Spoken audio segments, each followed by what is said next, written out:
Пані та панове. Ladies and gentlemen, please welcome the facilitator of 2U Tech Forum 2026. Павло Михайлюк та Ілона Маншур.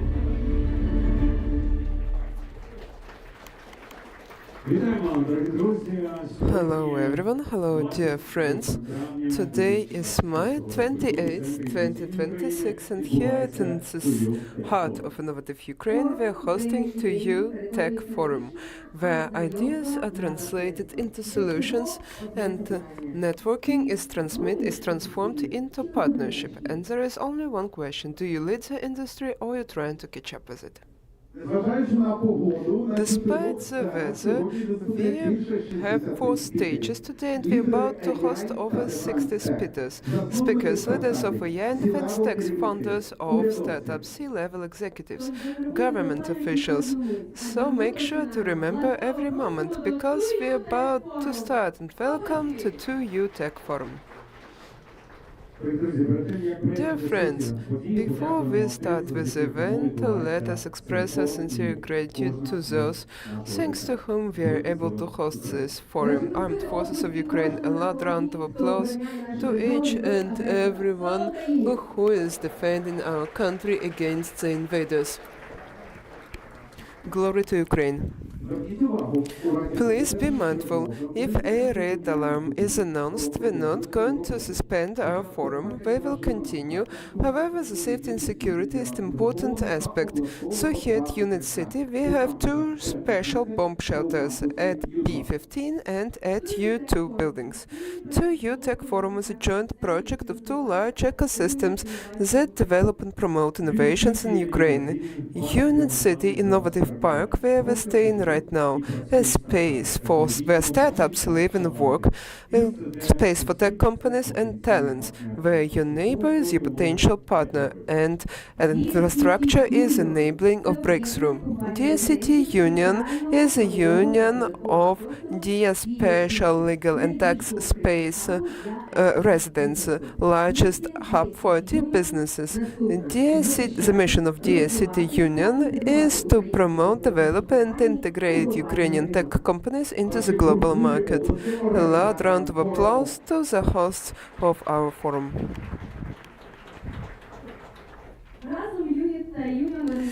UNIT and Union organize this platform together, so leaders who are mostly busy with their job can come together at one point and together advance Ukraine forwards. It's possible thanks to those who believe in our missions. Our partners are not just locals, these are organizations who are building tech future of Ukraine themselves. We sincerely appreciate support and cooperation by public institutions. Together with our public partners, we're progressing towards our common goals: strong, resilient, innovative Ukraine. We are grateful to the Ministry of Economy, Agriculture and Environment of Ukraine. And our team strongly believes that education and science is a foundation for country development, especially during this time of great challenge. And this is the reason why we are happy to welcome the Ministry of Education and Science of Ukraine. And now we invite the Minister of Education and Science of Ukraine, Oksana Savoy, for his welcoming remarks. Applause, please.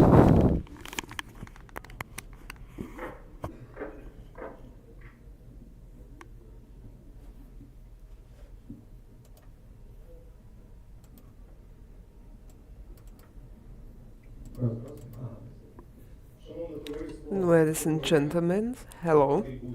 It's my pleasure to join you here today. I'm happy to be surrounded by people who represent the industry, which is an essential prerequisite for development of our country, prerequisite for our short-term victory in war, and our long-term victory in recovery, and victory in development of our country is innovative, high-performing state with efficient economy, high added value economy, powerful and well-developed human potential, well-developed education and science. I strongly believe that technologies and innovations are the future of Ukraine. To start with, I want to try to debunk a myth, a narrative that emerged most likely not in Ukraine and not in Europe. This is a narrative that Europe sees us as a resource country, a country with a good and a country with a good human potential, so they want to exploit it. It's not true. We are integrating into the European Union, and my recent conversations in Brussels clearly shows that Europe expects Ukraine to offer solutions for technological independence of the entire Union. And you know that technological independence is not just an issue Ukraine is facing. The whole EU is facing it. We are working together on it with our European partners, and it's a problem we have to solve, we have to address. Today we're talking a lot about victory on the battlefield. We clearly understand that there is no other way for us to prevail rather than through technological solutions, innovations, and agile and practical implementation. It's about a comprehensive set of tasks faced by public and private sectors, government and businesses. It's about our objectives in field of integrating academia, universities, and private businesses operating in Ukraine and for Ukraine. I'm pretty confident that today we have around 20 universities that are fully aligned with European educational standards. We have very strong human capital, human potential. We have gifted young people and older and senior people. We have scientific schools that experience the rebirth and revival due to high need for innovations. We need to integrate it into the single system. We need to integrate into our material resources for research. We need to upgrade our approaches to teaching and integrate businesses with the university environment. This will promote development of youth, student startups. We want our human capital, our young people to integrate and work in the industries that are most needed by the modern market.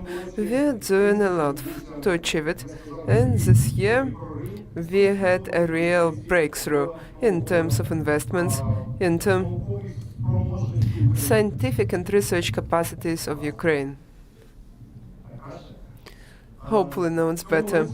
So this year, investments into research and science increased by 6 billion.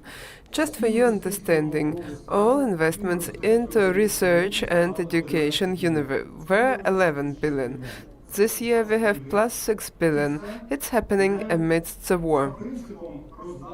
And it's not just because we want to distribute money to everyone who identifies themselves as scientists.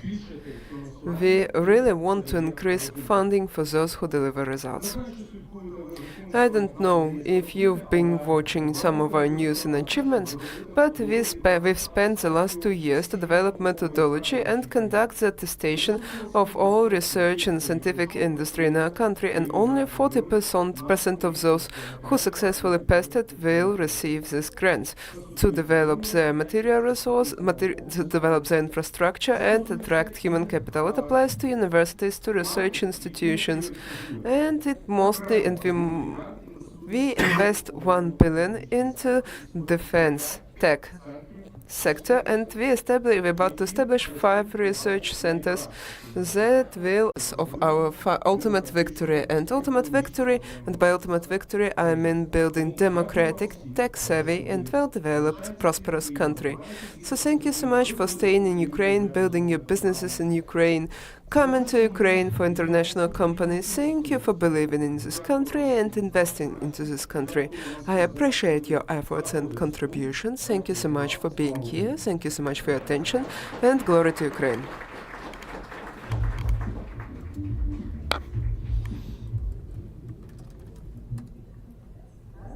Yeah. Okay, dear friends, let's express our appreciation to Mr. Lisavov for his welcoming remarks, and we're about to move on. I'm ready to invite to the stage as a partner of our event, the Chief Executive Officer of UNIT.City Union, Valeria Kushnirchuk, for her welcoming remarks, please.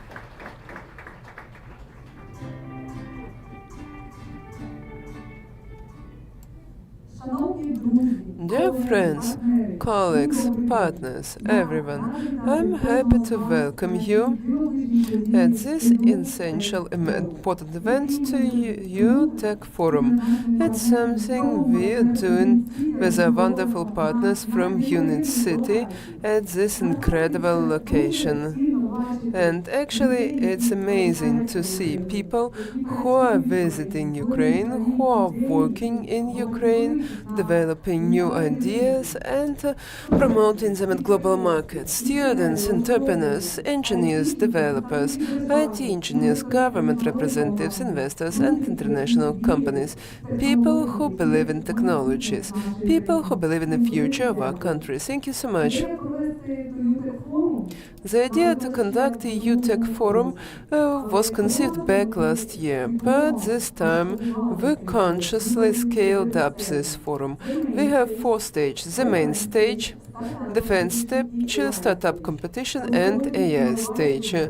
Until today, innovations in Ukraine. So not today, innovations are not just about IT and AI. It's about startups.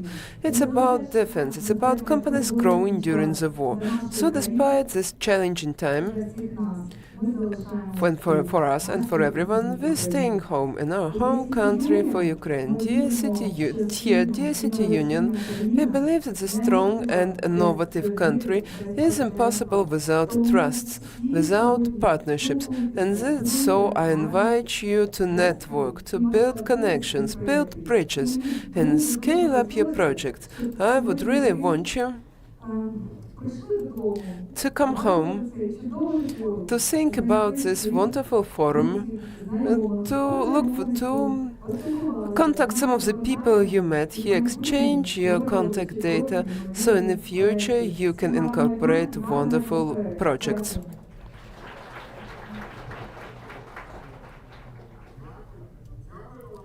Thank you. Thank you, Valeria, for your kind and warmth. It's really important for us to understand that scaling up by 4 times this year and even more next year, this is something that can be achieved together. Now I'm honored to invite to the stage UNIT.City partner, wonderful manager and executive, Sergei Yevtushenko. Please, loud round of applause.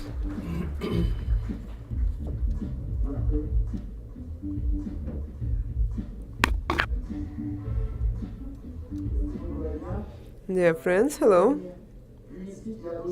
On behalf of UNIT.City, I'm happy to welcome you at EU Tech Forum. This wonderful audience, Ukrainian businesses, Ukrainian startups. Just take a look how many young faces we see all around. These are people full of energy, full of hope, and full of desire to create, to innovate, to work, to collaborate, and to make our country stronger and more advanced. UNIT.City was initially designed as a venue, as a platform where anyone working in tech industry may find a solution for their objectives, for their needs, meet like-minded people, find education opportunities, trainings, resources, grants, build partnerships, find accelerator and incubator programs. We have it, and now we just need to develop it. We are really happy to see that Ukrainian tech industry is becoming a global brand, and we are happy to make our contribution. We celebrate your success, we celebrate the success of your company. And today we clearly see that without that our 11 to 18 companies have become unicorns. They have founders from Ukraine. Global recognition and success is extremely important, and I really hope that these people will continue to invest into Ukrainian environment, into Ukrainian ecosystem, Ukrainian innovative platform, to make sure that there are more and more companies like this. You get more and more successful, more and more meaningful. Just take a look at how tech industry has transformed our military. Thanks to our defense tech, we have repelled attacks by the aggressor state, and we continue to successfully fight the war. It's thanks to your innovations, your talents, defense companies who have built this industry from the scratch, and now we stand strong. It's sincerely appreciated. UNIT.City is a platform where we annually have around 500 events. But we always appreciate the most the tech industry. Your progress is the most important and meaningful for us. So we are always happy to welcome you, happy to welcome any your initiatives, anything where we can be of use for you. I am grateful to the Ministry of Education, Mr. Lisovy, the Minister, for personally supporting this event. I am grateful to Alexander Bernyukov and his team from the Ministry of Digital Transformation for our long years of cooperation and for supporting this forum. I am grateful to Valeria Kushnichuk. Thank you for joining us today and helping us with organizing this event. We're gonna get stronger, we're gonna grow in scales, and we believe that it's essential interface between Ukrainian tech, global tech, and our future. If one day we become something similar to Web Summit, it will be great. Also this year, UNIT.City is joining the Ukrainian network, and we appreciate the European Union for technical support. We're becoming European Digital Innovation Hub. Finally, we are recognized in Europe. We've been doing it for many years, and now we appreciate that we are officially European Digital Hub, and we will now have more resources to provide even better services and offer better products for our tech industry. So, on behalf of UNIT.City, I wish you very productive day, wonderful networking opportunities, and this is a place where big and small players can come together and speak the same language, and no one is going to play the role of a senior. So you all represent Ukrainian tech, and you're here to support each other. So we are always going to support you in it and help you. So network, think together, build partnerships, grow together, and make Ukrainian tech even stronger global brand. Please enjoy your day and success for you. We express our gratitude to Sergei Yevtushenko. Thank you, Sergei. So the synergy is what really gives us opportunity to develop. So international support is extremely important. So we give the floor for the welcoming address to the head of UNESCO office in Ukraine, Chiara Deci-Bardeschi. Please welcome.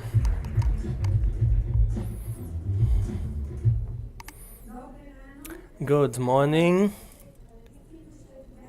Dear colleagues, ladies and gentlemen, dear organizers, thank you to associate UNESCO to this important event. And indeed, it is a great honor to welcome you today on behalf of UNESCO, an organization that for more than 80 years actually has stood for knowledge, education, science, and culture as the foundations of lasting peace. And today, here in Kiev, this gathering is carrying a special meaning. At a time when Ukraine is going through one of the most difficult periods in its history, bringing together more than 2,000 people from different sectors to speak about technology, innovation, and the future is not just an event, it is in itself an act of resilience and an act of confidence.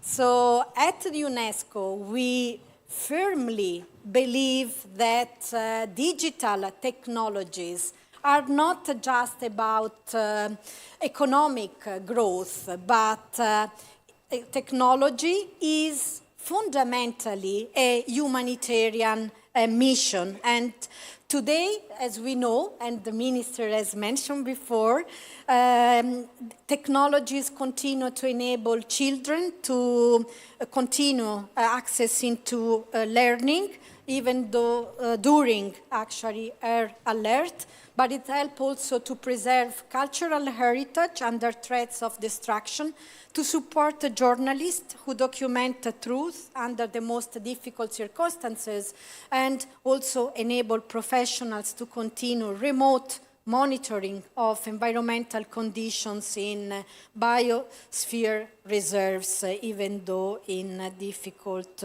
access conditions. And Ukraine, let me say, that represents something truly unique. Despite the war, and in many ways because of the need to adapt, Ukraine has become a global example of rapid and resilient digital transformation. And in this context, international cooperation plays a critical role. And UNESCO is proud to stand alongside Ukraine, supporting scientists, innovators, educators, and institutions close also with civil society. Let me only mention a few examples of areas of cooperation that UNESCO is supporting.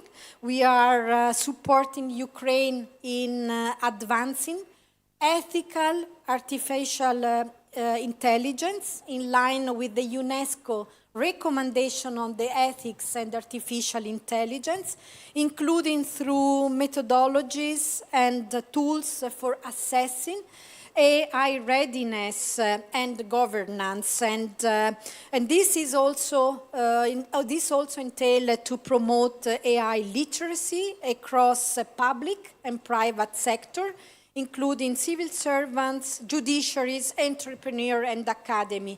And we have just published a report that's supported by UNESCO, conducted by Ukraine, the AI Readiness Assessment Methodology for Ukraine, AI RAM. You will hear later in the afternoon, and I really invite you warmly to attend this presentation by Ms. Sofia Klimchuk, UNESCO AI expert without border, that will take place at 3 o'clock. But I would like to mention also a few other areas.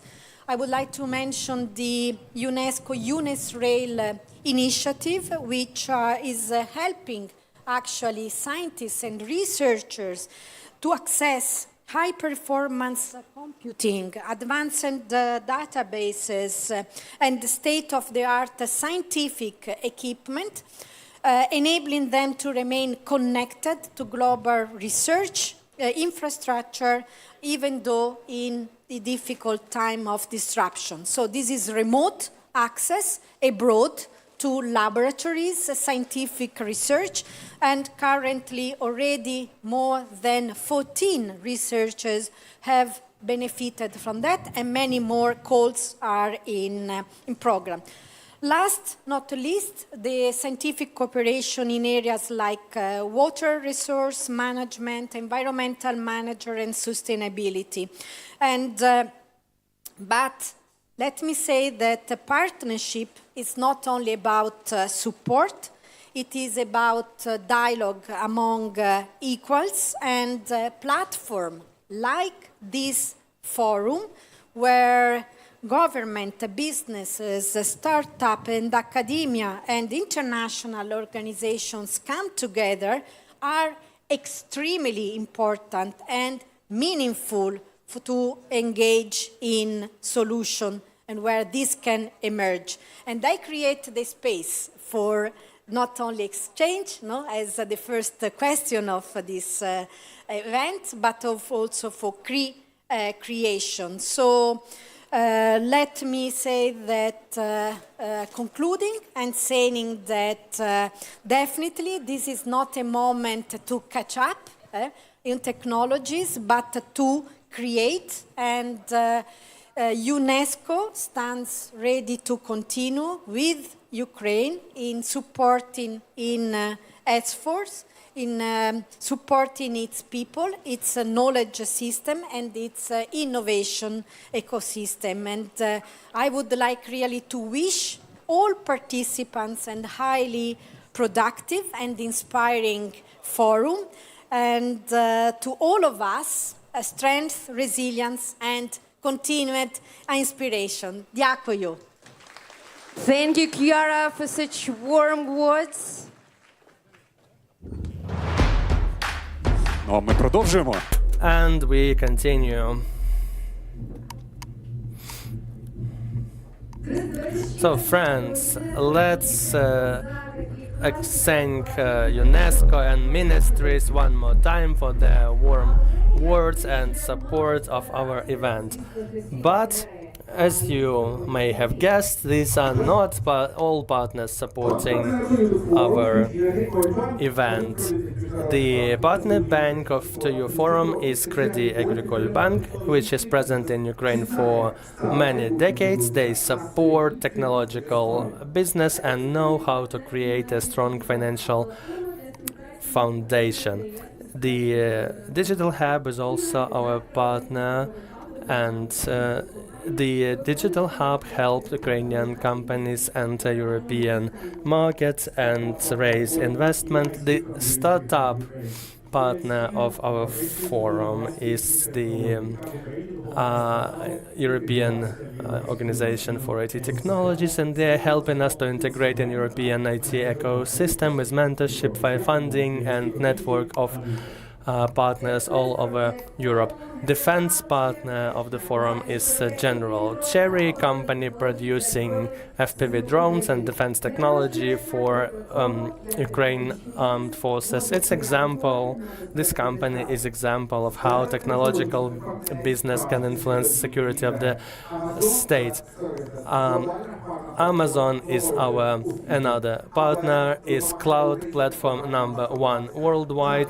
AWS helps Ukrainian companies grow. HP is one of the biggest player of server and cloud solution. They know that reliable infrastructure is needed. Sharks Code, the Ukrainian software development and AI integration company, they specialize in development of high-tech solutions and B2B platforms. They work according to Western standards. IT Specialist is the number 1 distributor of IT solutions in Ukraine, and they help organizations build secure digital infrastructure. ISBC iSpace is a reliable IT partner for business. Number 1 supplier of Apple tech in Ukraine. They work with top world brands, Asus, Lenovo, and others. Busy is a platform for orchestrating software development using AI, which helps control AI expenditures and improve results. AI Partner is a Mazonom Ukrainian company creating machine learning and AI solution for companies. They automate processes, improve productivity and interaction with users. Charity partner Pritula Fund, who work with strengthening Ukrainian armed forces and helping civilians who suffered from Russian aggression. And please pay attention to this special partner today because they support those who allow us to be here today.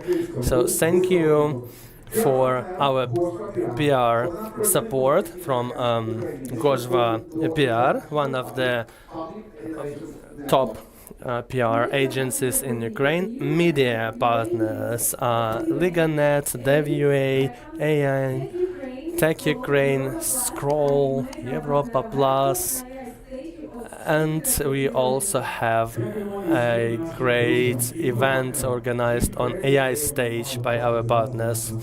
So you saw the list of partners on screen. So, and the catering is provided by Glenfiddich, Morshenska and others. And also please remember that there is a food court working on the territory of Main Square. So Zavertailo and Pie Spot will offer the best pizza, the best coffee and many other great things. So please applause to all our partners. So with such list of partners, the forum will be definitely great. And we continue with the first discussion, GovTech Talks, the digital state through the eyes of business. We will discuss the interaction of state and business in digital sphere, taxes, cybersecurity and others. And I invite to the stage Stas Yurasov, CEO of DevUA, who will moderate the discussion. Please applause.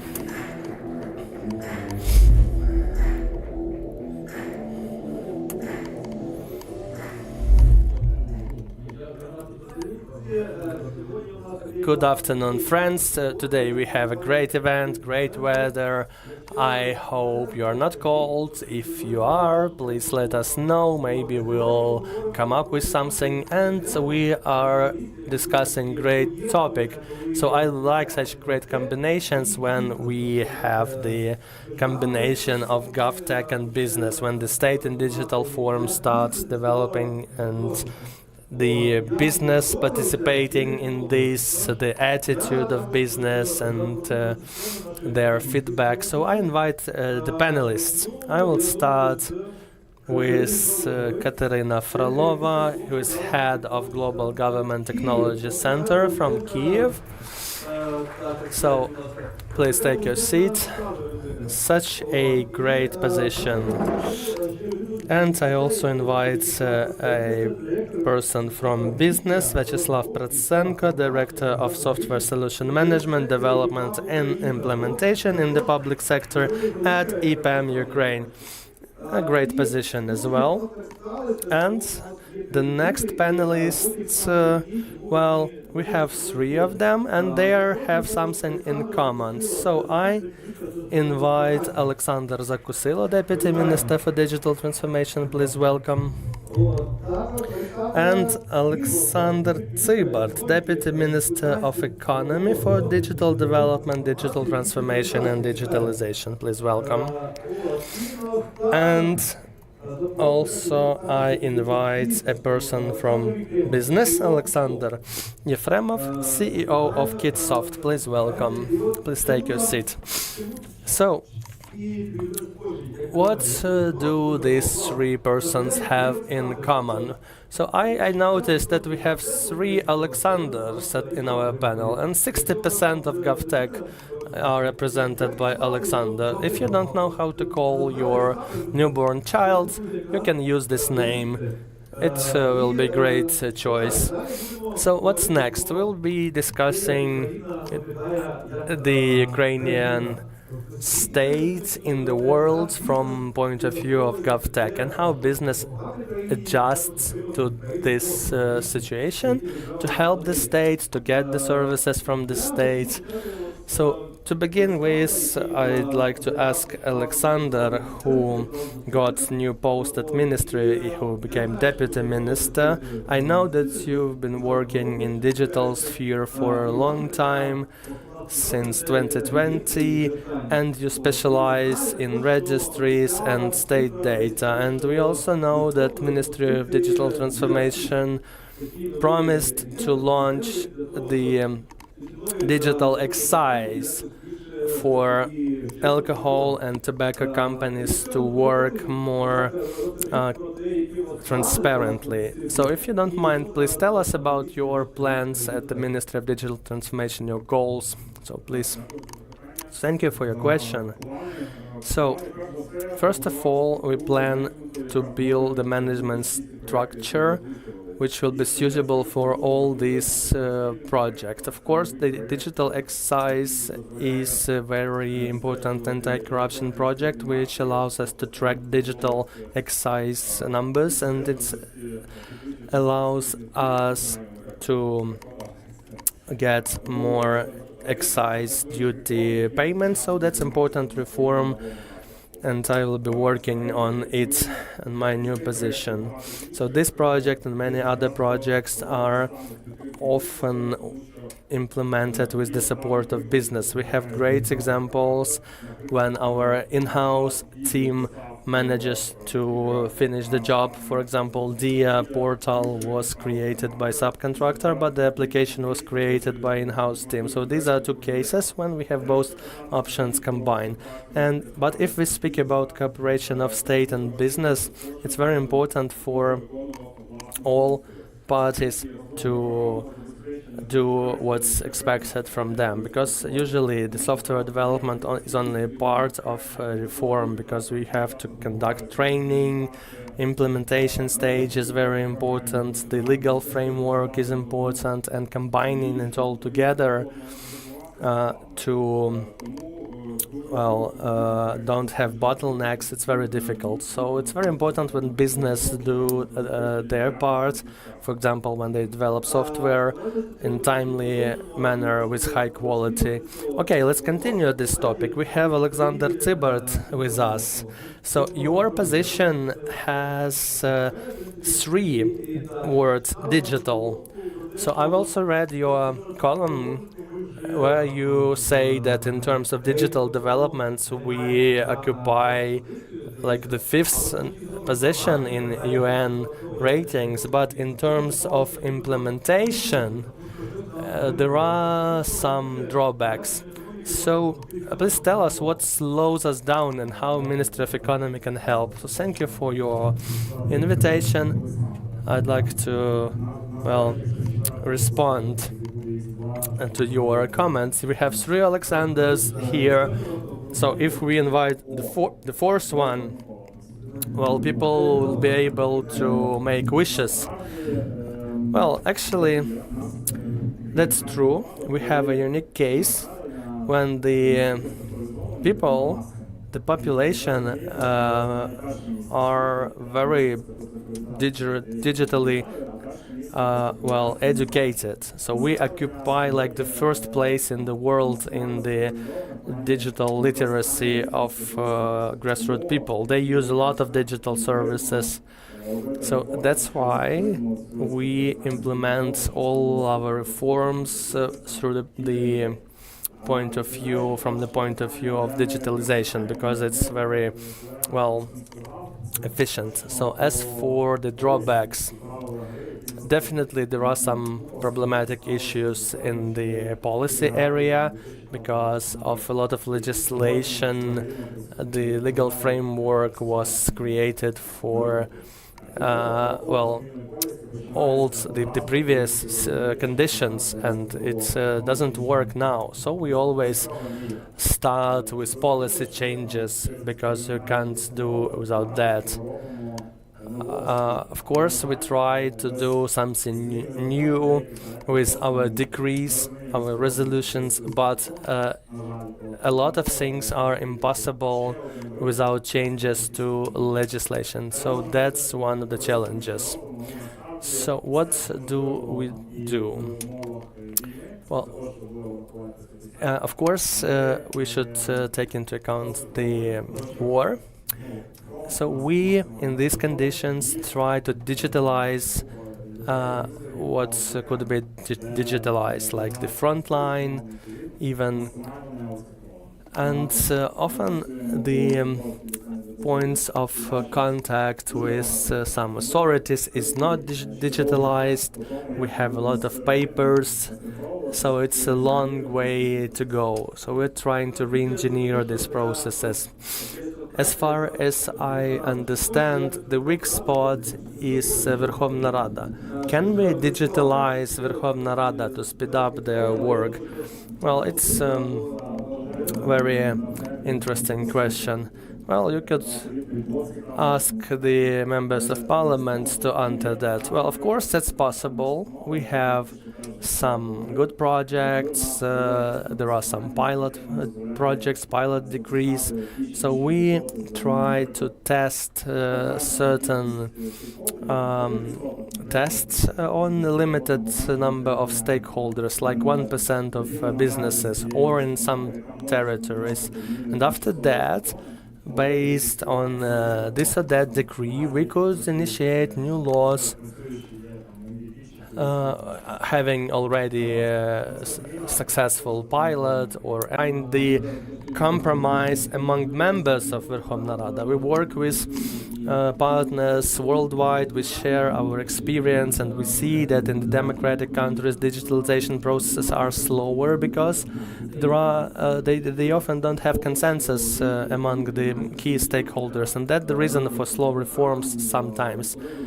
But we and our colleagues from government believe that something should be done, but there are always some interests, some spheres of influence, some interests in parliament, and these people are not always ready for reforms.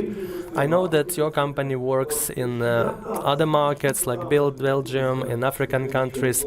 How quickly digital reforms are implemented there? Actually, much slower than in Ukraine. If we speak about Germany, they have some established state systems using paperwork. They work, but they work slowly. And there is a imbalance between such a powerful country and such slow services that they have. We also work in Africa, and they have preconditions similar to Ukrainian conditions. They have international donors ready to support. There is need for reforms. The population is young, the population is growing, but the processes are almost absent there. They don't have efficient processes. So we consult them and help them create their own opportunities to develop their own teams. Because what's important, what we've done in Ukraine when we developed DIA, it's creation of a large number of small independent teams working on various reforms, and we were able to digitalize multiple services, hundreds of services. Other countries move slowly, digitalizing 2 or 3 services per year, and the amount of services which still are not digitalized is huge. So innovations can allow countries, including Ukraine, move quicker. For instance, Verkhovna Rada could move quicker with these innovations. So thank you. Katerina Frolova, I have a question to you. I've read about your center. Well, you are kind of a bridge between the states of the GovTech centers of various countries.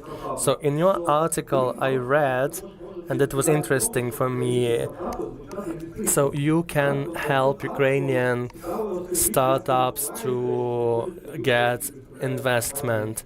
If so, please tell us how Ukrainian companies can try and get funding from Europe. So I see that my strategic mistake was occupying this seat on the side, not between Alexanders. But if to be serious, the Global Government Technology Center is part of a worldwide forum. We know it from their work in Davos, which happens yearly, but we also have a network of centers in 24 countries, and in Ukraine the center is dedicated to GovTech topic. We have great achievements. We occupy number 5 in EDGI index of public services digitalization, and we can transfer this knowledge to other countries through this network. So we give them their experience, and what do we get? I'll tell you now. So in recent years, we demonstrated great progress, and it's reflected in the indexes.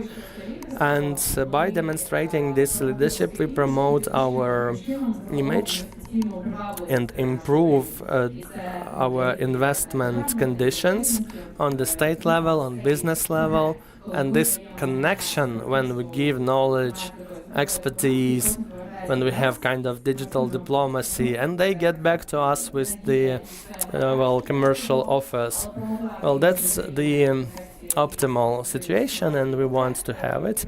But actually, GovTech does bring additional opportunities for business, for the state, and not only in terms of getting funding, but also in terms of exporting leadership abroad. And we also are working on bringing these GovTech efforts to international level. We can be kind of a bridge to enter foreign markets.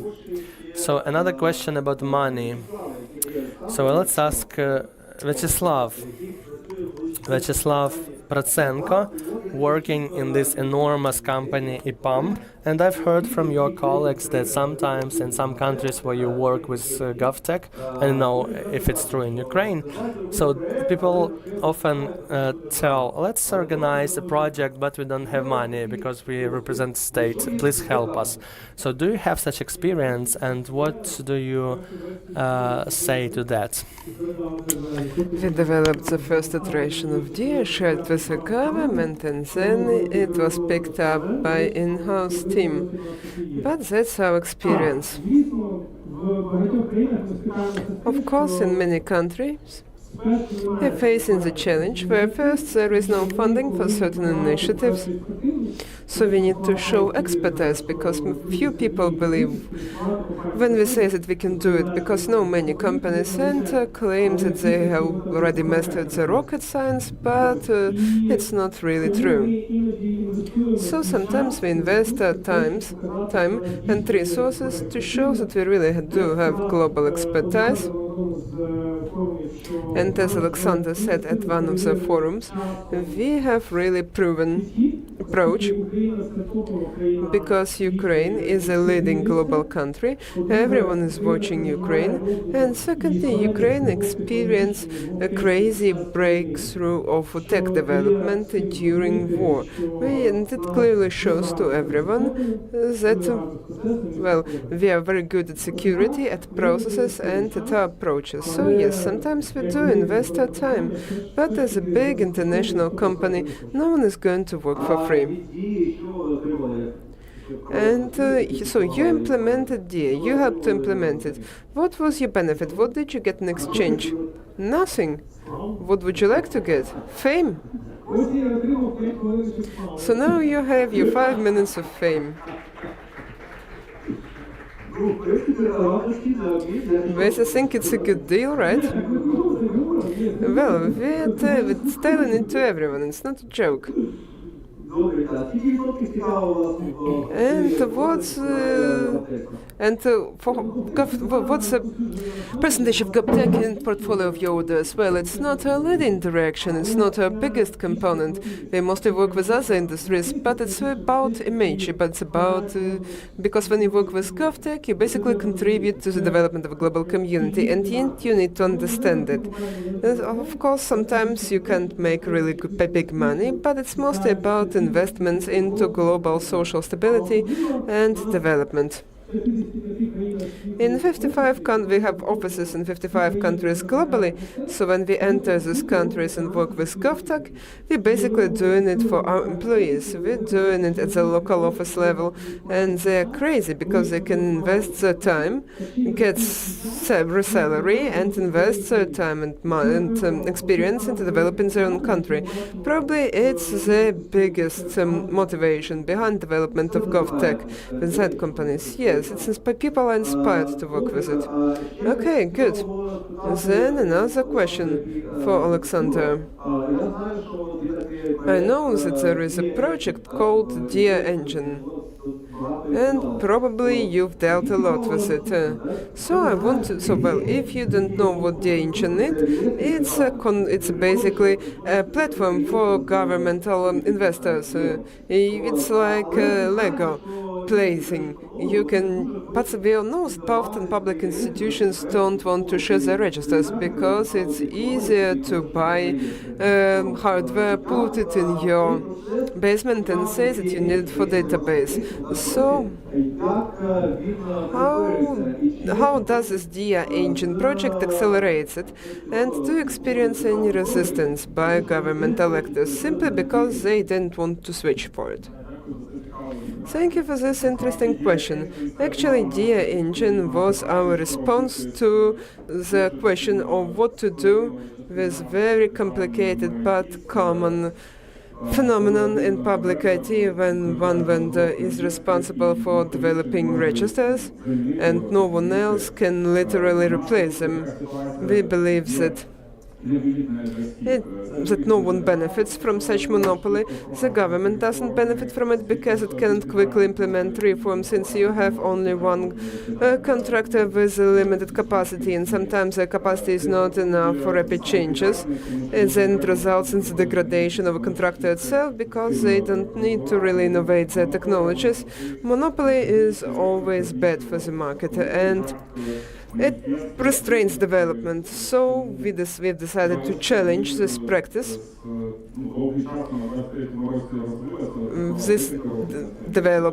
We spent several years working on this solution, and now we have a platform that lets you to abandon vendor lock-in practice. Right now we have a whole number of teams who know how to work with it. So yes, it's like a Lego, but it's Lego only for children after the age of 16, because a young child probably won't manage it, but it's still a simple solution. It offers some ready-to-use dashboards, connections, backup features, logging features. So instead of wasting their time, developers may focus on business logic, which will significantly expedite time to market, and everyone would benefit from it because the government may quickly introduce service, while developers may quickly deal with these projects. More projects per day means more funding. And as for resistance, it's an iterative process. And if some public institution uses its stack and it's a good stack, they keep it. But hopefully sometimes they will still come to us because technologies are getting outdated, and now we're trying to make our product as up-to-date as possible and expand its functionality. So there isn't much resistance because many people previously couldn't develop their own system due to various reasons, and now they finally have access to it. So it's an easy entry point, relatively easy and cheap entry point into GovTech when you transition from Excel and paper to normal digital solutions. So we believe that it's just a matter of time. How many registers? are using Dear Agent already. Now, Dear Agent is used by 25 central executive authorities, such as ministries, agencies. How many systems and registers? Well, it depends on how do you count, by instances or by regulatory documents. We like this number of 60. I think it's a lot. We know that there are around 360 public registers in Ukraine at central level. And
Колеги, ми повертаємося до нашої Colleagues, we are back to our panel.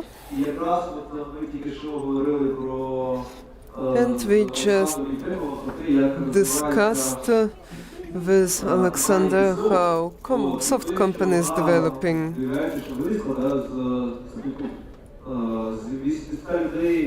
And it has grown from 800 people in 2023.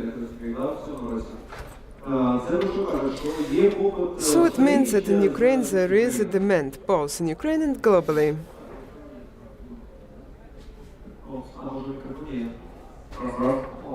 Check.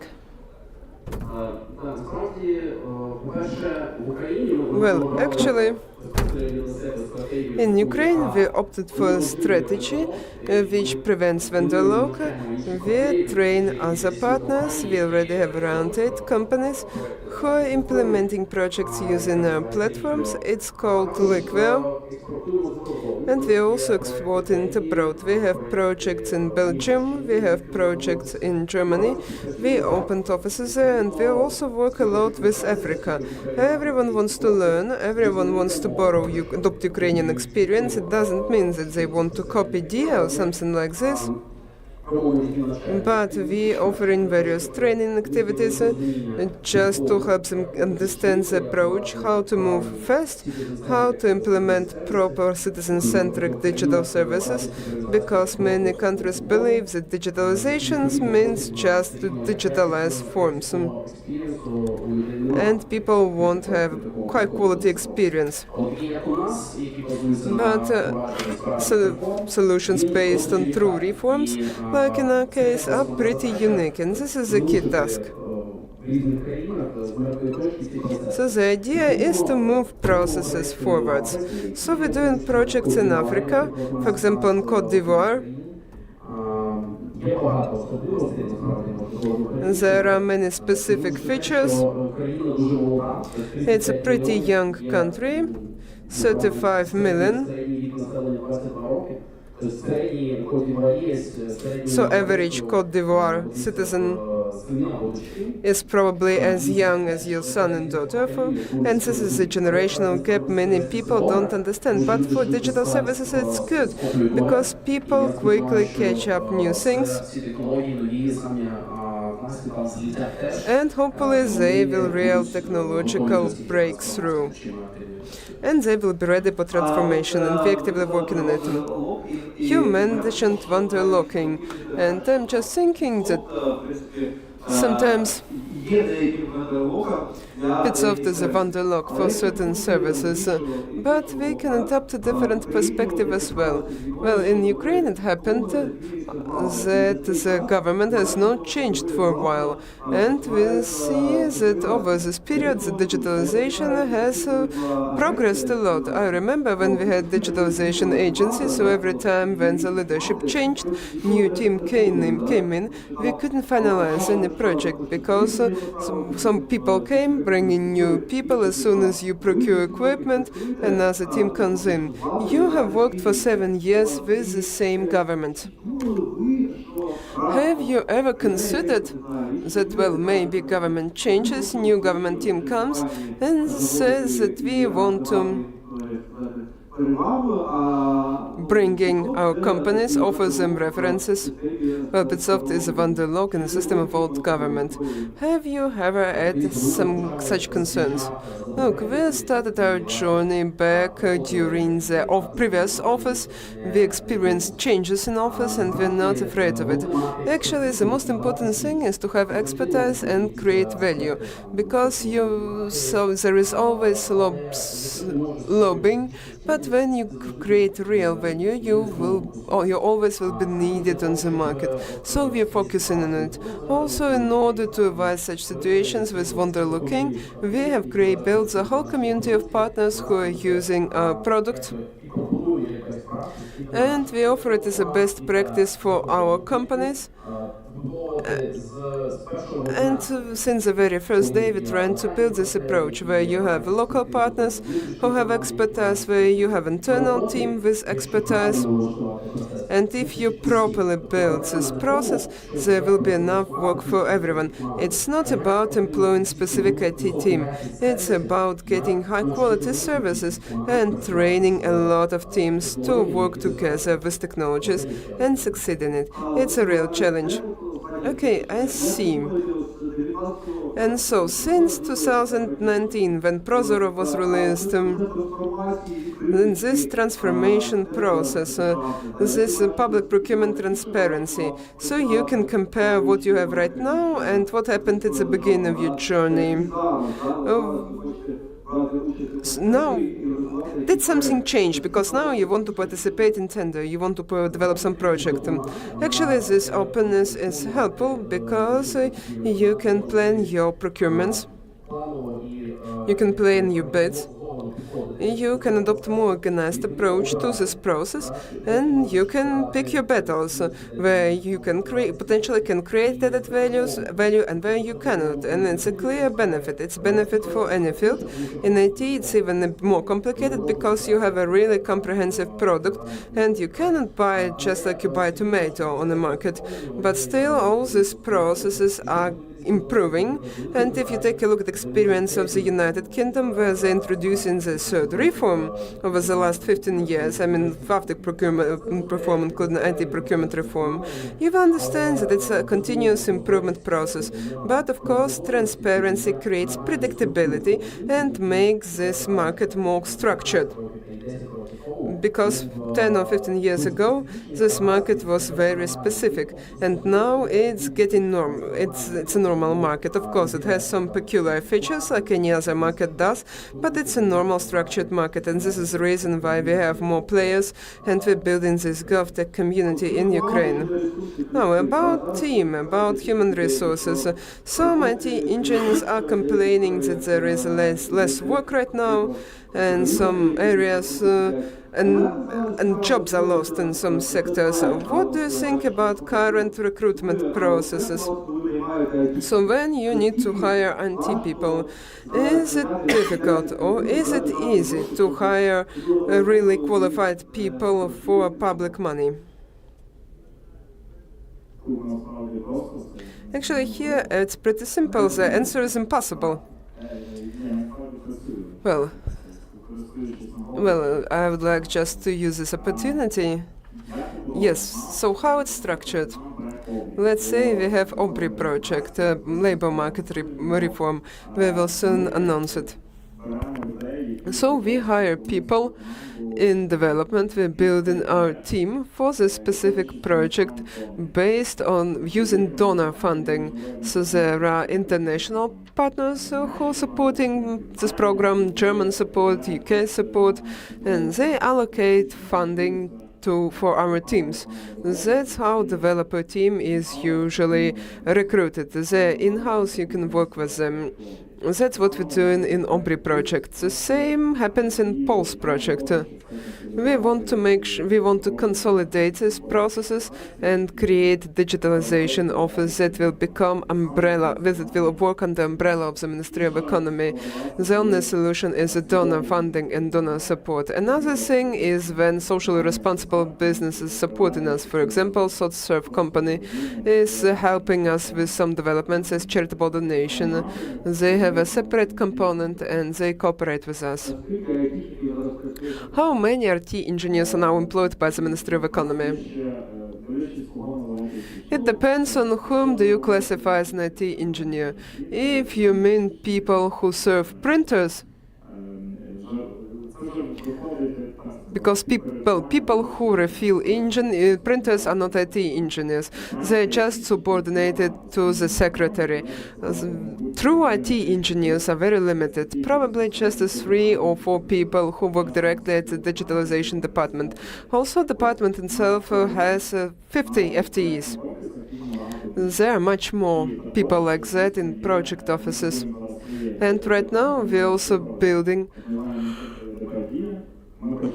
our own digital state enterprise. We want to compete with DIA. I'm open about it.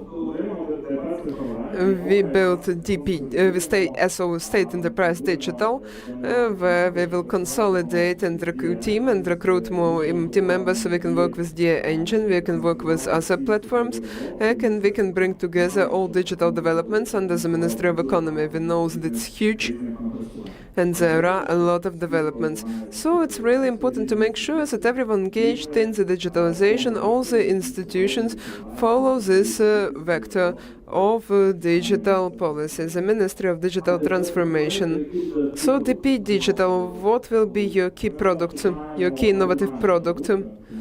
Well, it will be our own product, specific system, right? E-permit system, Aubrey system, Pulse system. So basically everything we have in the Ministry of Economy ecosystem, DAR, etc. Maybe you can announce some new products. I already mentioned Aubrey. It's super new.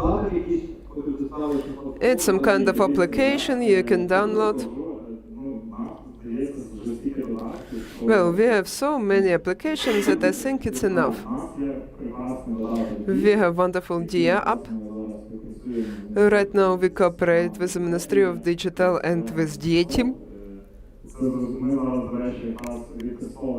Right now we're testing a new track, our new development track. So where a third-party provider is developing something. It's a separate labor market section. And we will present it on June 8th. So you will be able to search for a job in DIA using Aubrey. No spoilers for now. But the idea is correct, right?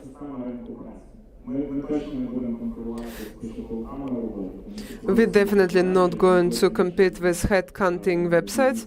It's a different business process, different business model. So, what are the products that can appear on the market? Alexander knows a lot. Maybe you can announce something. Well, actually, it's about communications. It's for government. The government is responsible for it, and it's a serious process. So I can't disclose what I know. Well, tell us what you can tell us. I can tell you about trends. We expect the first digitalization wave. It was DIA. It was amazing. And it's about quick launch and quick marketing mechanism for any service. So there are a lot of industry-specific service systems like Aubrey. Systems that are about to be launched that will transform the whole industries. It's about saving budget funds. And it's a big challenge for under-reformed ministries and public institutions to launch it and create internal teams. So it's a long-term process. Ukraine continues to follow the path of digital transformations, and our future trend is and probably it will happen soon. Alexander, so maybe you can finalize what to expect from the Ministry of Digital this year. What interesting services can we expect? Well, I didn't want to make any spoilers. This year, I will personally focus on in-depth reforms, as I already mentioned.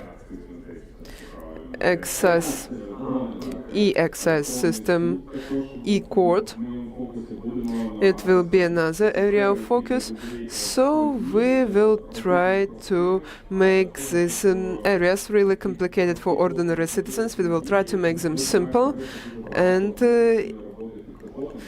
you clearly need to do a lot of work with backend under the trunk. So I will work on it to make sure that these services can appear in our government. So we need to work under the hood. I feel like we're about to wrap up soon, so I'm grateful for everyone who keeps listening to our panel.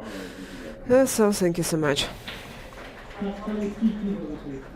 So we have the strongest people. Yes, we're approaching the end of our presentation because it's getting cold and we're running out of time. And actually it was the only discussion where we did not mention AI. I wanted to spend another 30 minutes talking about AI, but probably we won't be doing it right now. Well, it's like it's already everywhere. It's AI, but AI has already become default. Well, now it's really difficult to go without AI. It's used almost everywhere because it really saves time, it saves money, and it's getting easier for people. Well, sometimes it doesn't. Sometimes the IT engineers are just spending tokens. Well, it's a process of transformation. But we will talk later about AI. It's time for us to wrap up with our discussion. Thank you so much for being with us. So maybe you will be able to find a tea or coffee. And we're grateful to our speakers for joining this informal conversation about GovTech. Thank you, everyone.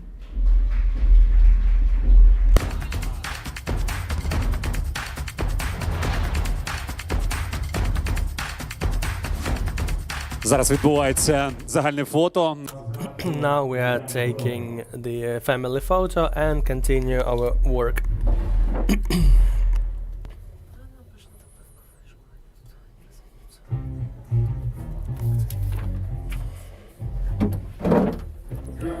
So, thank you for this great conversation. It was very interesting. So, dear friends, as you see, I'm alone because the colleagues are afraid of weather a little bit. Well, of course, I'm joking. The colleagues are working on other stages. We have 4 stages today, and I'll shortly describe them for you. This is the main stage. This is a space for the strategic discussions, representatives of state, global business, and we'll discuss the place of Ukraine on the global technology market. We have defense stage where we focus on innovations born on the battlefield. We'll discuss the export of military technologies, we'll debunk some military myths and analyze the influence of Ukrainian battlefield experience on the evolution of NATO. And we'll also have the pitching of defense startups for the jury. AI stage focuses on the implementation of AI in business processes. We'll be discussing mistakes and discussing the specificities of AI implementation, and we'll discuss who is more agile, AI or living people. We also have a startup scene, a space for the future unicorns, a presentation of the best Ukrainian startups who will be pitching their innovative products for the industry leaders and investors. So as far as you understand, the forum isn't limited by stages. We have Expo Zone, so you can communicate with representatives at these booths, and they are open for the whole day, and we'll continue our work. We have networking sessions in between the blocks. We have specific time for networking, and you have the map of the location, and for that you can use the QR code on your badge. The attendance is free of charge because we want the technological sphere to be open for everyone. We ask only one question: do you create industry or do you catch up? Ukraine isn't catching up. We set the trends and the speed of development grows. So we thank the City Union and UNIT.City for organization, and we thank all the partners for their support, and we thank everybody for being with us. So welcome to 2U Tech Forum 2026.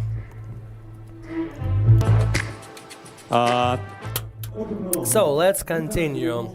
We are living in the time when technology changed not only products or business models, they changed the approach to leadership. How do you build teams in the era of AI, autonomous systems, and transformation? What is the playbook for leaders?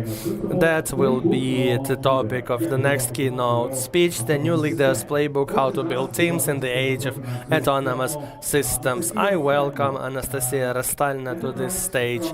She is Enterprise Country Lead for Ukraine, Amazon Web Services. Please, applause. Good afternoon, colleagues.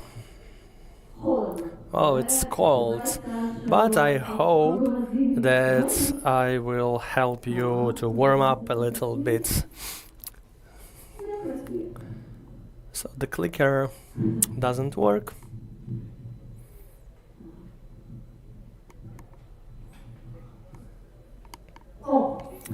Here we go.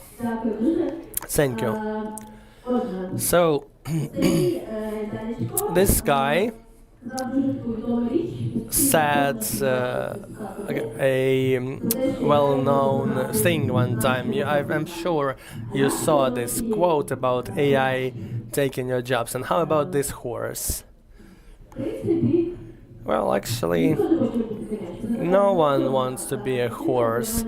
Well, I never get bored of this picture because it's very true. No one wants to feel that they don't know what's going on in the world. We want to have control all the time.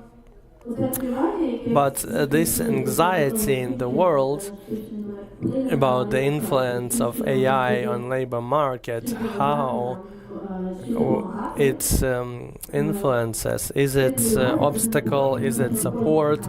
So this anxiety is present in every room when we speak with our clients at conferences.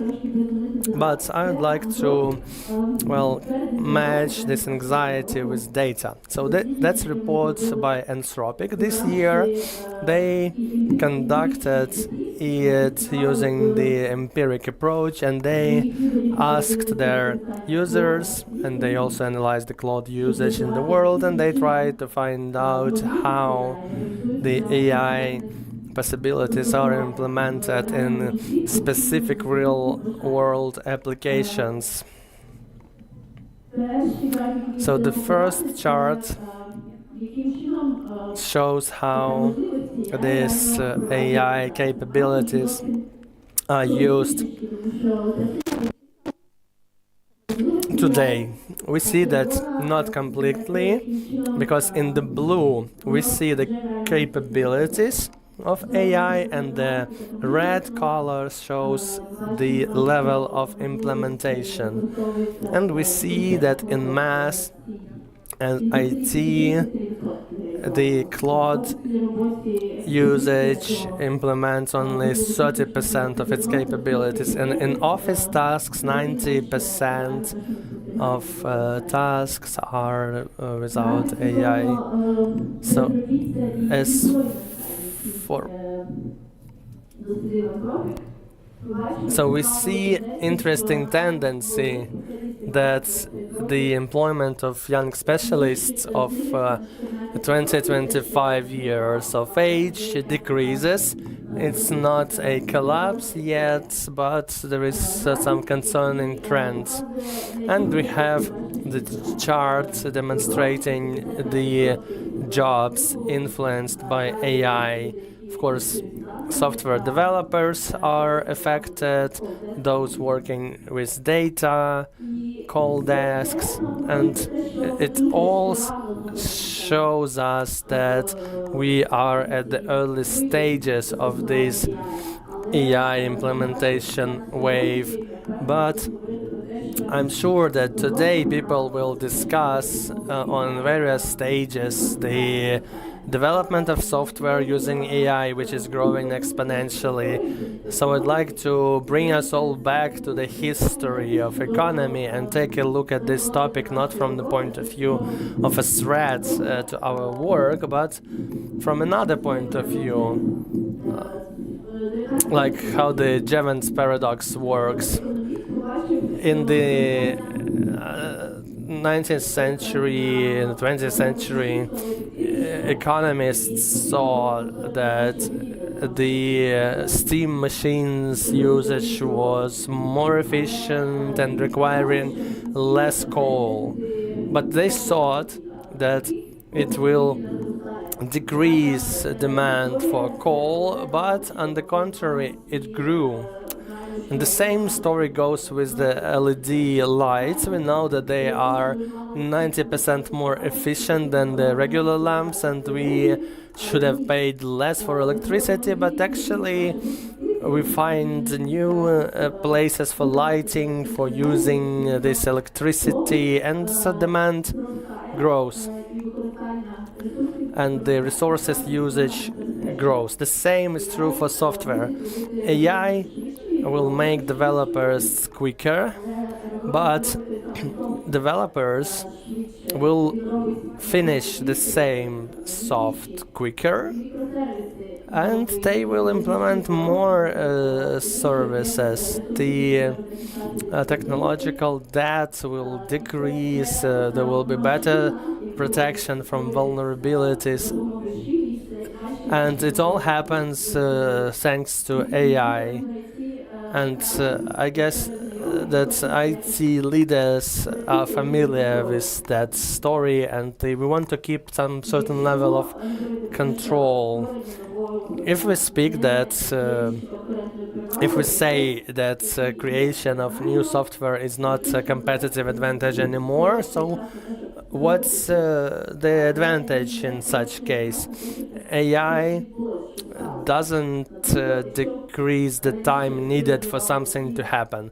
Previously, we developed the technological capabilities and believed that that was our competitive advantage, and currently AI blurs these technological advances, but the trust of your clients remains. The efforts for specialist training remain. The generations who grow from juniors to some senior roles remain. The experience of your operational work remains. The work with regulators and all these stories, well, they won't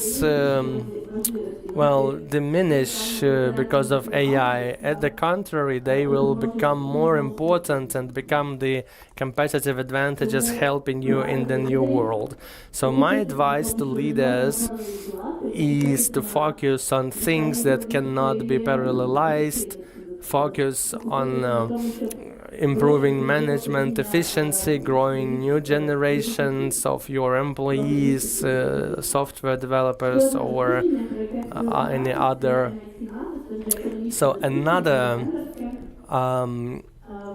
research which I would like to mention was by MIT. They conducted about 500 surveys, and they found out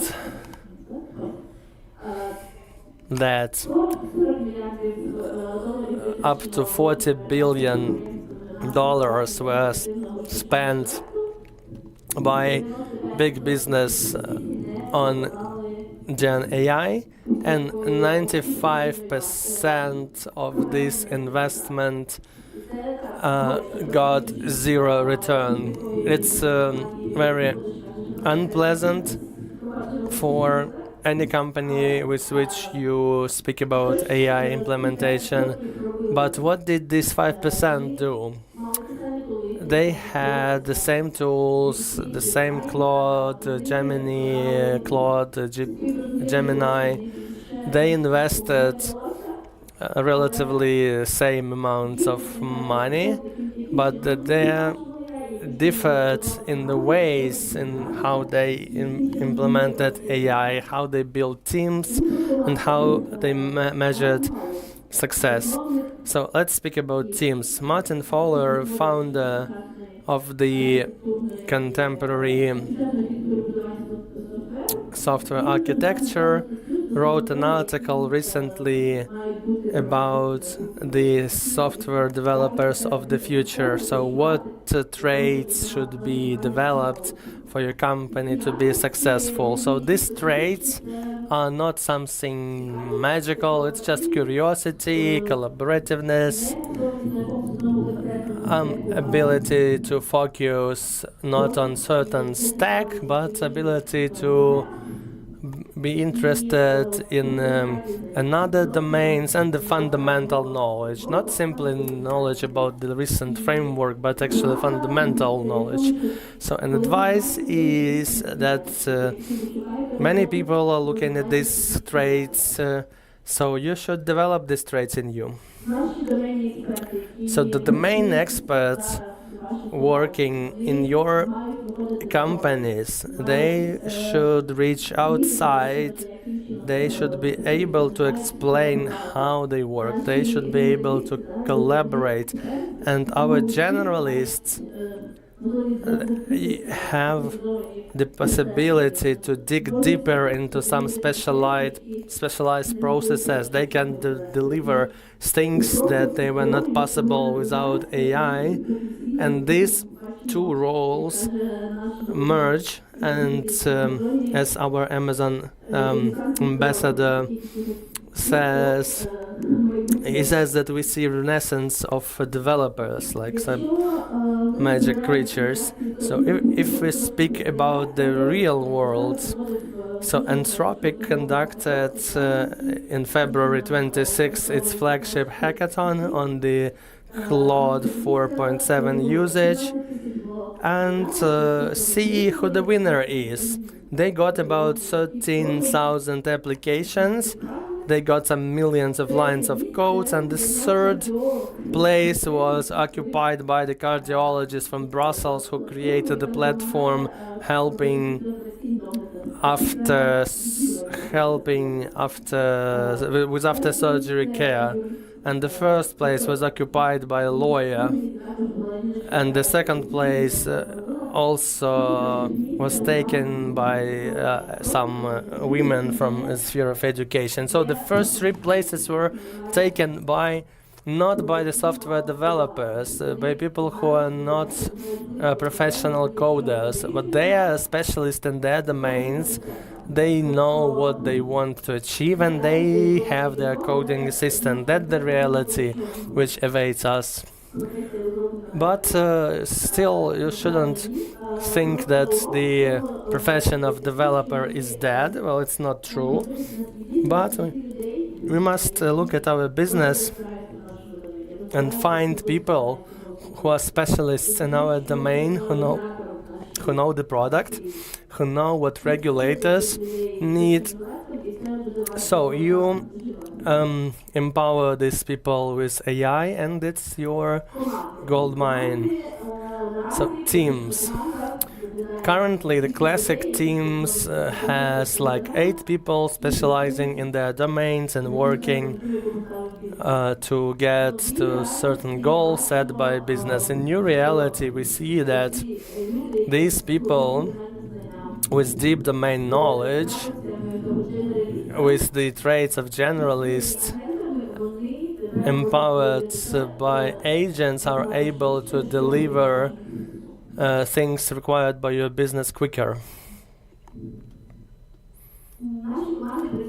Our teams and we work not in the vacuum, and we see interesting patterns, and leaders also should pay attention to these patterns to know what they are facing. The first one is the Amazon project, which started some time ago. So a year ago, we decided to completely rewrite the architecture of our flagship AI solution, and we estimated the timeline at 9 months, and we decided to give this project to our top engineers with AI, and they managed to finish it in 76 days. That was an interesting experience. but it's not also isolated, because we see that when the AI generated code is generated, it's created faster, but it has 3 times more vulnerabilities, and the bottleneck which we had at speed previously, now it's shifted to vulnerabilities verification. So now we can deliver it faster, but we spend 3 times more time to check for vulnerabilities. Overall, the bottleneck shifted from ability to do something it shifted from IT people to business leaders. How quickly can they make decisions? Do we have enough data to solve this or that issue? And the last thing I wanted to mention is that the young specialists whom I already mentioned today, they are trapped in this trap of de-skilling, inability to develop their skills. They generate code quicker, but they understand it less. And it's hard to understand how we get the pipeline of young people working with us in 5 years. So how various companies solve the problem of forming of their organization. The organizational structure is advantage which can help you and it can harm your company. The traditional pyramid, when we have a lot of juniors at the bottom, mid in the middle and leaders at the top, isn't working anymore.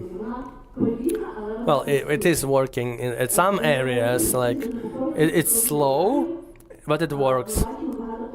With AI anxiety, we see a lot of companies saying that simple things will be done by AI, the juniors will be fired, and the AI agents will occupy the mid-level, but we are not ready to give control, so we have leadership at the top. In the long term, this approach will destroy the pipeline of getting new blood, which will be working in the future. So I mentioned one of the Amazon projects when we gave the difficult project to seniors with help of AI, but it's not scalable.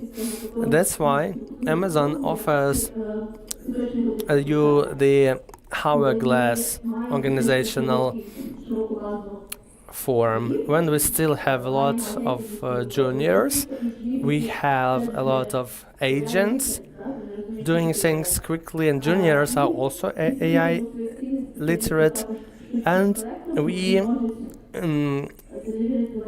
empower our top specialists with AI also, and they can work with difficult projects and still have time to train new generation. So a couple of words about the new generation. So I've said that we don't yet have the crisis with young specialists, but the research actually shows us that European technological companies have a decrease in entry-level hiring. So European companies hire 73% less people in junior position.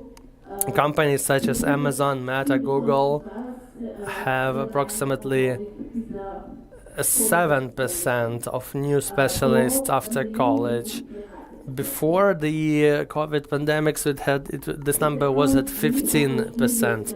The headcount of juniors also decreased. According to the research, we see that companies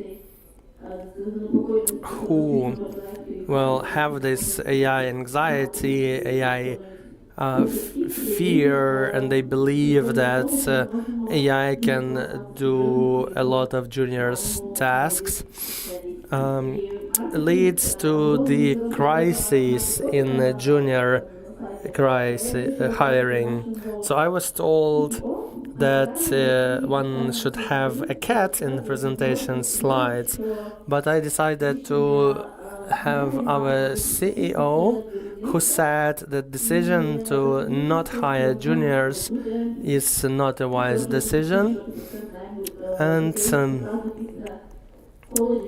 who said that Amazon will still be hiring people after college for junior positions. That's all. I want to say that we do have this challenge about how do we live in this world with agents. Our organizations are still defined by determinism. We expect from organizations to provide some expected results every time. But AI is not deterministic. We cannot tell agents to do something and expect them to do the same thing every time. That's why we have this shift which we expect from ourselves, from leaders, and we should work with that. There is a English term, high agency. Well, I can't find Ukrainian words matching it. It's the wish to keep the collaborative approaches, to be proactive, and to manage such people. You should allow them to find the solution themselves. And the same goes for AI agents. You cannot stop them and give them same tasks and expect them to do the same thing every time. So this paradigm of agents looks like a river.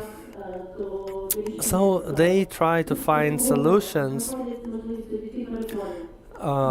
circumventing obstacles, and we as leaders must change this paradigm as well. We should give agents clear tasks, give them tools, and not try to control how they do that. So we must give them this opportunity to do things in the way they want. So I believe that the companies winning in the next decades are the companies using new adult advantages, efficiency, new operational models, and I wish you to find your right model, the right team organization, and achieve success. Thank you. Thank you, Anastasia. It was very interesting. And dear friends, I hope that you are comfortable, and like to remind you that we have food courts behind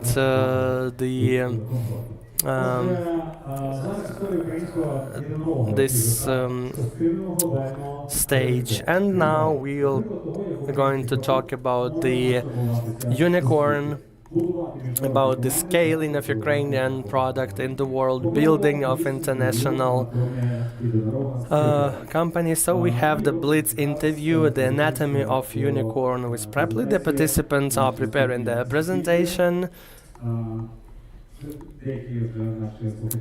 So some of our listeners went to see where the food court is, so I hope they will be back. Of course, the weather is very unpleasant today, so I'd like to remind you that we try to create comfort for you. You can grab a coffee and sit here with coffee. So I invite Marina Shananina, the staff engineering manager from Preply, and Oksana Hoshva, founder of Hoshva PR, Innovation, and Himerny. So please welcome. Hello, everybody. You are real heroes and I'm sorry that we are not in the same conditions because we tried and managed to find these warm blankets, but we'll try to warm you up with our discussion. So maybe some people don't know about Preply, don't know about your work, so it would be great to start with intro. I know that that's the project built around retention, but let's make a short introduction for people to be able to follow all the details better. First of all, thank you for the invitation. Thank you for listening to us. I agree that you are real heroes. So, what's Preply? It's an online marketplace for learning foreign languages or any other subjects. That's a platform where tutors can register and they can conduct their classes there, and we help them to find students. What do? I work in the department that's called learning. It's about retention, as you rightly said, and also with the education process I work. So as I said, it's an online marketplace, and the heart of our marketplace is the team of tutors. We believe that the future education will still be human-led. The human will be in the center of education. It would be a great question about the future of education. Maybe we'll talk about that later. Yes, maybe. Again, what do? Besides our main platform where the classes are organized, we also provide tools to make this education process complete and comprehensive. We gather a lot of data, so we collect lessons transcript, of course, with the agreement of teachers and students, and it gives us insight about what happens at classes, how people study, and we build tools which help people study. One of the tools is Lesson Insight. After the lesson, student and tutor get insight of what happened during the lessons, what were the mistakes, where you should pay additional attention. Besides, we have tools which help to practice things. For example, after the lesson, the home assignment can be given, and you can do that home assignment on the platform. You can learn the vocabulary, you can do exercises, you can speak with the avatar, you can learn how to order coffee in Spanish, etc., etc. It's already available at the platform. So, coming back to me again, what do? I work with Learning Track. I work with two teams. One of them is called Tutor Experience, what the tutors see at the platform, and the second team is Progress Team. It's a new team for us, and that's the large strategic area for the company. We try to understand how people learn, and we show the real progress. Based on signals, we observe about what happens during the training. Right now, they're building framework and methodology, how to reflect it, and show the real progress of the students, and suggest further steps. If you need to focus on vocabulary, on grammar, to improve your knowledge. Well, I don't know what about our audience. I'm innovator. I had experience as a student, but this idea with insights is very interesting. So we can test something. We could try some new discipline, and you also have a very interesting position. I want to ask you about staff engineering manager. As long as I understand, it's not really common. Tell us a little bit about what you're doing.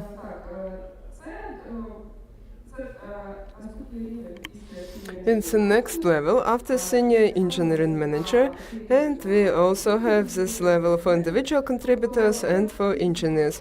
Basically, it's pretty common globally. In Ukraine, it's not yet common, but the idea is that when you grow in your career as engineering manager with your seniority increase, you have higher scope, impact, more responsibilities. So you know how it works in Preply. You can be responsible for one team, for several teams, not really complicated, more or less sustainable team. If you're senior engineering manager, you may deal with more complicated teams. When you're staff engineering manager, you deal with the most complicated cases. For example, in my case, progress is the strategic direction of the company. So we need a really high level of seniority because it involves a lot of stakeholder managers, you need to deal with executive stakeholders, and you need to advance really strategic priorities of the company. Well, so another question about complicated teams. Hope your teams are not that complicating but amazing and cool to work with because you're at a managerial position. We may also have some developers here who consider managerial roles. But you know, people are often unwilling to develop in this area because they feel like they missing out their hard skills, the primary skills. Of course, you develop some new skills, but still. I know you've been in managerial role for last 10 years, so did you have any concerns when you were considering this career development path? So yeah, my idea is the following. Yes, not all developers, and well, actually only few developers want to become managers because it's absolutely different role, absolutely different job. Developers often prefer to solve complicated engineering tasks, create some cool products, and management is very different indeed. You have to work with people. People are unpredictable, or at least not as predictable as code. So few people are willing to do it, but it's not but people don't want to be managers, not because they lost the feeling of affiliation with the product, but simply because it's quite different, and engineers usually have different motivations, while working with people for them is sometimes too much. However, as a manager, I have never lost this feeling of being a part of the product, and I actually feel like it's getting even stronger because when you're an engineer, you focus on one specific feature, one specific part of the product, while in my case, I'm responsible for everything, for the whole big scope. I see everything we're doing, so when something used to be just an idea and now it's a whole product, I get much more endorphin from it because I have a visibility of everything my team is doing, and there is much more pleasure in it. Now let's talk not about endorphins but about your adrenaline. You mentioned complicated teams, and you mentioned that right now in your progress project, one of the complexities is a lot of high-level stakeholders. Tell us a little bit about some of the most complicated aspects. What do you find the most difficult, or maybe something you don't really like, something that stretches you, something that helps you to develop? So, well, I think I can tell you about two aspects in the context of the stakeholder manager. What I have right now, what's my biggest complexity? Actually, my team is pretty new. So in addition to our new team, we also have several departments at our company, such as learning design. It's not an engineering team. These are trainers, very experienced people, or people who worked in similar fields. And these people are telling us about how learning is supposed to look like. So they have expertise in this area, but since they are also a new department at the company, we just learning how to deal with them. Now we have applied AI team because we invest in a custom AI model. So we learn how to work because it's not a conventional, it's rather unconventional setup. So we're building these limits, these boundaries, who's responsible for what. And a bit more about management, and then we will proceed to AI, because everyone's talking about it, and we are not an exception. It's really interesting how it's used in learning. So tell me, please, how did you grow up as a manager? Maybe you had some obvious training programs ran by companies or by some kind of mentorship program where you had your mentor. Maybe you read Peter Drucker or some other books, so tell us about it. Of course I read Peter Drucker, sure. Well, so how did my management path started? It started over 10 years ago. I was a key engineer first, and then at some point I realized that I'm really driven by working with people. And you never know what kind of problems they approach you with today, and I'm really driven by it, because every day is different. And for me, it adds a dynamic. It's really cool, and you have more impact. You can promote the growth of your employees, and it's really rewarding because you watch people grow, and it's amazing. When I started my maths problem, my manager noted my potential and invited me to assume a managerial role in my existing team. Of course, I completed some courses, in-house courses within the company, a lot of courses, external courses outside of the company over the 10 years, and it's a continuous process. You can always learning, there is no limit. And right now we have new tools, new approaches. We will talk about AI and how it changed the development approach and the approach to the function of organization. So you need to always learn, and that's what I'm trying to do. I have a hypothesis that these changes in approaches is this new young generation of people. Now, during a coffee break, we talked about her current challenges with Zoomers, and that these people require absolutely different approach, motivation, engagement. Maybe you also have some observations about it, maybe some success stories.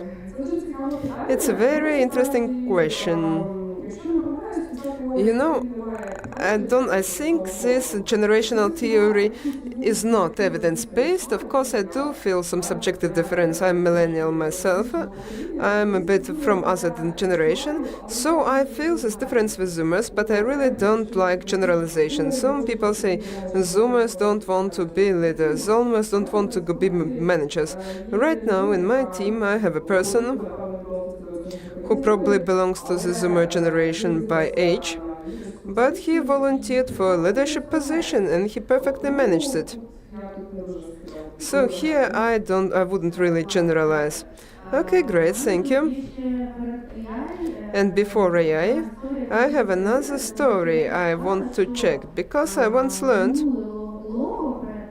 that last Preply logo was bought for $20, and the colors were pretty random. Is it true? I've heard this story. I don't know if it's true, maybe it's just a myth, but indeed Preply had several stages of logo transformation. I think it's our third logo version, and I was a part of its development process. In 2023 we did some rebranding, and I led poly-branding among engineering team. It was amazing, very interesting experience, pretty challenging of course, very long term. The whole process took a whole year. I mean, from inception of this idea to the full conversion of the whole product to a new brand. There were a lot of challenges and a lot of interesting things. But now we can basically use new attributes, right? The process is already complete. Yes, exactly. And everything is in line with modern philosophy. So, yes, the rebranding process happened in 2023. It was a very big and non-conventional project, really large project. Before that, we did small tactical experience. When we released it, We had a very important deadline. We definitely had to meet. And my CEO says I didn't expect it. It was not a standard practice for Preply to successfully implement such a large project on time.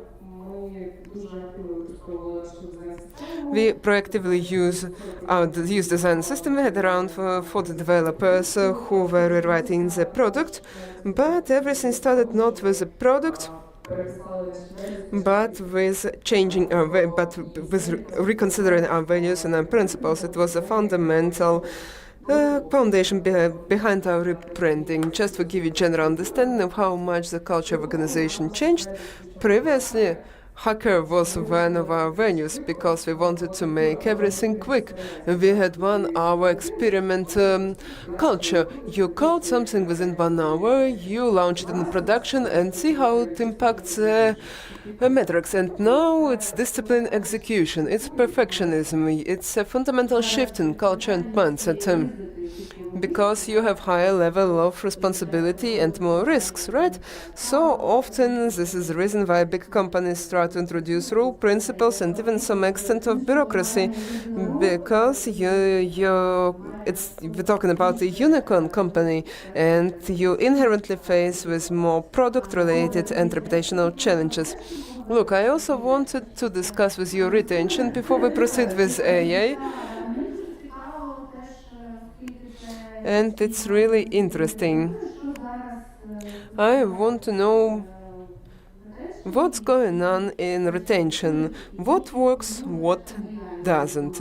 Maybe AI already helps with retention. What do you think? Well, right now we really focus on building LTV and long-term retention programs because we know that students who stay with us for a long time are really important. We have a lot of them, but you need to address some business challenges to make sure that you don't lose your students. I think it's typical for many businesses. After first months, many people just drop out, and our job is to develop a product that will really retain the people, to make sure it's engaging and they get value from it. The progress I'm talking about, something that we're building right now. Of course, I'm really biased, but I think it's gonna be an amazing feature, an amazing product, and it will really create value for you because you will have a visibility of your realistic progress correlating with your level, and that's how you will be in a better position to grow and use language in real life. So, real value. Basically, that's the only thing that can retain a user.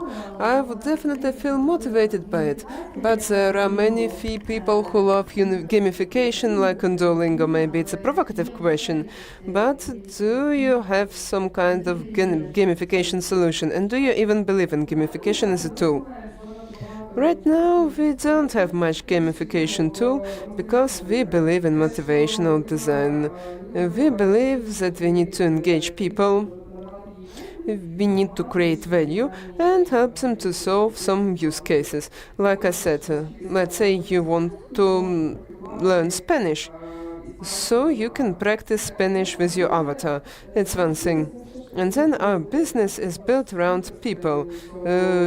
It's tutor-centered. Tutored is in the core of this equation, and human connection really helps. And you know, like when you go to a gym, you have your personal trainer, you're committed, so it's difficult for you to say, oh, I'm sorry, I won't come tomorrow because something happened. Same works in this treatment.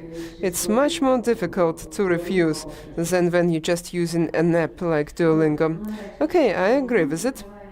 So we're about to open our AI section, finally.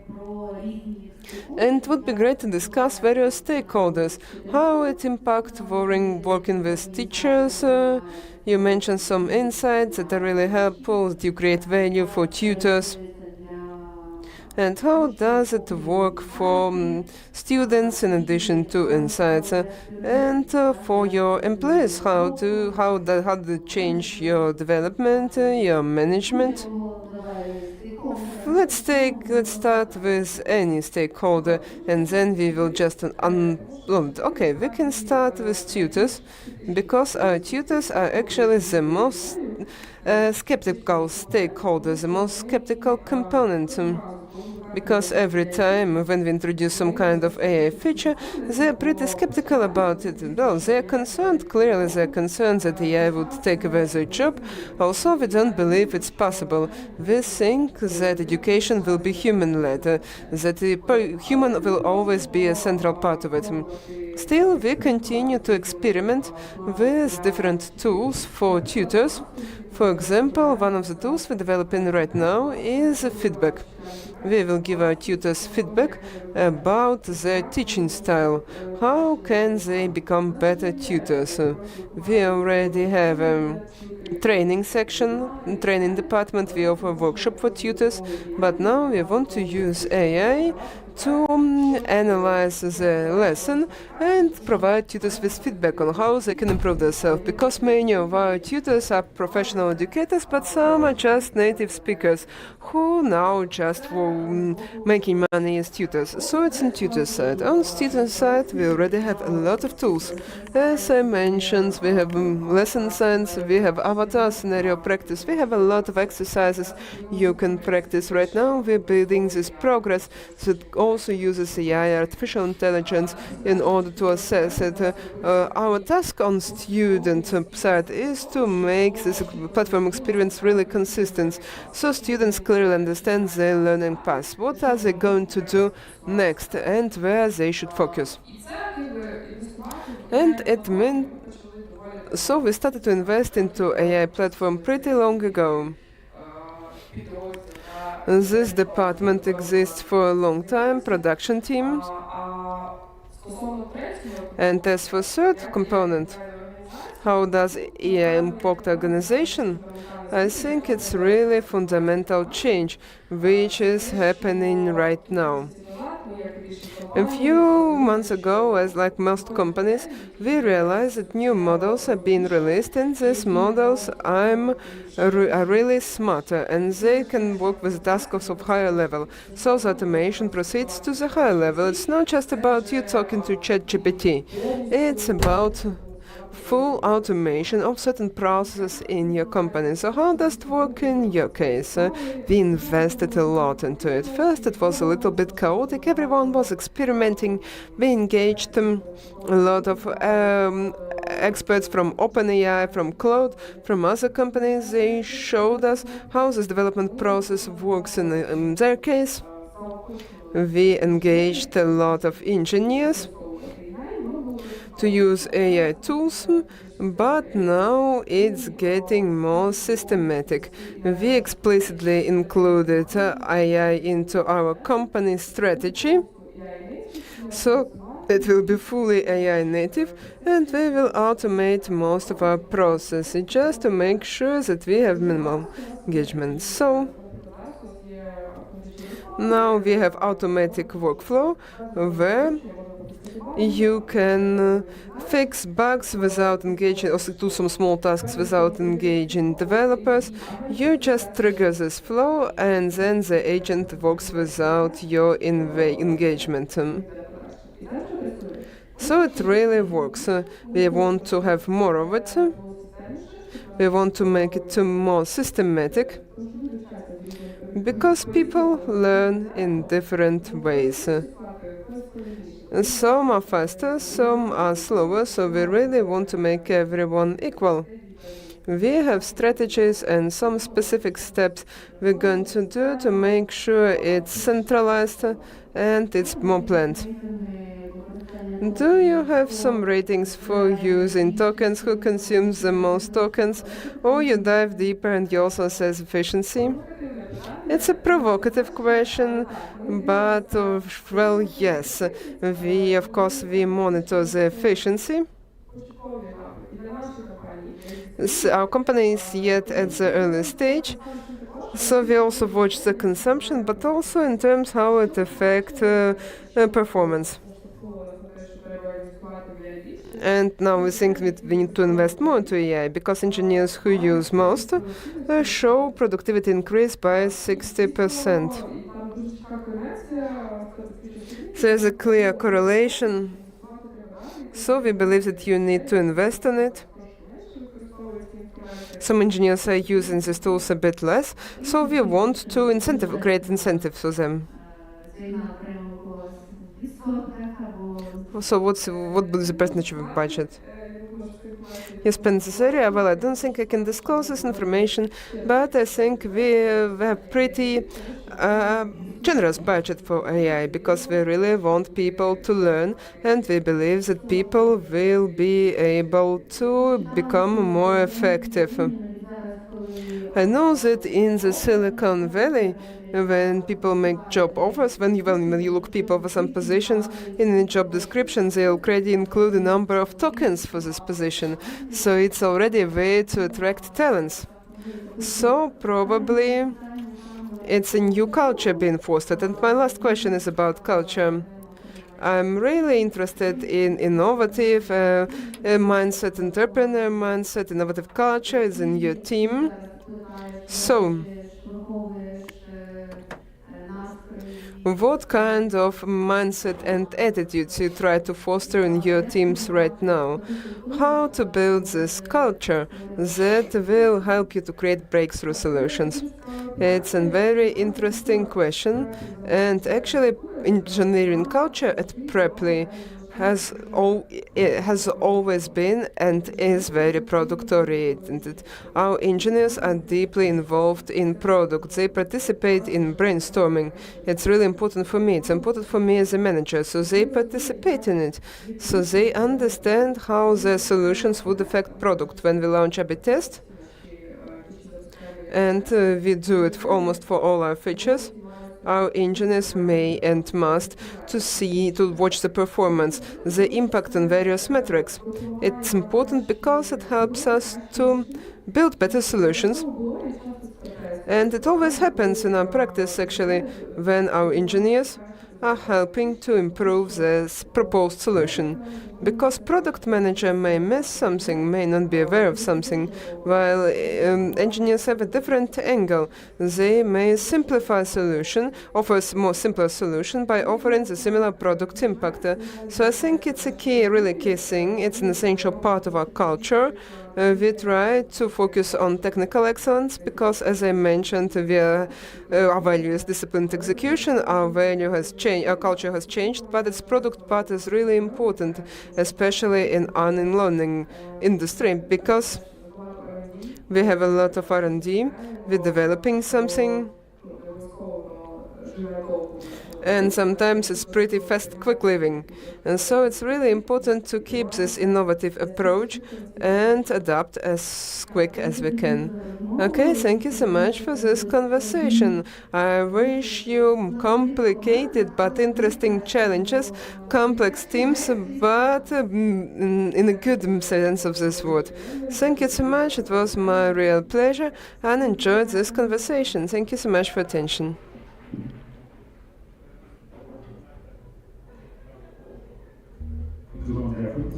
Thank you so much. Let's take a photo.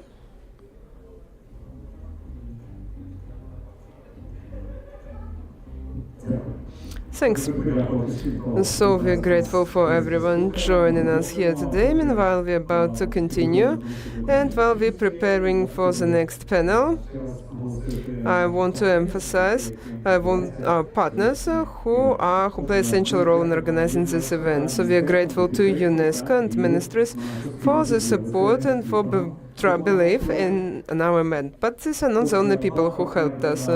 Our dear partner, Dutek Forum, Credit Agricole Bank, one of the leading international banks present in Ukraine for over 30 years. It's a long time. Our ecosystem partner, United Digital Hub, a platform for cooperation between Ukraine and the EU in digital transformation field. Our startup output is EIT Community Hub, European Institute of Innovations and Technologies.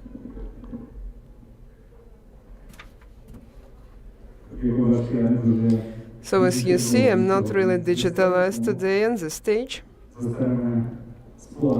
Old memories. Now, General Cherry, a company that produces FPV drones and technologies for Armed Forces of Ukraine, a tech partner. Include real global leaders, Amazon Web Services, global cloud platform #1 globally. They help Ukrainian companies to scale up on the international market. One of the largest player in server and cloud solutions. Sharks Code, a Ukrainian company, software developer, integrating AI solutions into business process. IT specialist, lead distributor of IT equipment and other technologies in Ukraine, ICBC Space, EPEL premium reseller, reliable IT partner for businesses, also busy, platform for orchestrating the software development process using artificial intelligence, Shepard, Amazonum, Ukrainian company that develops practical AI solutions for businesses. Our charitable partner is Sergei Pritula's foundation. We thank you for sharing information. We are grateful to our peer partner for sharing information about this event. Liga.net, UA News, Inspector Tech Ukraine, Scroll Europe Plus. And Hendrix, Monkey Shoulder, Glintilp, and Morshinska are our catering partners. Meanwhile, we continue, we move on. Despite all challenges brought upon by the war, we're really inspired by the fact that global tech companies not just stay in Ukraine, but they continue to invest and to expand their teams and launch new initiatives. So, why Ukraine is still an important part of global technological landscape, and what is the potential the international businesses see in cooperation with companies based in Ukraine? Why Ukraine is still important of global tech landscape and potential seeing the international businesses envision in companies based in Ukraine? This will be the topic of the next part of our agenda, Global Talks. So why global tech companies pick Ukraine? And now I would like to invite to the stage the moderator of our discussion, Maria Shevchuk, Chief Executive Officer at IT Ukraine Association. A round of applause. Hello.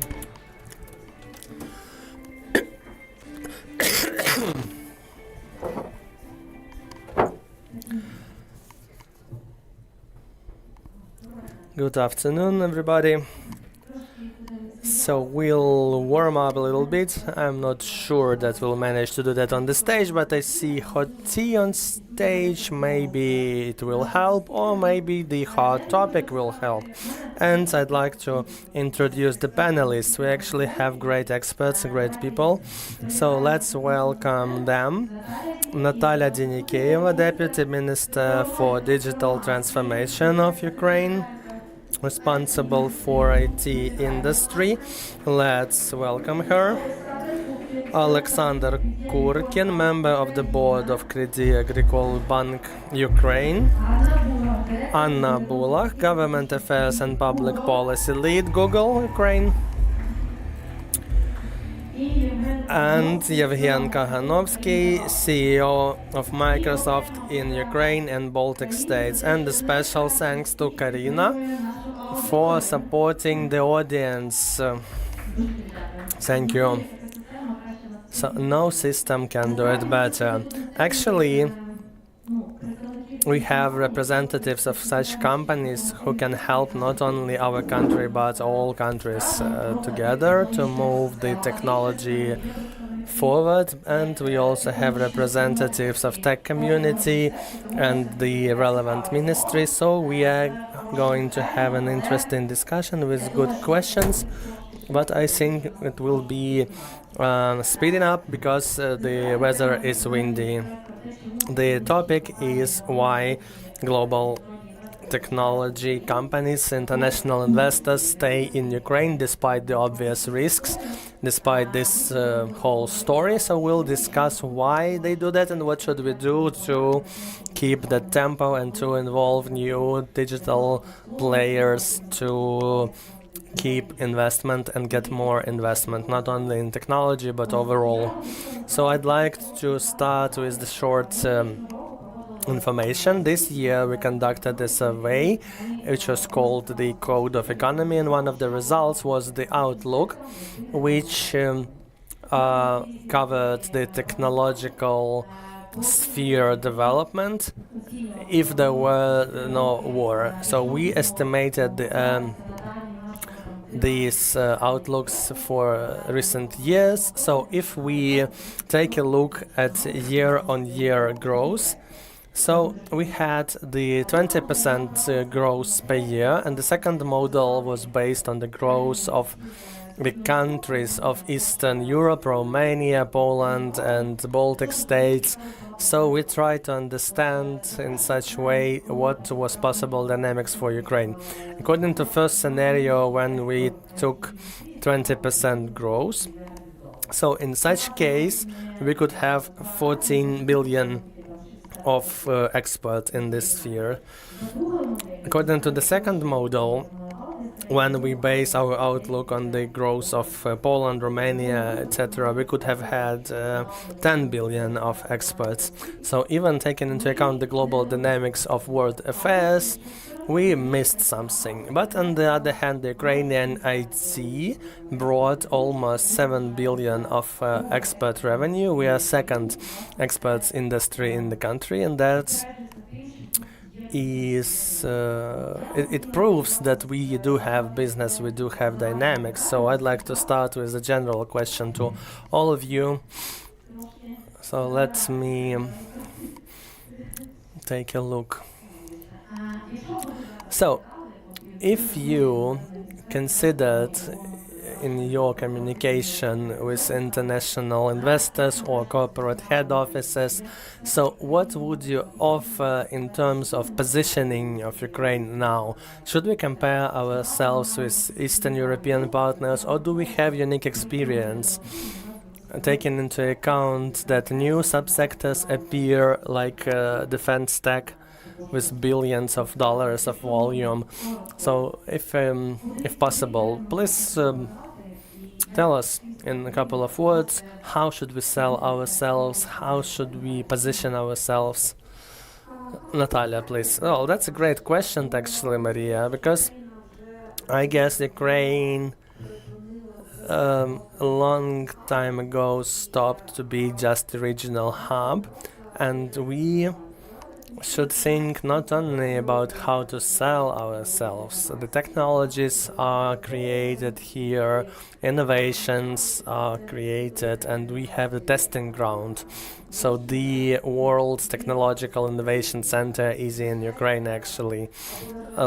Unfortunately or luckily for Ukrainians, this full-scale invasion turned our country, well, not jurisdiction, because there are some issues with jurisdiction if we speak about civilized examples and our goals, well, but the country. But this ideal storm gave us a chance to become not only a country, technological country, which is known because of huge numbers of people working in IT, outsource country, outsourcing companies. But what happens in Ukraine now, well, maybe we are not the leader, but we are, well, we can be leaders. I see that as of now, only very lazy IT companies don't do something in the so-called defense tech. You can call it differently. We speak about the defense. dual use if you can't speak about defense technologies, but actually the technologies which are being created in Ukraine are not about the dual use, but about omni use. So we, as a Ministry of Digital Transformation, a civilian ministry without a mandate to do something in military tech, we are closely monitoring what can be done with these great new things and what we can do with them after the end of the war. And currently we are speaking not about dual use but about omni use, the products which are needed worldwide, and the application can vary.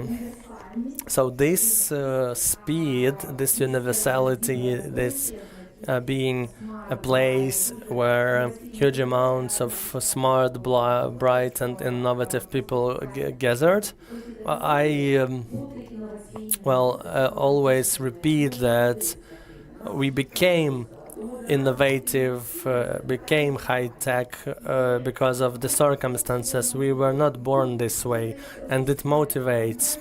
I guess all these things, this amount of personnel, the speed, the readiness to try new things, and of course being the testing ground.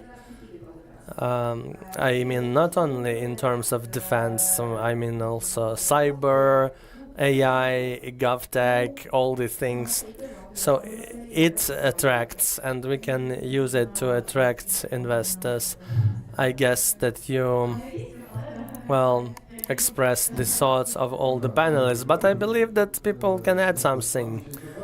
Well, it's hard to add something. On one hand, we are still part in terms of geography and everything else. We are part of this hub. We have integrated markets, integrated technologies, but the what was said means that the dedicated separate ecosystem was formed.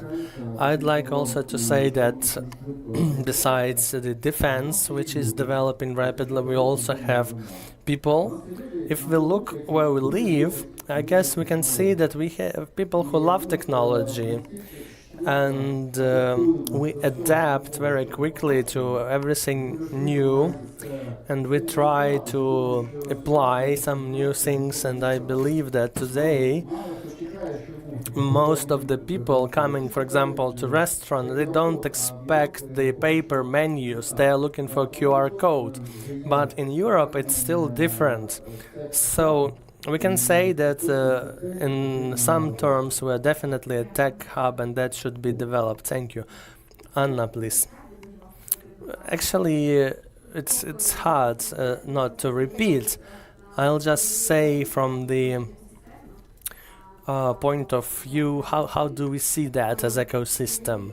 So in recent years, from point of view of market development, of its rapid development in times of war, when small business, medium business export a lot, the market grows rapidly, and in terms of digitalization and AI integration and exports in the marketplaces which we have, and in terms of adoption of AI as well.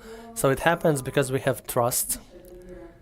We have higher trust to digital technologies. It's an issue of ecosystem. It develops on the level of state, which develops GovTech, where we cooperate a lot, and at the level of on other levels where we participate in upscaling, where we provide AI literacy tools, and we shift from digital literacy level to AI literacy education. So we understand that we must learn to be AI users more and more, and we see that teachers should transfer this knowledge to the pupils and to the future developers, and it should be transferred further and further to owners of small and medium enterprises.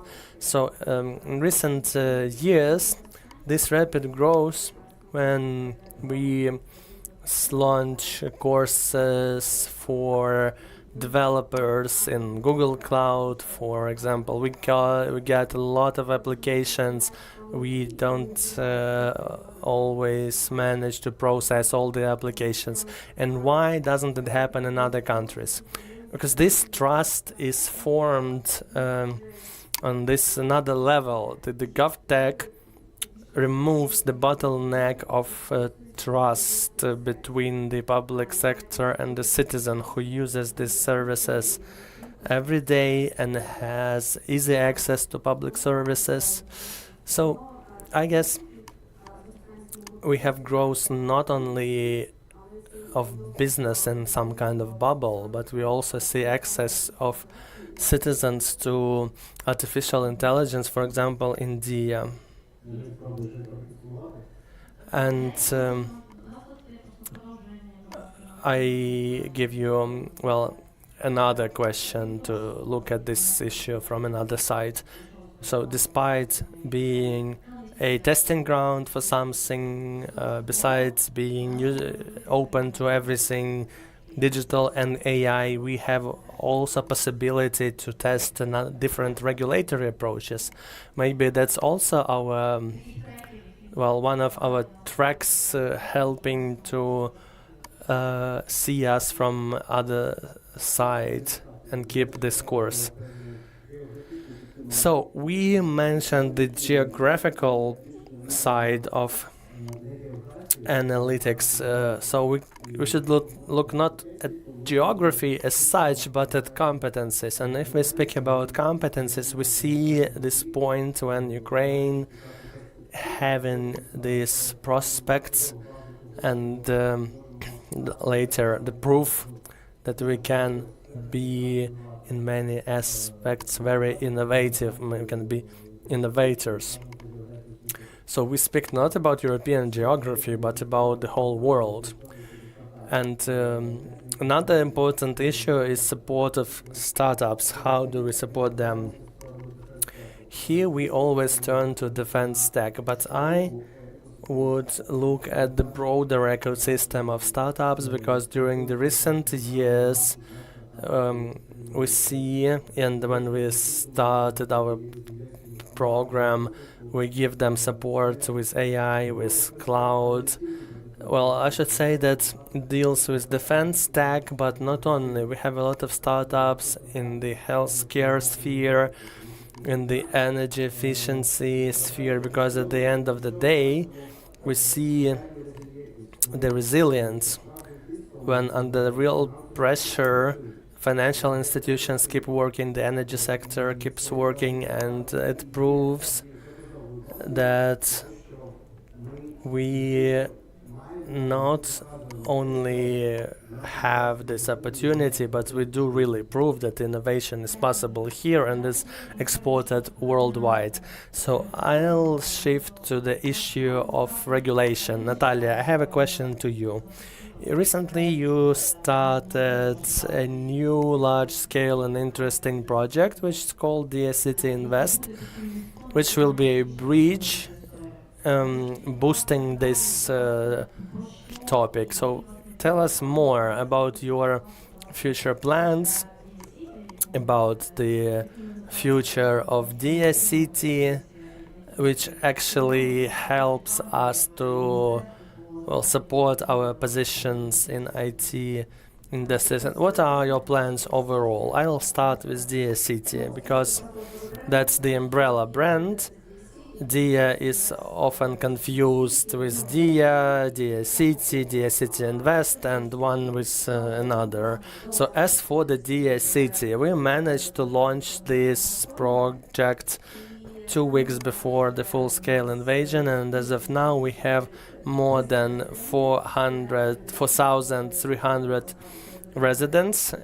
These are legal entities which gain the resident status, and thousands of people who are hired by residents or they have contracts. So I'm sorry for my for language, but the things that annoyed members of parliament, these things are changing and becoming more transparent and working correctly. So Ministry of Digital Transformation, well, I wanted to say is building, but is trying to build ecosystems to improve the development of technological business. It's great that we have the city, the English law, British law tools, some support, but that's not enough because we have to form the investment climate in the country, and doing that by providing infrastructure, changing the investment culture. It was repeated many times, but still, if we are speaking about investment in this country, 98% of cases are when investment funds from abroad are investing in legal entities abroad. But the team is here, IP is not here, and everything else is not in this jurisdiction. So if we, take aside war and imagine that there is no war, we live in some perfect situation. So with current legislation, nothing would change. Some foreign funds will invest in foreign companies. To change that, we have to change legislation. The changes needed are not dramatic. Nothing to negotiate about with IMF, for example, to get some approval for tax benefits or anything like that. We just have to change procedures a little bit. The procedure must become more humane. So together with exchange stocks and exchange commissions, we prepared amendments that will, without great complications, will allow to create a venture fund in less than a month. So we wanted to achieve the 10 days time frame, but it will take a little bit more. The draft law is prepared, it is registered as submitted by the digital committee. It was already approved by the committee, and we are waiting for a good time to be analyzed by the deputies, and it's expecting for the vote in the parliament. It simplifies the procedures. There are some limitations. We don't want to create some additional Ponzi schemes or anything like that. That's why there are some limitations of capital. As far as I remember, $50 million. There are limitations of participants, up to 20 participants, and the object of investment. It must be limited to UNIT.City. Why do we do that? Because in Ukraine, despite the war, despite all the hardships we face, still there is money. This money are earned in Ukraine, not in technological spheres, but in real estate, retail, and others. And because of war and some limitations connected with war, namely the currency limitations, so we witnessed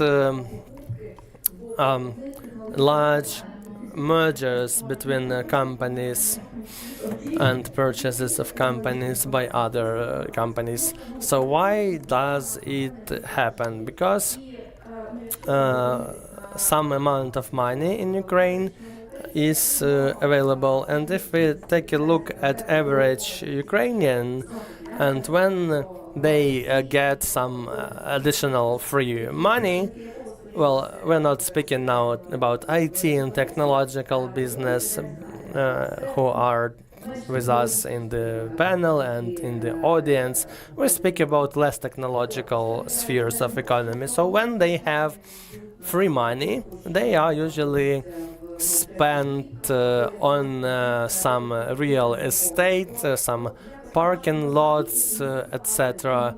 Because in our understanding, investing in innovation and technology is not part of the culture.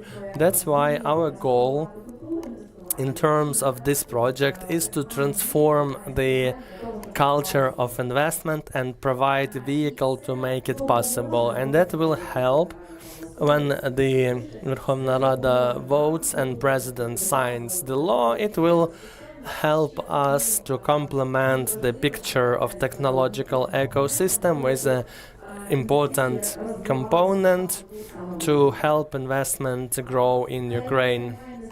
I won't tell you anything about the timeline because it depends on multiple factors, but we are moving forward. And I would like also to add a couple of words about UNIT.City. Of course, we don't stop developing this space, but anyways, 90% of planned things are implemented. We are still working on fine-tuning because UNIT.City is first of its kind, and when the law was adopted and this space started working, we saw some bugs, I don't want to name them now, but we saw some things which could have been made better. So we continue our dialogue with industry to see what's happening, to see how we and members of parliament can influence that, either in the changes in legislation or some decrees of cabinet of ministers, which will make this process and procedure connected with the residency more humane and convenient. We are also are expanding our activities, expanding the spheres which can participate in UNIT.City. That's not very pleasant activity, because from one side the state provides benefits, but the state must also understand what it gets in returns, and when some benefits are provided, the state expects the growth of legal entity, expects more taxes, more jobs. So currently all additions provided showed us that the only really successful story was UAV production, of course, because of the war, and we also tried to add the R&D for all the spheres of economy, the prosthetics production, because that's what we face today, and we must have more prosthetics manufacturers. Overall, we are quite open. Industry representatives can contact us and say us what they want, what the state will get, how it will influence the economy. So we are open to all ideas, Maria. We know. So let's continue with investors actually investing in Ukrainian legal entities. Alexander, I have a question to you. We understand that international business is very well dependent on the risks of war in Ukraine, but Crédit Agricole classifies Ukraine as strategic priority, because there are countries where you invest and then you leave, but in Ukraine you keep working and you invest. You signed this deal with Lviv Bank. So can you tell us more about why Ukraine is commercially and competitively attractive market, or maybe some details about the recent deal? Sure. First of all, we did sign the preliminary papers on the purchase of Bank Lviv, and that's a very important event for us. We worked for a long time to make it real. We worked with our investors, we explained why it's necessary, so we signed the agreements but we haven't purchased the bank yet.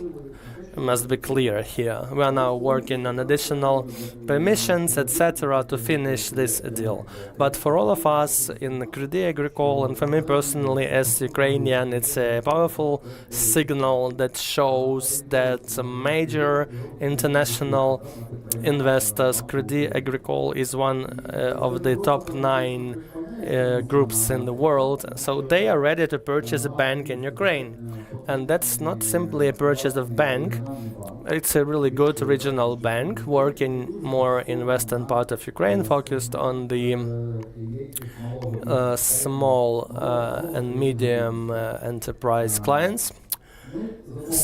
So we are quite similar because both banks have foreign capital, and from the point of view of cultural integration it will be a benefit because the foreign bank will be integrating with foreign bank, and on the other hand this bank is a little bit smaller and they are moving much faster than Crédit Agricole, which is quite conservative. So the segment where they successfully work is actually the part where we want to grow our presence, and that's the sphere of small and medium business. Because if we look at the premium segment and big business, we are represented well there. But in SME, it's a great opportunity for us to grow, and together with Bank Lviv, we can be in top 3 in the west of Ukraine. And after the integration, we will scale and expand their work on the whole territory of Ukraine. So this event is a powerful signal for all investors and for all Ukrainians that it could be done, it can be done. And we are watched closely, including the attention from the Crédit Agricole group. So what will be the result of integration? Of course, that's the first step. After that, we should scale, grow, expand our presence, attract investment. So if we take a look at the strategy of the group, we see this bridge from Italy to France to Germany to Poland to Ukraine. It's a single connection in terms of financial ecosystem. So thanks.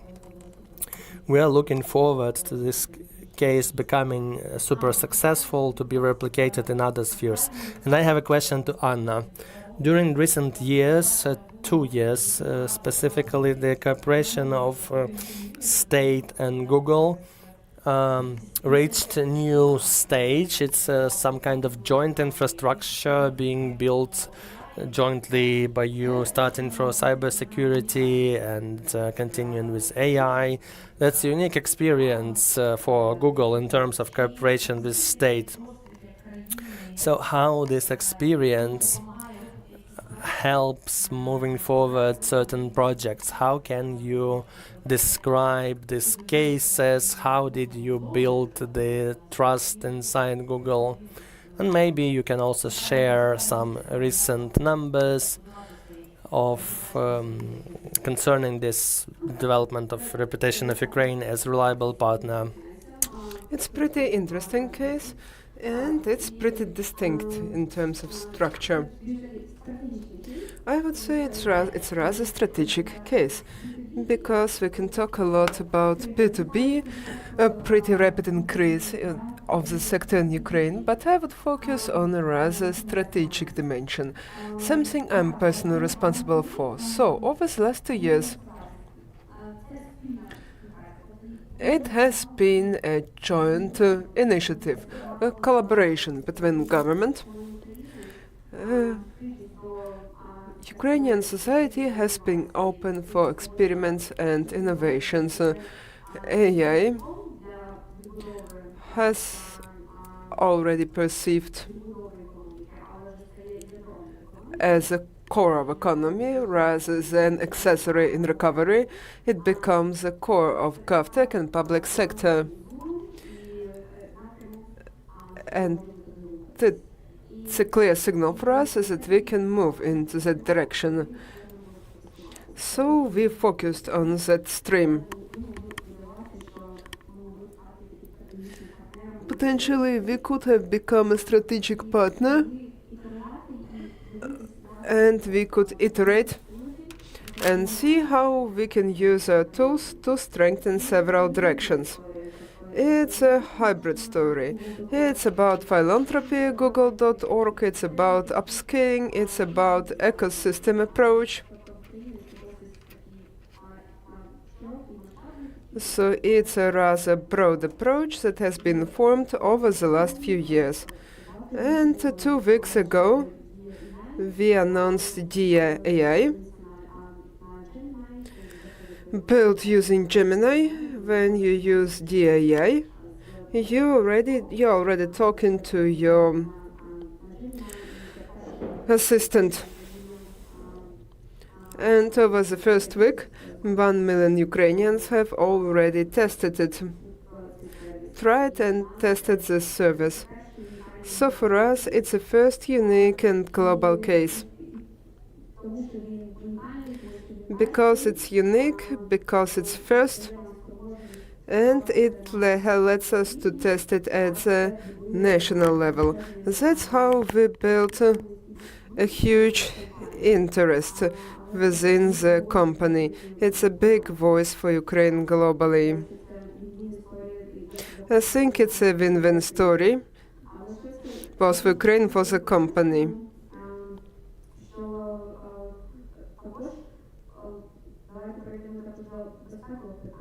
Now let's focus on security issues. We can build hybrid systems. Well, we know in what kind of environment we live in. And quite often our technologies can be used in most critical conditions. So to build this dialogue with the government and show the world how we can safely use technologies, both locally and globally, and tell about these cases. So we're not afraid to go into these critical and sensitive things. And that's how we can overcome ourselves. The same is true for cybersecurity. We have Google Threat Intelligence and mandate. So why Ukraine is unique and necessary. Everything that we track, where we cooperate with the government, all cyber attacks happening, both in the front line and in the rear, against government public buildings, against militech, against critical infrastructure. So we are using them as part of our drills. And then because otherwise they may be used versus against NATO, against all democratic world and partners.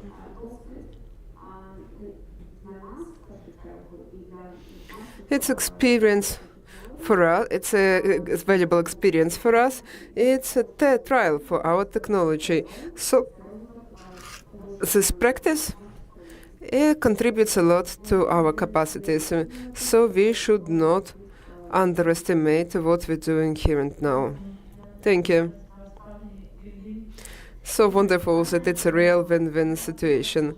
Evgen, a question for you. So you've paid, I know that Microsoft is paying a lot of attention AI, it's a kind of global strategy. Digital transformation, can you tell us about your place in Ukraine in this global strategy? And what are some of the advanced projects in Ukraine that can contribute to global Microsoft streams? Of course. I would start with where Ukraine is at right now on the AI map.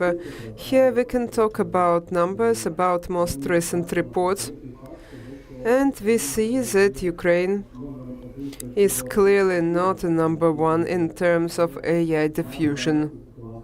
But I would focus on a totally different thing. Right now in Ukraine, we're not talking about how much projects we can implement. We're talking about quality of such projects and the depth of their implementation. Because if we take a look at the global demand, it's not like I want it to be done quick. I'm pretty sure that Europe and world expect that the AI industry will make our work more efficient, will make our work less difficult. If we take a look at the data, it's really interesting because 80% of employees globally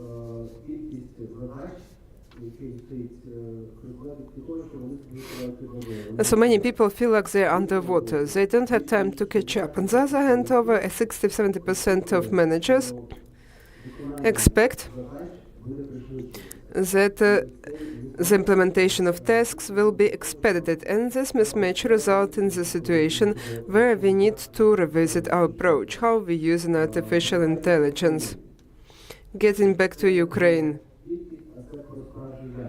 It's not about quality. It's not about quantity.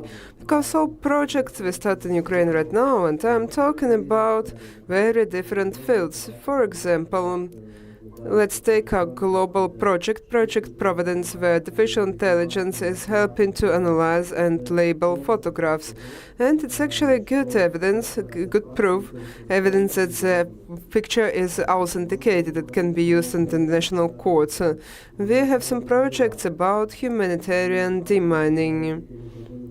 Project we implemented with our partner about analyzing damages in Ukraine, where in a few days we analyzed over 500, a lot of buildings. So we're talking about real quality. And so it's not about speed, it's about resilience. And such technologies can be confidently reused, and we can rest assured that our systems will work, it won't collapse, it won't fail, and people will benefit from it. My colleagues mentioned cybersecurity. It's also another really important component. We observe some global signals and we can interpret them in order to prevent other cyber threats against Ukraine or other countries. Our cyber threats process around 100 trillion signals every day. Then we build models, we do simulations, we collaborate with the government, and we share this information with public institutions to improve the speed and efficiency of the response. Thank you so much. Then, if you don't mind, I will ask you another question to continue the topic of cybersecurity, something between cybersecurity of various sectors of Ukrainian economy. So, we have a big project, Enemy Soft. Unfortunately, many Ukrainian businesses continue to use it, and we have to fight with it because the Russian software is still predominant on the market, but we know that Microsoft has many things to offer. So, maybe you can share some of your thoughts. Tell us a little bit about this project and what's your role in supporting this crusade? Maybe somehow expedited. Maybe you have some life hacks to create incentives for various sectors of Ukrainian economy to transition faster, because it's super important. There are many questions about it, and Microsoft has some amazing solutions.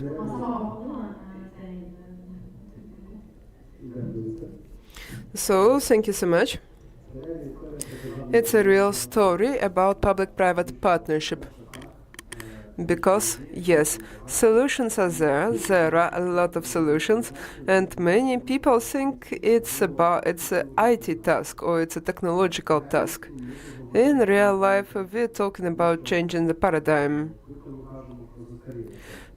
Whether it's outdated software or enemy software, we need to first do the risk assessment, understand the risks for the government and risks for each and every one of us. So it's clearly a cybersecurity problem. It's clearly a functional problem, and its impact on the activity of public institutions. So, what we do right now for private businesses is about large-scale transformation. Why do we need it, and what am I going to have as an output? On the other hand, it's really important to mention training. Probably in 9 out of 10 conversations with our partners, I avoid using word clients and customers because we have absolutely peer-to-peer cooperation. So our counterparts are our partners. We develop solutions together. We build platforms, and we have a 3-layer structure. First layer is infrastructure. Next is cybersecurity, and third is our ecosystem, our partner ecosystem, which lets us to scale up really quickly. So, first of all, we need to invest in people. We need to invest in training and development. And then we can invest into any tools and any software, because nothing will work about people. Its conclusion is based on real experience. So let me dive deeper and recall 2022, when we decided to proactively reach out to private and public companies and help them with data migration and infrastructure protection. So the very first thing we faced is the willingness of the teams to initiate difficult migration projects. And we had to activate our teams all over the world, so we can simultaneously implement not dozens but hundreds of migrations. So skill building actually results in the outcomes we're discussing here when we talk about cyber resilience and innovations. The baseline for this innovation is our investments into our colleagues and our teams to make sure that they are ready for difficult but really cool projects. Thank you, Anna. Then I have another question for you. When you mentioned these partnerships, I just thought about the huge, tremendous efforts of Ukrainian people that are needed to drive some decisions in global corporations, especially when there is this clear limit between philanthropy, and that Google is helping here with corporate and social responsibility on one hand, and where Ukraine is seen as a commercial playground. Of course, we're grateful to specific people, specific individuals, because driving any decision at the global corporation, it requires huge deal of efforts. So how do you balance it right now? What's your vision? It's not like, I don't want to use word selling Ukraine, but how do you push and balance this philanthropy and commercial project? And what do we need to keep in mind in collaborating with the public sector, with the government, to make sure that we want more projects and Ukraine out of those global corporations? Well, I think it's pretty balanced already. So it has been a really long journey over the last few years. We have well-developed competences, and we have built sustainable partnerships. Over the last few years I've been here, and even when teams are changes, even now, this transition feels really good, you know. And it's interesting. Local competences are in place, and we have this institutional memory. Well, so what do I use? It's about building technical knowledge and sharing this technical knowledge from Ukraine to global markets. Ukraine has advanced so much. from general political understanding of long-term technical to in-depth technical vision of what we need, that it's time for us to communicate practically. We need to iterate, we need to build, and what do we want to achieve here? So we need to find and build these networks, these partnerships, which is really needed at higher levels, at different branches, in cloud, in Google Research, and rest. So what do we did over the last years? We deployed Google Cloud in Ukraine, and we saw this promise for business, infrastructure, and hopefully we will see very positive trends for Ukraine. It's a big strategic effort. And it's in line with the local trend of artificial intelligence, because it really reliant on infrastructure. It's a story about infrastructure, it's about energy,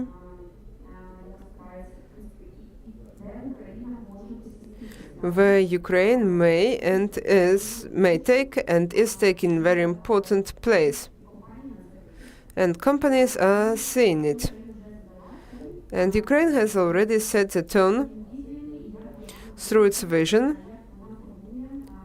how it's building all these industries from defense tech to agentic state, how it's building its visions and its partnerships. And I absolutely agree with partnership. Building partnership inside, when you build partnership, it's about partnerships. It's not about being a vendor, because we clearly understand situations about criticality, people and resources. So that's why we're looking for these partnerships, partner conditions. We're discovering resources to support some projects. So yes, this partner relationships is very important.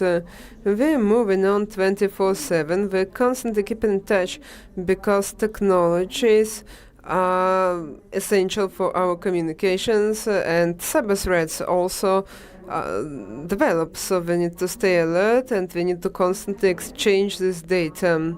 So this energy really depends on the competence of people, on professional communication, never violating compliance. So data, information, and understanding where regulator is going to go, because we understand that as soon as government develops its own vision, we need to exchange experience. Businesses are also watching government and policy, whether they are ready to greenlight large foreign companies to enter this market, because large companies want to work in a country on a market with competition, with the clear rules of the game, where they can build this business, where they can enter and develop. Then compliance, it's more about bureaucracy, but once again it's more clear how to plan your further steps. We have already decided that we are partner with Ukraine. We will partner with Ukraine as part of recovery and reconstruction, and it's really important for us to stay here and grow. So all these vectors come together at one point, and we will continue to work. You mentioned the importance of regulation, and then I want to ask you a bit different question, not about regulation. Well, I know that we focus to avoid calling Ministry of Digital, referring to Ministry of Digital as regulator, but well, Ministry of Digital is doing a lot to promote the development of technological sector. Also, we understand that we have to compete with the whole world globally. So it's about our experience that we can share with the world, and what can we take from the world. So what do we need to do? What are the plans of the Ministry of Digital to bring more tech companies, to make sure that they continue to work here, and that we see these scenarios and further support or partnerships with other tech companies to make sure that this tech hub is once again developing of 20 to 30% increase year to year. It's complex. I'm probably not really unique. I believe that the full-scale invasion was a friendly kick and a big incentive and for us, and at the same time a big concern for all partners. For partnerships we wanted to build. And well, we have some amazing cases. Well, of course, we don't move as fast as we would want to. Of course, international partnerships take time. So the more foreign, well, international global companies enter Ukraine, the better it is. It would be really good and powerful signal for us to consider Ukraine as a jurisdiction where you can to try to do something. In order to change the risk from a high-risk country to a low-risk country, a lot of things need to be done. But we're still moving. We're building bridges between our jurisdiction and other jurisdictions.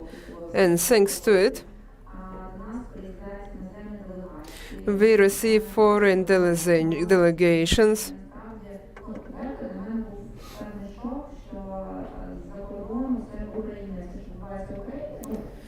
So it's a good signal that whatever's going it's not. So we are really courageous in high-tech nations. People believe that the life in Ukraine is over. So when last year, together with the UK Embassy to Ukraine, together with our partners, we bought a bridge, we brought in a delegation from Ukrainian investment companies. They were walking around and couldn't comprehend why I didn't do anything here previously, because it doesn't look as terrible as they thought. We are really missing technologies, so here associations and clusters can become the crucial layer in this environment. That may potentially catch up with government in terms of activity, or even exceed it. And of course we need to continue to develop. We are already doing it. Well, it's not really a popular idea. The only concern is that we may run out of people. Sorry, it's an unpopular opinion. I recently attended Ella Libanova's lecture, and right now in Ukraine we have something million people. And I remember this advertisement, we have 52 million. So when we talk about incredible Ukrainian tech sector, everyone understands that people are the very foundation. So what do we have to do? We have to engage company, bring people back. I'm not talking about bringing people back yet because it's too obscure and we don't have any vision. But we need to understand how we're going to stop this brain drain and make birth to more children. Yeah, your KPIs. Recently, I just fulfilled my KPIs. And thank you so much. Yeah, so we will finish at this optimistic on this positive note. I still have some space for a few more questions, but yes, dear colleagues, let's fulfill our birth rate KPI. You can start doing it even today. Okay, a little bit of laughter. And now I have another really important question. So we're talking a lot that we need to develop. We have people. We have technologies, we have a willing to do it. We are probably the most motivated nation globally. We want to achieve all our goals, but we need money to fund this show. And the financial group is a perfect counterpart to talk about money. So what are available support projects for technological sector for your holding company? You know that this holding company you're doing a lot. For example, you are one of the partners of today's forum. So if a technological company wants to reach a global scale and maybe become the next big tech giant, what do they need to do? We already mentioned acquisitions. It means that money is there. We also have the next acquisition targets, so you can approach us. So what do we do in general? What's our logic with tech market and with IT industry? Let me start with a group. Very big group, right? So quite often people don't know that we have neobanks, we have wine producers, we even manufacture cars, motor vehicles, so a lot of different components. And as for tech companies, for example, we offer really powerful support for development of tech companies in France. Just in France, we have around 40 incubators that help companies to grow. We call them levelage.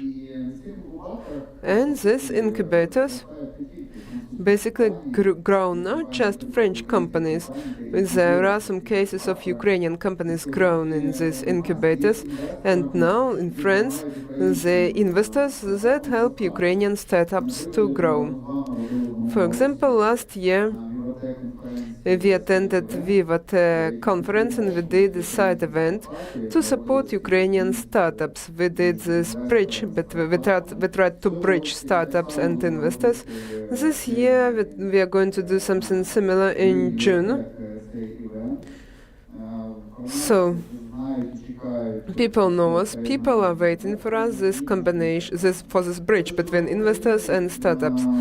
From Ukrainian point of view, IT industry is strategic for us as a country. And even this conference is not just about brand awareness. It's about support of IT industry development in general. And we've decided that we will focus on clusters, on associations, so we will build this bridge between government, between investors and clients.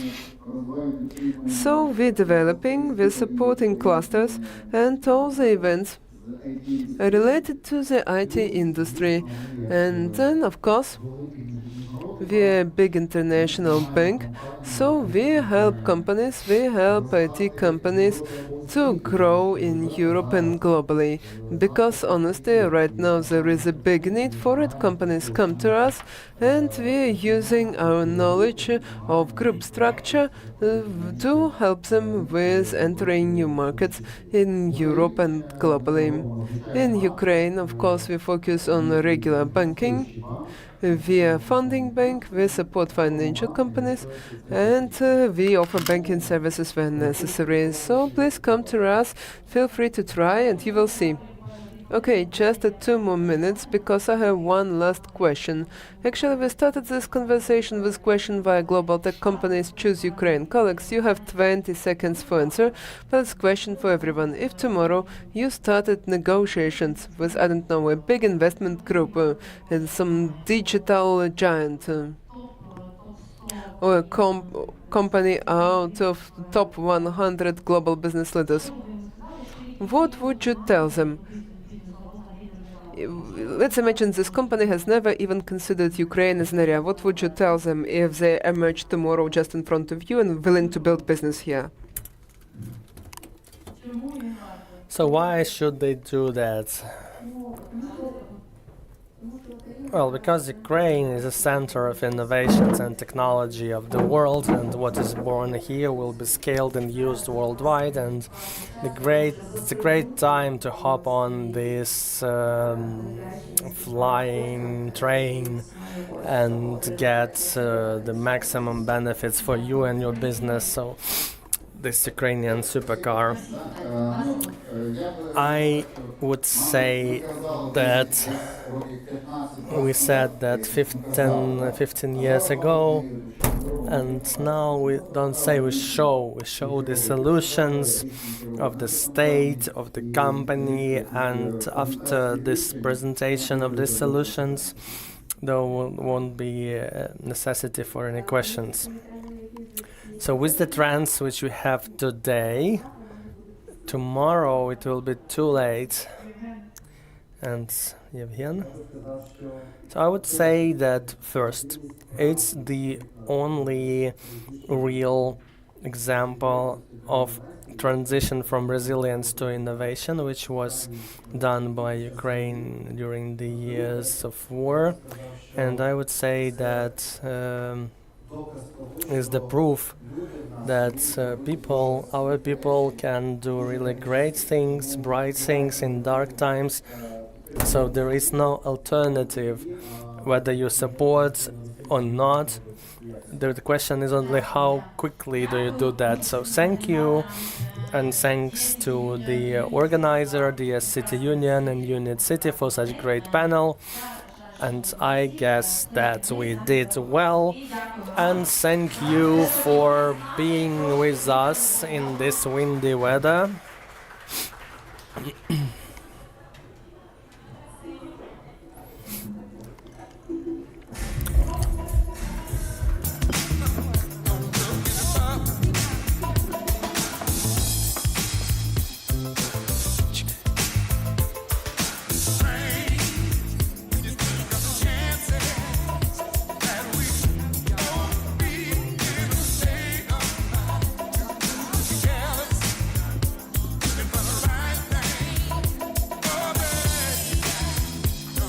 Ну що ж, дорогі друзі, ми продовжуємо, але хотілося б... So, dear friends, we are continuing our work. So, first of all, thank you for being with us, and I would like to remind you, if you are cold or hungry, we have a food court of love, because today everything is for love. You can find something tasty or have a nice coffee. So, you have time to grab a cup of coffee and join us when we continue our program. So, you know, I was told, Sasha, let's be more positive. People should laugh. Tell them a story. So I tried doing stand-up, but when I started telling people my story of how I became an anchor, people told me to stop. So we decided to invite a person who can do it better, who knows stand-up, who knows IT. So I invite IT stand-up growth manager Vlad Halitsky. It will be funny, I promise you. So please come closer. So thank you, friends, dear city, let's applause. It's cold, but you are covered. So let's speak a little bit, let's talk, let's communicate. Do we have representatives of IT here? One person, two people, 3, 4. So we've talked already with you. So it's 40%. So almost everybody is from IT. What's your name? Vika. So can we speak with her? So we give mic to Vika. So the mic is yours, Vika. Let's talk. We'll have 10 minutes of communication, and I will tell some jokes. So what's your name? Anya, Vika, Lisa. Great. So Lisa, what do you do? I am PR director in marketing agency. So which marketing agency? Elite Web. Yes. So I work with SEO, marketing. So you didn't pay for advertisement, so please stop. So what did you hear today? What was interesting? So I've heard a lot of interesting words, like AI binging. So what does it mean? It's when you are in the cloud and you can do something fun and you can't stop. So I had such binge a week ago. So you've just stopped it. It doesn't stop when you run out of tokens. When the PR department budget ends. So Lisa, are you a team lead or tech lead? So how many people do you have in your team? 6. What's the most difficult things to do? Well, to catch them when they are working remotely. So do you mean that they are not productive when work remotely? Well, you should control them. So today is a working day, Lisa, right? Yes. So your employees are great. Yes, you have working day and you are on events, and I also have cocktail. Oh, you work great, Lisa. So the problem is in your employees. So, and the employees are working now. So do they know that you're here? Of course. So let's believe you. Let's applaud Lisa. So Lisa, please give the mic to Anya. So do you want to communicate? Okay. Okay, let's go. What's your name? My name is Pavlo. Do you work in IT? No. Thank you. Give the mic to the next. Oh, okay. Where do you work? I am 17 years old and I'm still getting my education. In what sphere? Management. Was it your decision or your parents? Mine. So, but the choice of the university was not mine. And where do you study? The Kiev Mahila Academy. Oh wow, great. Let's have a round of applause. Why was it not your decision? Well, the circumstances changed. I should have studied in London. So, yeah, now I understand you. I graduated from university in Dnipro and I can say that Kiev Mahila Academy is a great choice. So what are your plans for the future? I'm learning automation of business with AI. I create one-pagers, etc. And I offer my services to cafes and so I offer them anything for hundreds of dollars. Well, look, when I was 17 years old, I played football, that's for sure, and I also did some swimming. And me too. So I am the expert in swimming. So let's give a round of applause to this great sportsman. So what style is your favorite? Freestyle?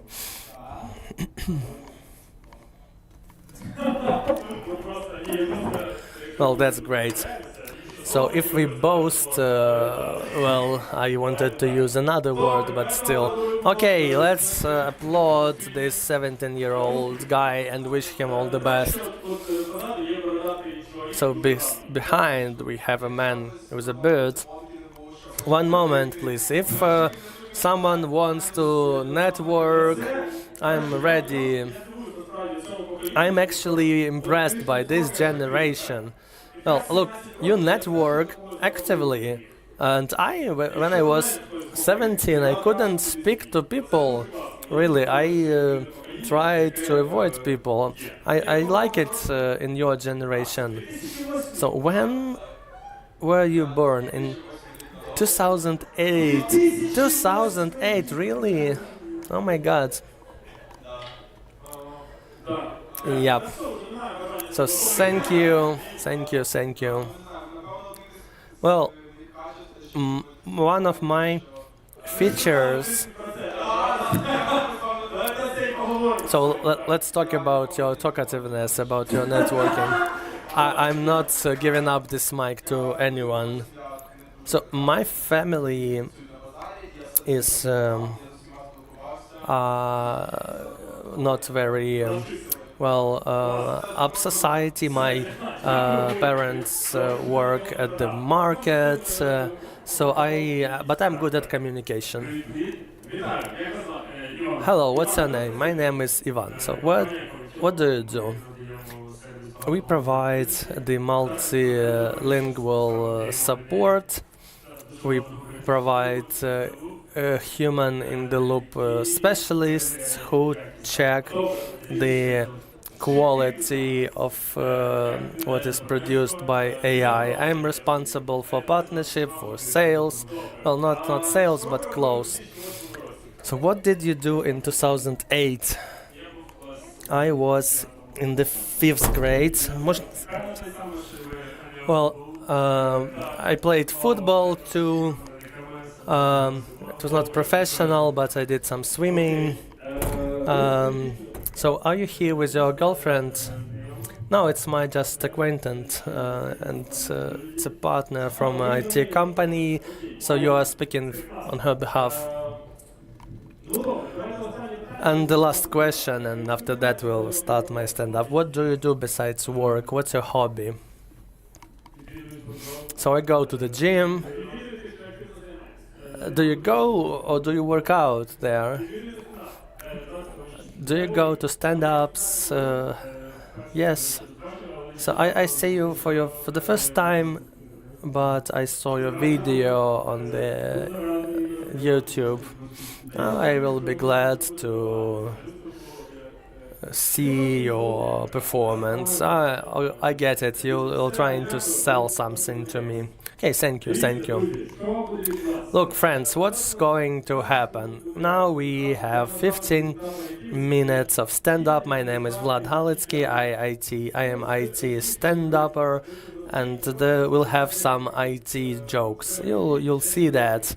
I'm working in IT for 10 years, and I've been in the comedy for 10 years, so you'll get it. Before getting a relationship and fiance, I used to go to dates often, and the problem of the first date, you have to tell the same story all the time. I didn't have too many dates, maybe twice or 3 times a year, but I understood that telling the same story is not efficient. So as an IT person, I created a Google document, and I asked my partners to read the document before the meeting. So I've read these marketing books, and I add something to improve conversions. I added reviews from previous dates, and the conversion was 0 in both situations, and it doesn't work. Recently I've made the worst mistake of my life. It was 2 or 3 years ago. I added my ex-girlfriend to a family YouTube Premium subscription. It was okay, and then we broke up, and I sent her request to leave the group, and she rejected the request. I thought, all right, it happens, that's nice, I'm ready to pay for that. It will be kind of alimony. I've worked on that with my psychologist, and as a good person, I added my new girlfriend to the same group. Why not? So we were there. There were 3 of us, and my girlfriend asked me, what's this third device? And I said here, that's all right, that's the device from previous life. And then my ex-girlfriend added her new boyfriend to this group, and there were 4 of us, and I renamed the group and I called it the Swedish family, you know this expression. And as an IT guy, I told them that we see the common history of viewed videos, and I had an idea to upload video to YouTube. I called this video, Yulia, please leave this family group subscription. And I've watched this every day for her to see that. And they uploaded the video too. And they called this video Vlad, go and get lost. So they did it every day. So I've had a quarrel with a brother of my fiancée, and the sister reposted one of the stories and the husband unsubscribed. And well, I said that it's a sign that nothing good will get out of that. Did any of you had experience of migrating parents from Viber to Telegram? So did you manage to do it successfully? Do you communicate in Telegram or on both platforms? Okay, that's UNIT.City, a very great audience.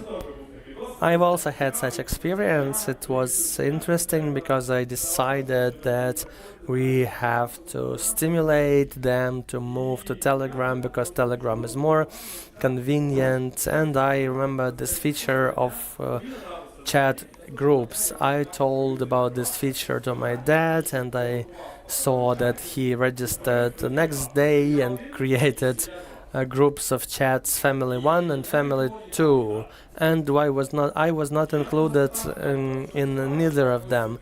And I asked him what's going on, and he answered that I shouldn't mind, that it was an accident. And also my father collects coins on advanced level, but when he collects these coins, it's very important for him to know the price for which he got it. So I saw a €2 coin on Krishchatik costing 200 hryvnias, and I decided to purchase it for him. So he thanked me and asked what was the price. And I was warned by my mom to told him a conservative price because he wouldn't accept. And I told him 150 hryvnias, and he accepted the present. I'm happy, he's happy. And then he calls me and says that he sold this coin for 300.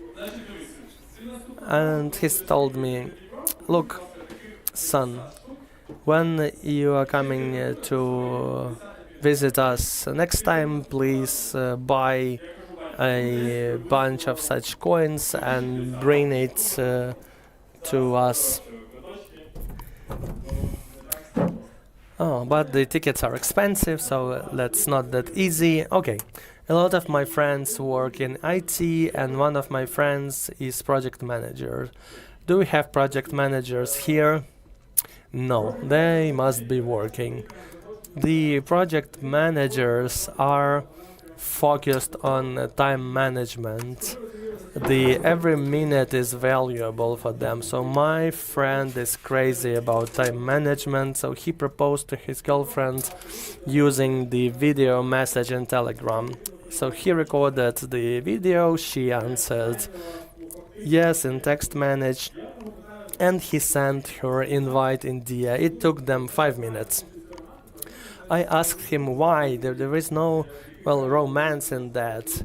And he answered that, the time is difficult, and they have long-distance relations. He lives in Kiev, and she lives on left bank. So, do we have anyone from left bank in the audience? Do you like this joke? Oh, yes. Oh, great, great, great. Thank you. Powerful. So there are people who see therapists. Are such people among us? Oh, great. How much do you pay for one session? Does anyone pay 2,000? No? Okay. Do you have such friends maybe who pays such money? So how much do they pay? So they pay 3,000 for one session, for an hour. Okay. I also see a therapist. I pay 2,500 for a session. So I decided to use to get the maximum out of this money, and I bring all my questions to my doctor. So I recently have told them that I'm afraid that people are fooling me, and she answered, "You are not first to have such issue, but we have a special program in psychological center for 4,000 hryvnias per hour. We can work with this issue, right?" So let's applaud. So, does any of you have a cool LinkedIn profile? Well, you don't have to show it. Just tell us. Did you do something specific for that? What exactly? So you sent messages, you wrote posts, you commented. What did you comment? So you made 10 comments per day. Did you do your 10 comments today? And when do you plan to do that? Today, no comments today. Okay, great. Let's check if people are subscribed to you in LinkedIn. What's your name? I work for international markets. Everybody says that. So what's your company name? CCI 65. That's great. Is it connected to LinkedIn somehow? Okay. I'll talk to you after the show, and you will tell me my CCI. So why do you ask about LinkedIn? I started posting jokes and sketches in LinkedIn, and some reporters started writing to me, and before offering jobs, they comment my jokes and sketches. So I was online in LinkedIn, and recruiter writes me great jokes, and I answer thank you, and she doesn't stop. She says, look, and she sends me a link to some American comic and says maybe you'll learn something new. And after that she sent me a job offer, a job vacancy for some company, and I answered her with a job opening as well. So I work in Ideas company, it's an international IT company, and I don't have Ukrainian colleagues. I speak Ukrainian with you now, but generally I communicate in English. So I've noticed how the war changed our communication style. I'll explain. I told to my colleague from Brazil, support manager, I answered him plus plus. And she didn't understand it at all. She said me like, Vlad, what does it mean? And it was funny to me. I wrote 3 smileys, and I answered everything is okay. I started working on this task, it will be ready tomorrow. And she answers, I've learned your plus plus sign, and so what about these 3 brackets? So she warned me and said, please don't be offended, but I have to ask, before the war, did you use emojis in Ukraine? At all? So I didn't want to disappoint her, and I asked, what? So she sent me 3 emojis, and I answered, thank you, it's the first humanitarian aid from Brazil. Something like that. So do we have marketing people in the audience? 1 person. So we don't have any more marketing people here. So my girlfriend is working in marketing for psychological development platform.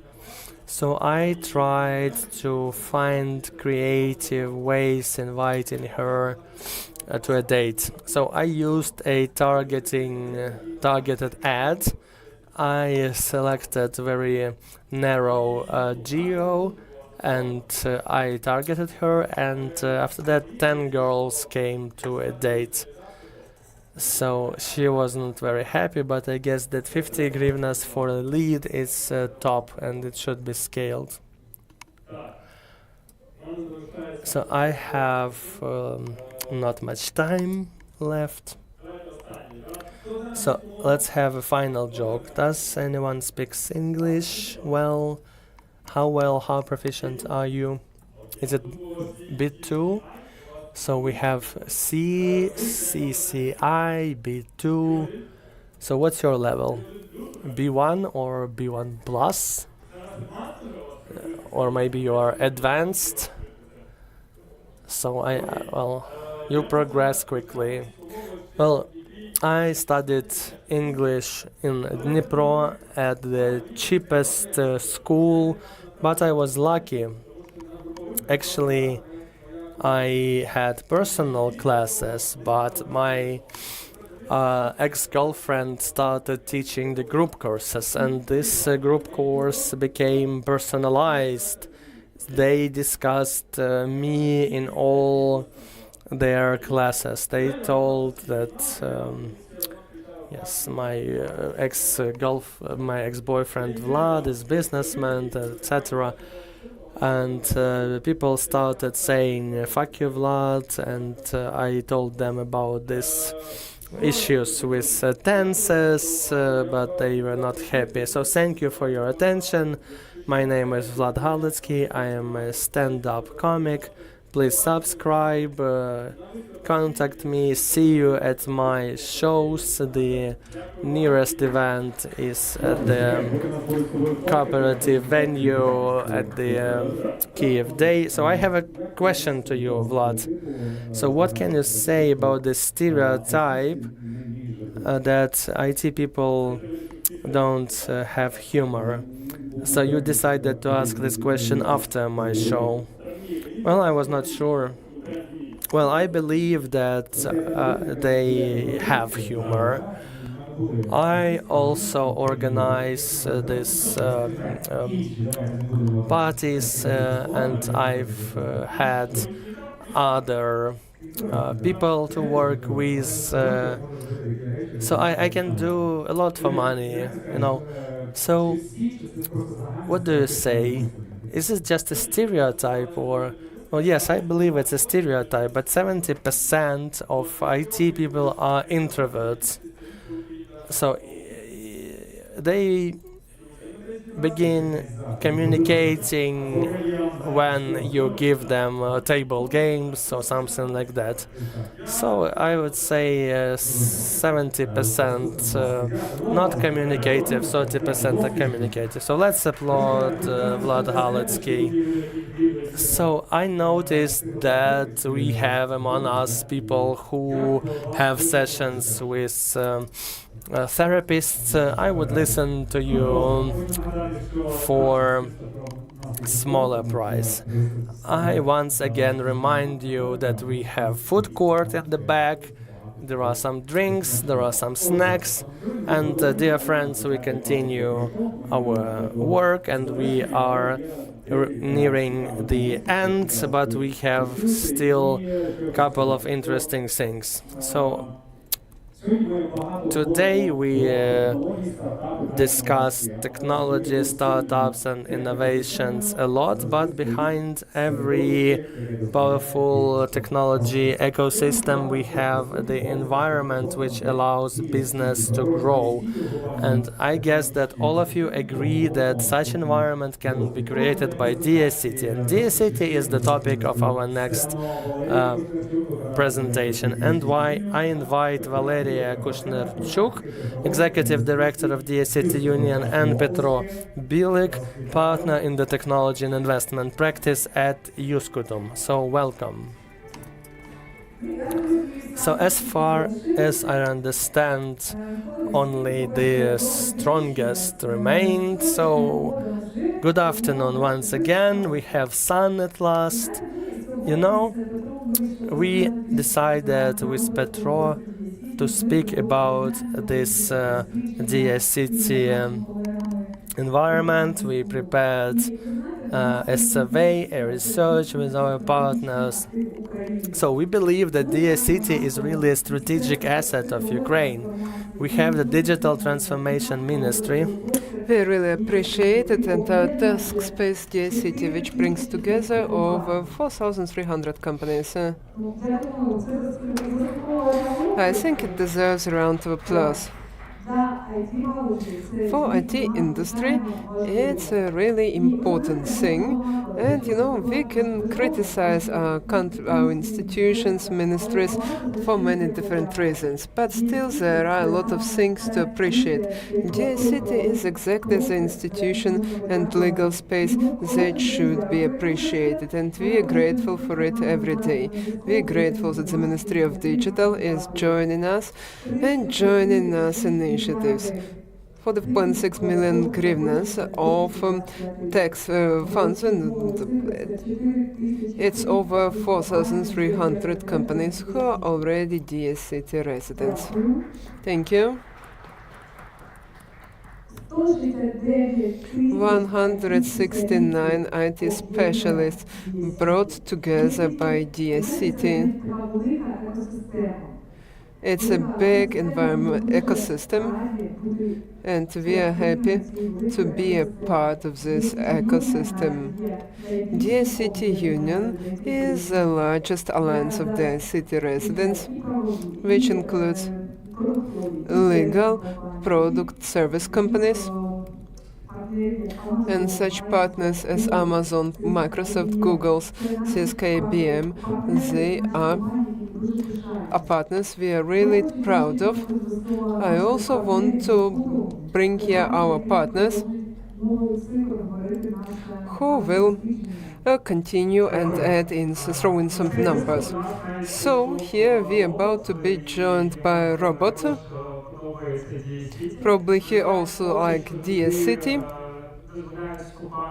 For now, they invite only human-led companies, but companies who really work in UNIT.City already create robot techniques, bionic artificial limbs and drones who are helping our military people on the battlefield. And in general, I would like to talk with you, I know many representatives of government also perceive UNIT.City is just a tax regime, but it's not really true.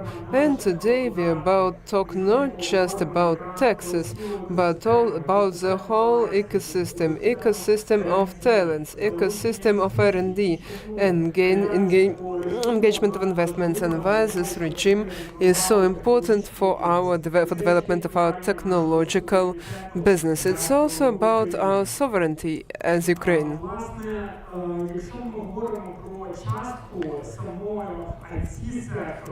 And we talk about the part of in export GDP potential.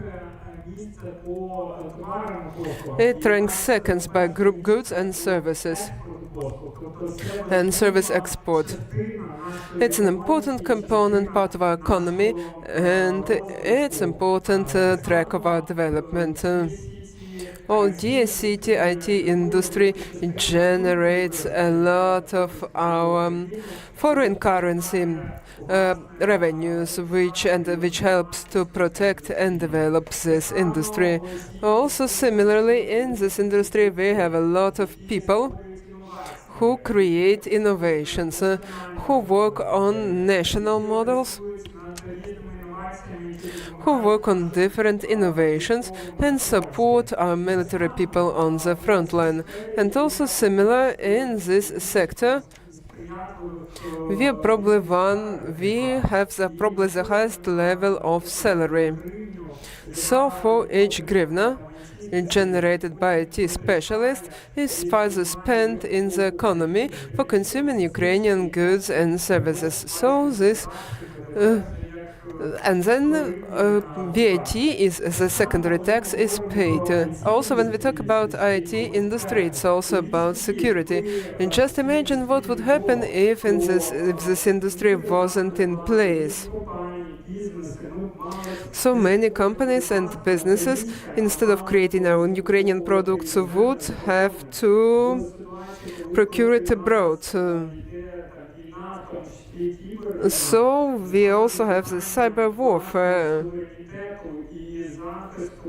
So it's about sovereignty, it's about protecting innovations inside.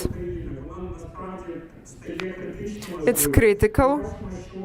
And we see what's going on right now in Europe, for example, where European Parliament, MPs and governmental officials have understood that Europe is dependent on American technologies, on providers, on AI models, which is used for electronic calls. And now they're trying to transform it.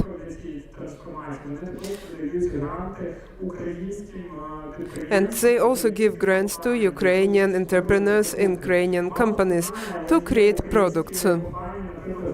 You know, there are some Ukrainian companies that got European grants to build various AI systems. So we can engage Ukrainian specialists to significantly improve our export potential. The key asset of this industry is, of course, people, talents, engineers. But when we talk about talents, we clearly mean that they are pretty mobile.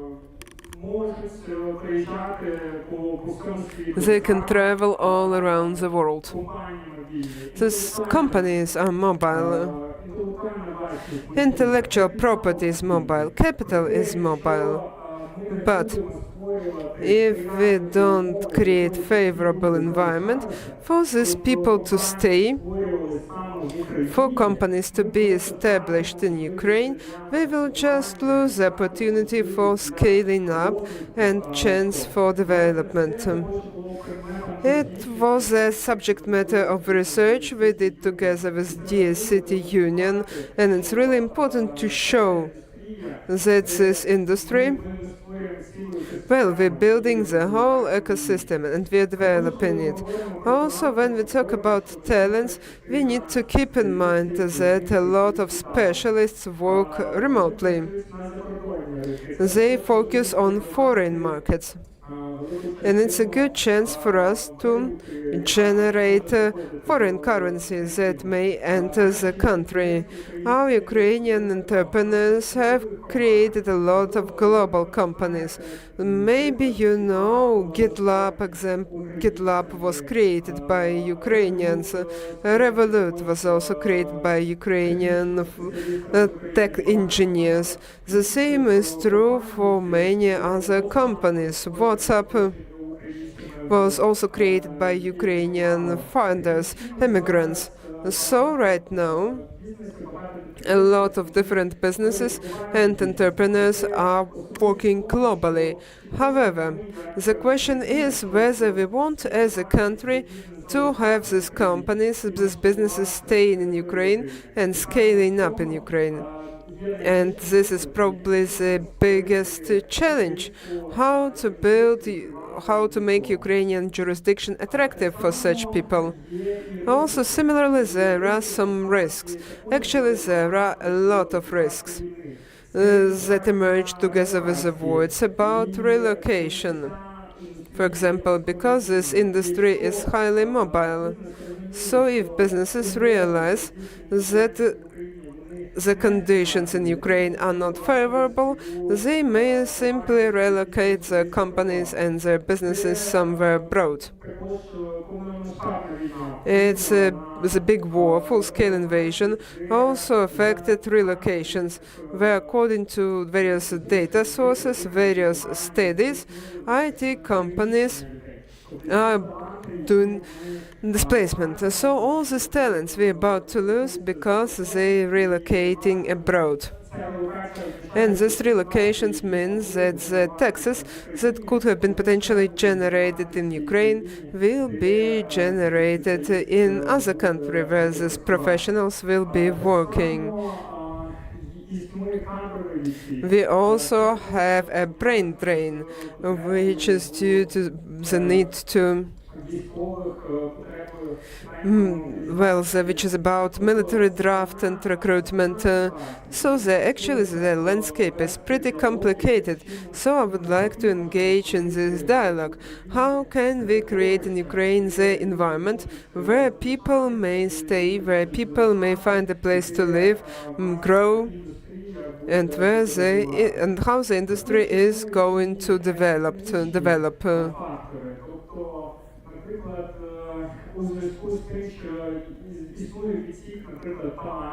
There may be loss of talents,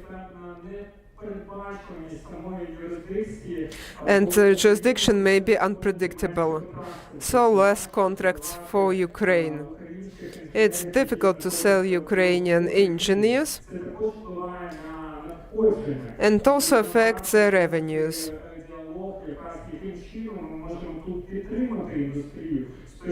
How can we support the industry? To promote development. And Euro integration is also in place.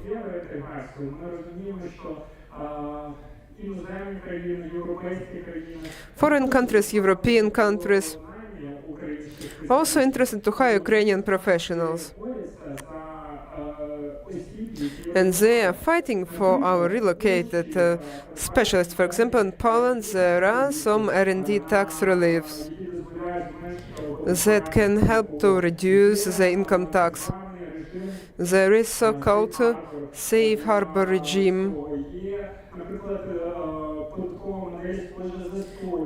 The tax model similar to Estonia.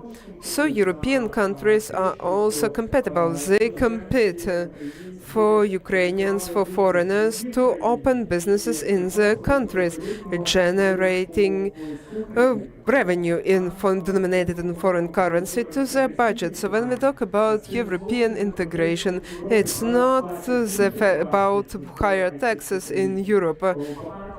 Many countries, and we will discuss it today, many countries introducing various tax incentives for IT and tech industry.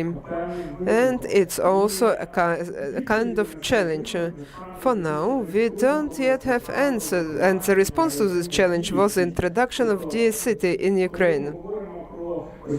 So when we talk about this whole story, we mean that UNIT.City is not about competition with individual entrepreneurs.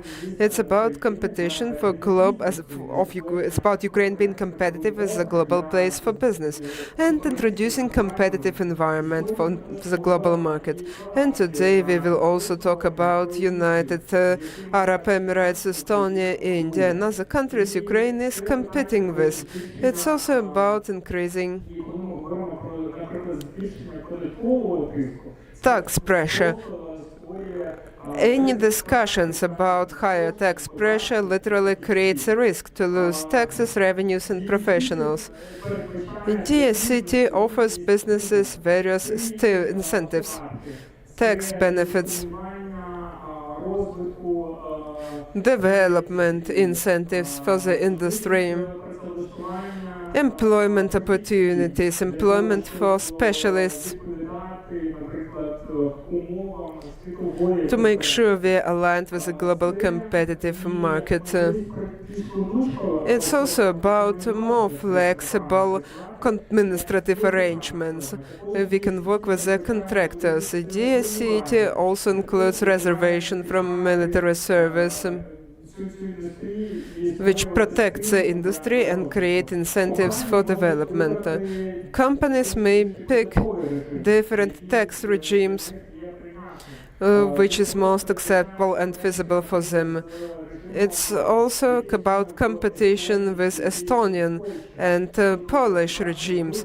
I mean the tax on withdrawn capital and the number of people registered under this regime exceeded 3,000, and now it's over 4,000. 4,000 companies who have joined this tax environment.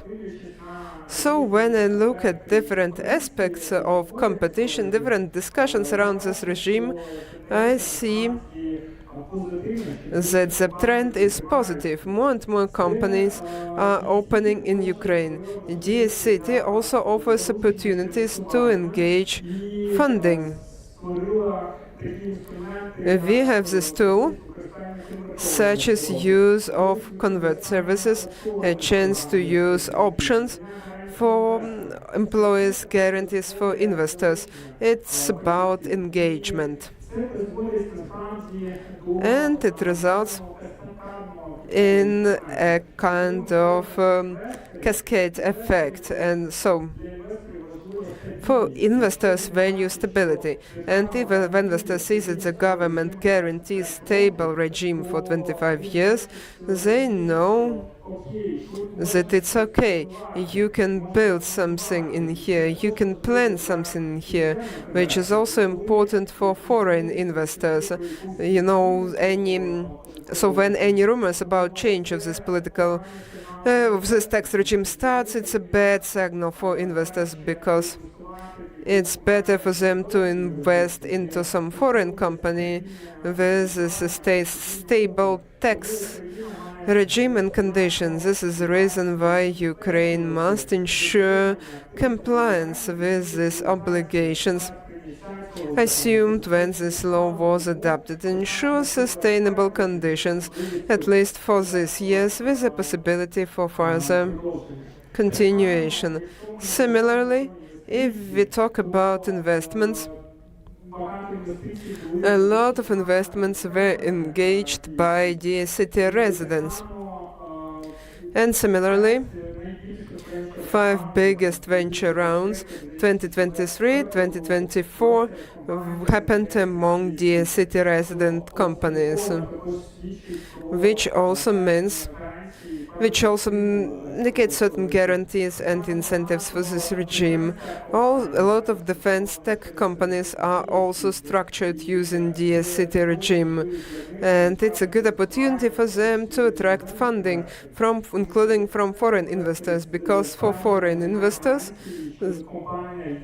it's a guarantee. The fact that the company is a UNIT.City resident, it's also a kind of safeguard. It's about approach and it's about stability. So we really need to develop it, we need to engage these people, and we need to support them. When we talk about incentives provided to companies under this regime, well, it's not some kind of a unique solution. Companies in different other jurisdictions also have similar incentives, like in Ukraine. Other industries and other markets also have their own tax benefits. For example, energy, green tariff for energy, certain benefits for creative industry, state-funded cinematic projects. Agricultural industry has its own benefits. So when we talk about UNIT.City, it's not about benefits, it's about industry development. Because your key asset is your people, you need to make sure that people can work safely, that they can that you have competitive, sustainable conditions, and you need to show to foreign partners that companies continue to work in this jurisdiction, create value, and make big contracts. That's how we can ensure stability. Unfortunately, when the war started, it has been the greatest challenge faced by IT companies. Also, when we talk about global missions, then actually Ukrainian companies compete with different countries, including India, United Arab Emirates, Poland.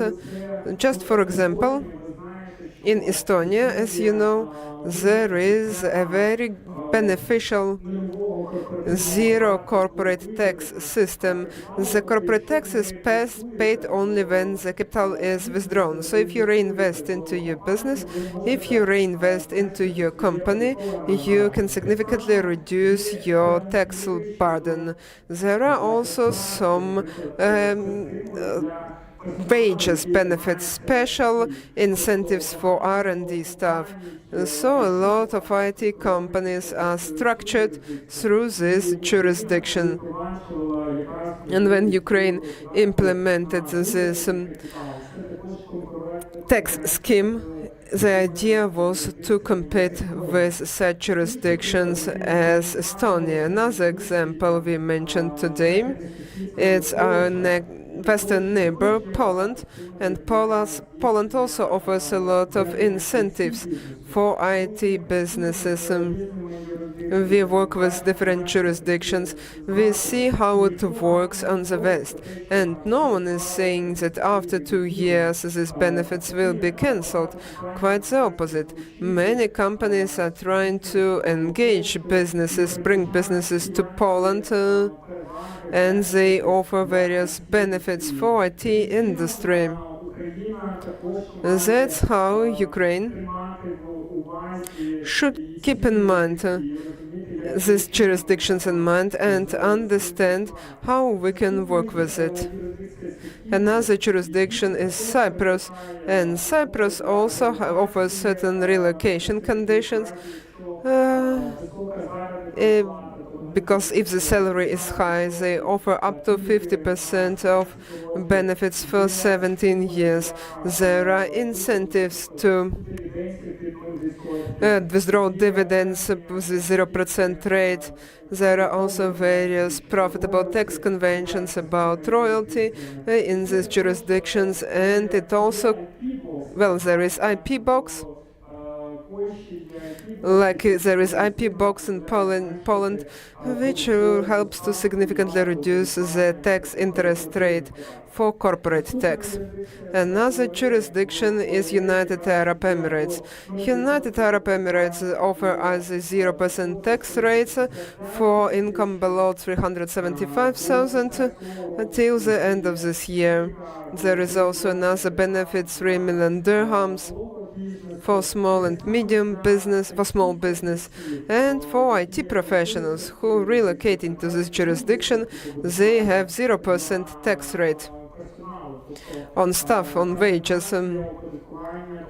So there is no personal income tax. And that's how Arab Emirates engage funding, engage and bust professionals. It's another jurisdiction Ukraine has to compete with. Another jurisdiction is India. And actually in India, on one hand, they have a progressive taxation rate, and on the other hand, the average salary of a middle professional, it's below non-taxable minimal income. And that's how India also creates benefits for IT businesses, because for middle-level developer, the salary will be tax-free, while for senior level, in this progressive tax scheme, it will be just 5%, similarly like in Ukrainian individual entrepreneurs or UNIT.City. That's how India is creating certain hub for IT development, for outsourcing, multi-product businesses who are scaling up. There is also a special startup regime where India engages startups and promotes their development. That's how with this category Ukraine also has to compete. And stability of this regime is actually about building trust. Into investments.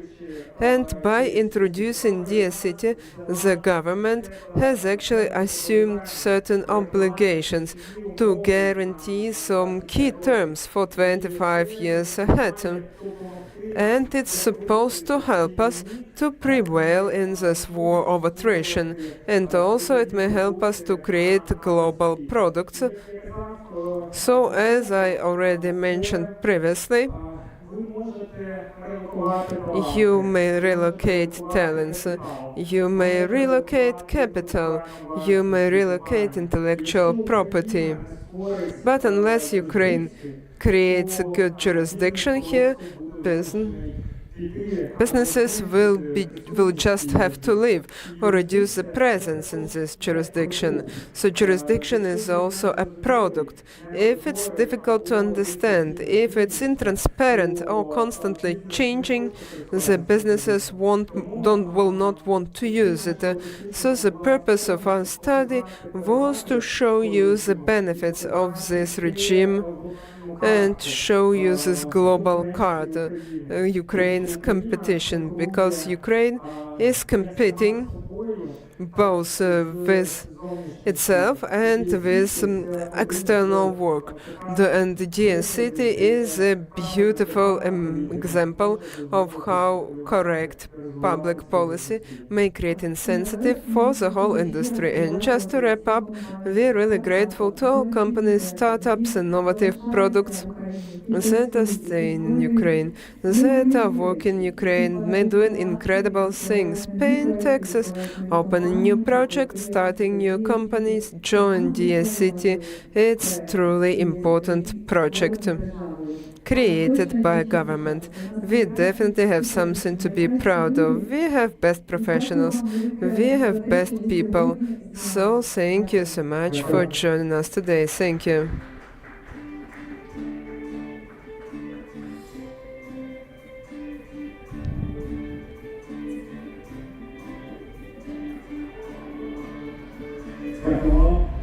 Thank you so much. So, dear ladies and gentlemen, let me remind you that we're about to have another panel, and after that panel we will have a wonderful night agenda. I really encourage you to enjoy it, so please make sure that you stay tonight. It's going to be interesting, it's going to be loud, and there will be some celebrities.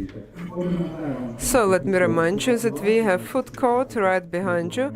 So feel free to enjoy some coffee or have some snacks. Meanwhile, we're getting ready for our next panel. It will be the final one for today, so you can relax a bit, make yourself comfortable, and I will tell you about what's going to happen now. So, technologies can be bought, infrastructure may be developed and built, but the most important asset of every country is, of course, people. Today, Ukraine is fighting not just for territory, we are fighting for our intellectual capital, for talents, for those who will strengthen Ukrainian economy in the future. So how to bring back professionals home? How to retain young people, of how education labor market should look like. This will be the next part of our program, Cross-Industry Dialogue, Intellectual Capital, how to bring back and retain Ukrainians at home. And now let me invite you to the stage the moderator of this discussion, Vladimir Shilkarenko, head of Brain and the Optimum Media Ukraine, please.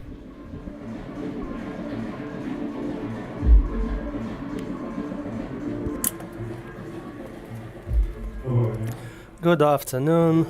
I'd like to invite the panelists, Klim Savchuk, Head of Strategy Partnership Development at Rabota UA. Please welcome. Olga Doля, Educational Partnership Director at SoftServe in Ukraine.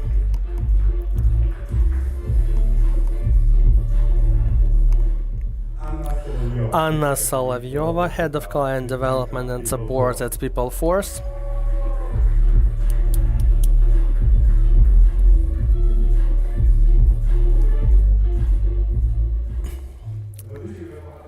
And it was already said that we should think about returning Ukrainians home and retaining them, and that's the issue with which all of us deal. So the main challenge for Ukraine for 2026 is human capital. A lot of people left,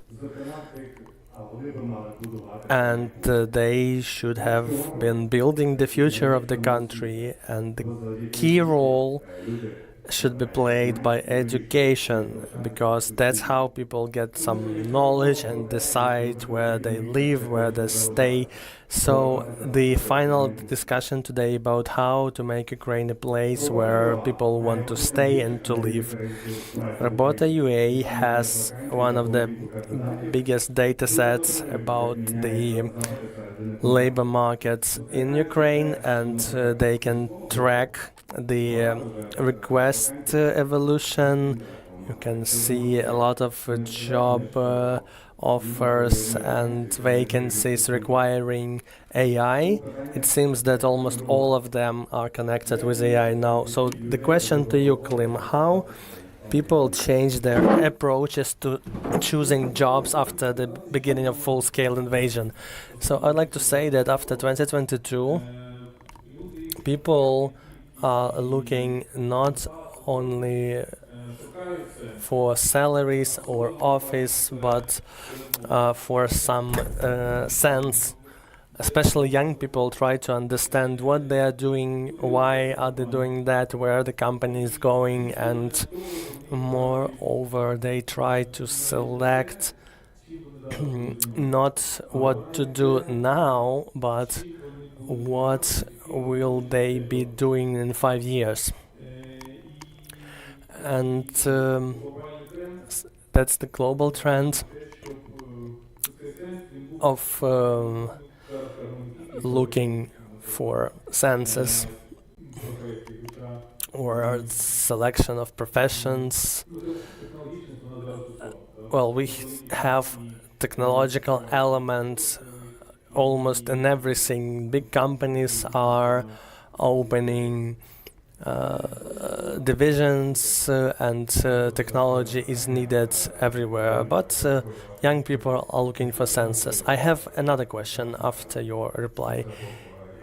So how important is for the candidates to have the hybrid formats, this on-site and remote work? Well, flexibility is no longer a bonus, it's the new normality.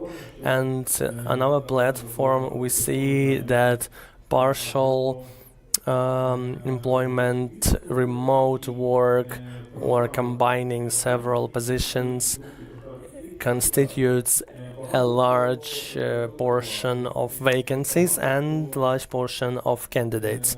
A lot of people relocated, a lot of people have to look after their children, and they are looking for some job which they can combine with some house chores. And people are looking not simply for a job, but a job matching their life reality.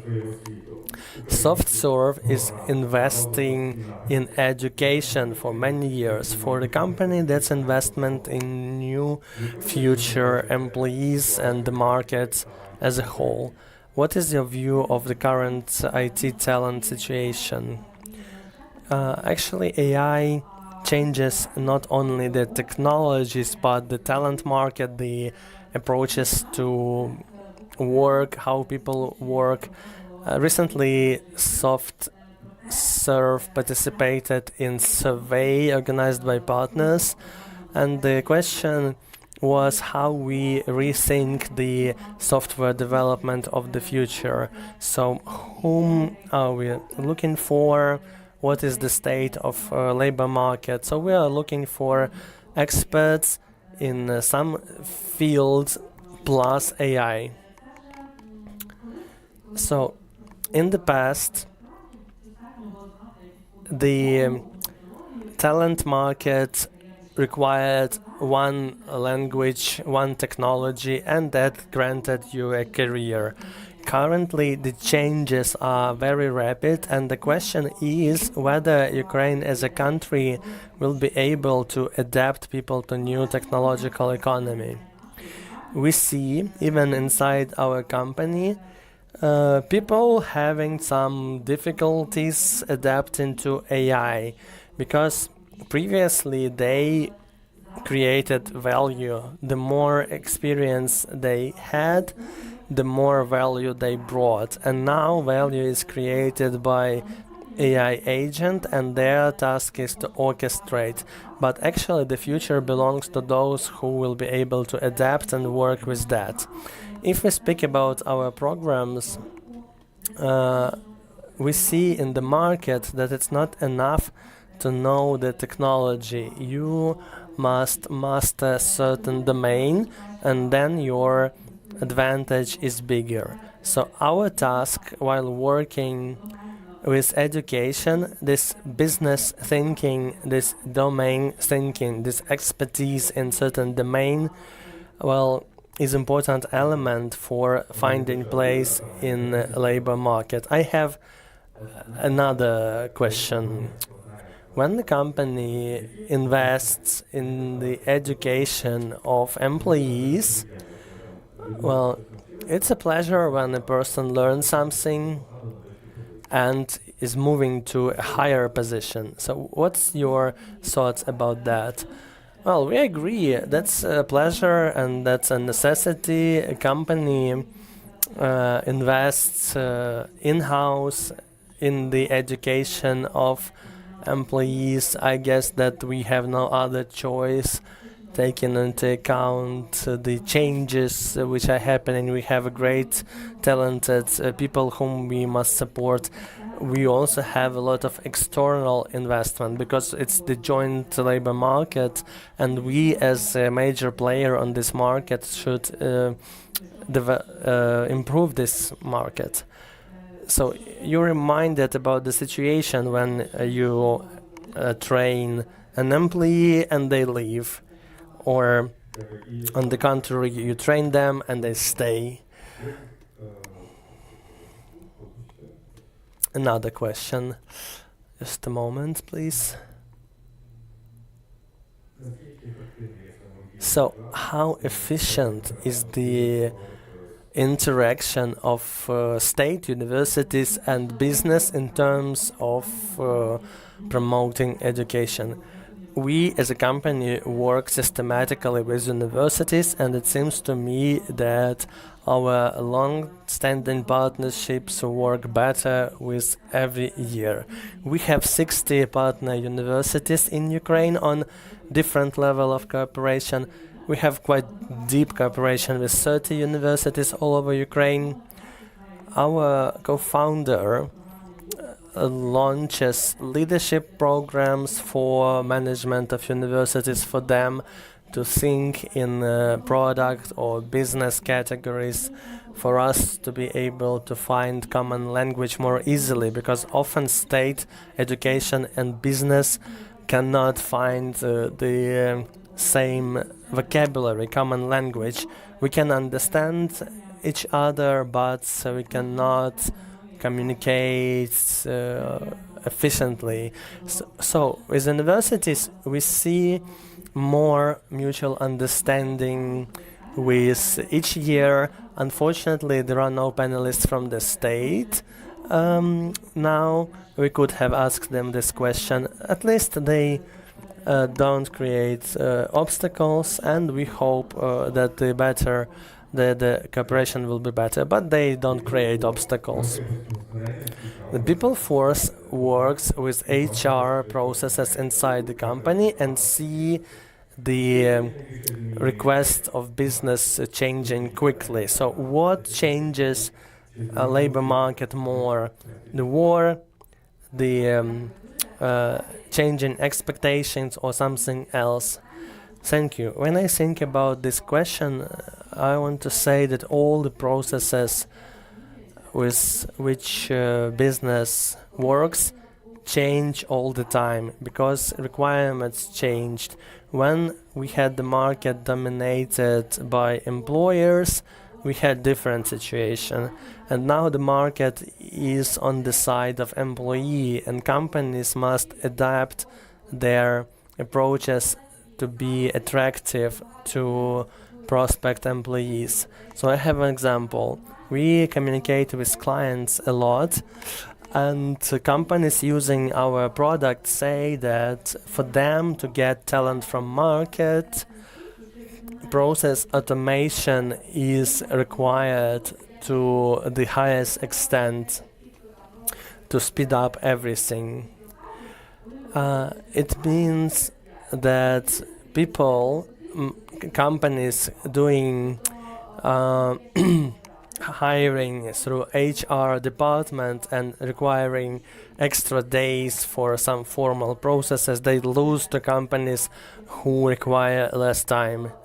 So there is some point in developing the brand. Some businesses position themselves as supporting the state or investing in the development of the economy, and they are vocal about that. So we see that the employer's brand is must-have, and the similar situation was present long time ago when we looked for the better talent among multiple candidates, like when we have 10 candidates for one vacancy, and now we can have 10 or 20 vacancies for one candidate. So that's one type of changes. Overall, for companies, retaining people is new hiring. It's impressive, but we started caring about our employees, investing in their development, education, thinking about their career when they change their workplaces. And we see that now companies hire their employees multiple times. They're hired, they're leaving, they're hired again, and they migrate between companies. And here it's also important to hear the views of the colleagues, but I believe that that's kind of investment in intellectual capital of the company, because such employees have more experience. And we have to adapt business processes, and HR staff is focused on providing operational services. Previously, only big companies had service centers, and now it's normal for the companies of 100 or 150 employees, and that's the challenge for the business, for the HR. It's like a quantum leap into the new future. I believe that the colleagues from the other markets are learning from us, and in our companies, even the single HR at some company can provide such services. So, and I'd like to reiterate that retaining people or rehiring becomes very important, and also working with internal processes so that the employees had less wish to leave because the competition is harsh. You started discussing processes, and I remember the times when COVID started, when companies started rebuilding their internal work. They were rebuilding it from the scratch, and then the war starts and we had to rebuild again, maybe on the smaller scale, because we already went through COVID and management has some experience. So what is the process which is the most difficult to adapt now? That's an interesting question. So if we return the modern AI theory, I'd like to say that we often discuss with colleagues where they do not want to see AI, and in this context they mention onboarding procedures, because there always has been a person who built this contact and retain contact. They collect feedback, they provide support, they can change someone's career path inside organization. So it looks strange, and these processes are individual for each business, but they require now the deep understanding of the process of everyday work, everyday improvement, and maybe additional investment, because this experience which is gained by employee in these processes influences the ability of company to have human company for the business to perform the business tasks required to grow and to be profitable, because we all work for that. So Klim, let's come back to you. Let's be more active to warm up, because the weather is quite cold. So, defense tech is one of the most dynamic sectors of Ukrainian economy. We see engineers and developers, even creators moving into these sectors. So, what Robota UA analytics shows about that? How hard is for defense companies to close the vacancies? Of course, defense is one of the most dynamic sectors of economy. We see that in the data last year.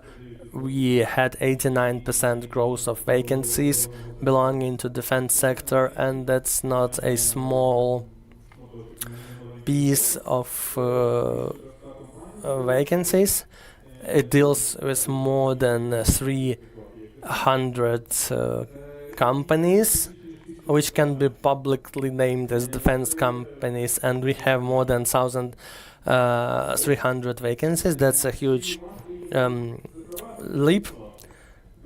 Of course, it's hard for them to close these jobs, because there is a deficit of engineers, developers, analysts, production engineers. We had a few of them even before the full-scale invasion, and after the invasion, and with the development of the technology, deficit grows. That's the first reason. The second reason is that a lot of defense tech companies are not public. They cannot tell whom they are looking for, how many specialists do they need, what skills are needed. That's a sensitive information which complicates the hiring process. Of course, there are security checks, and the hiring process is extended in time. The third reason is the flow of human capital to other spheres, because we know that defense tech competes with all spheres, and on one hand it looks like cannibalization, but at the same time defense tech is one of the anchors which keeps people in Ukraine.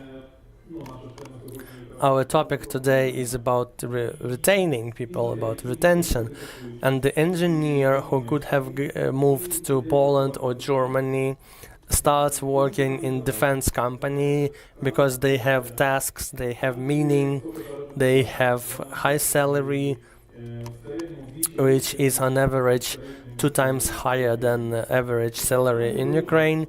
They provide this exclusion from military drafting, and it helps to look in the future with more confidence and focus on the current tasks. And it allows intellectual people to stay in Ukraine and move the economy forward. And it also influences the battlefield. It influences our security, defense. Sphere is rapidly developing, but they have own challenges. So, Olha, coming back to you. Today we see new requirements to engineers. The profession is being transformed almost in real time, and how do you at SoftServe adapt to that? It is often said that AI takes the jobs of engineers, but we say that engineer with AI can take the job of the engineer without AI, so that's the truth. So as for the training about the changes, so the AI is used both by experienced engineers and by students at universities. The task is given and people must understand how to do that. So Anthropic conducted survey studying the ways in which AI affects some cognitive skills. So when the engineer delegates the task completely to AI, the engineer becomes faster, but he loses his cognitive performance. He stops learning. So we speak about the key skill of possessing knowledge, like being able to check if everything is correct, ability to validate things quickly, and often because of AI use this skill is lost. So when we speak about educational programs and universities, we don't look at it as a story of simply transferring knowledge. The transfer of knowledge is happening all the time. You can listen to the best courses of the best universities, but it's just a place where this skill of learning and skill of thinking happens. So I communicated with the various managers, and they unanimously confirm that fundamental education always will be needed because it teaches people to learn. So we support math at schools. We created a category and nomination for the best math teacher to stimulate them. So why math? Because you must dedicate time, you must focus on solving certain tasks. We have a problem today of having clickbait thinking, difficulties concentrating on things.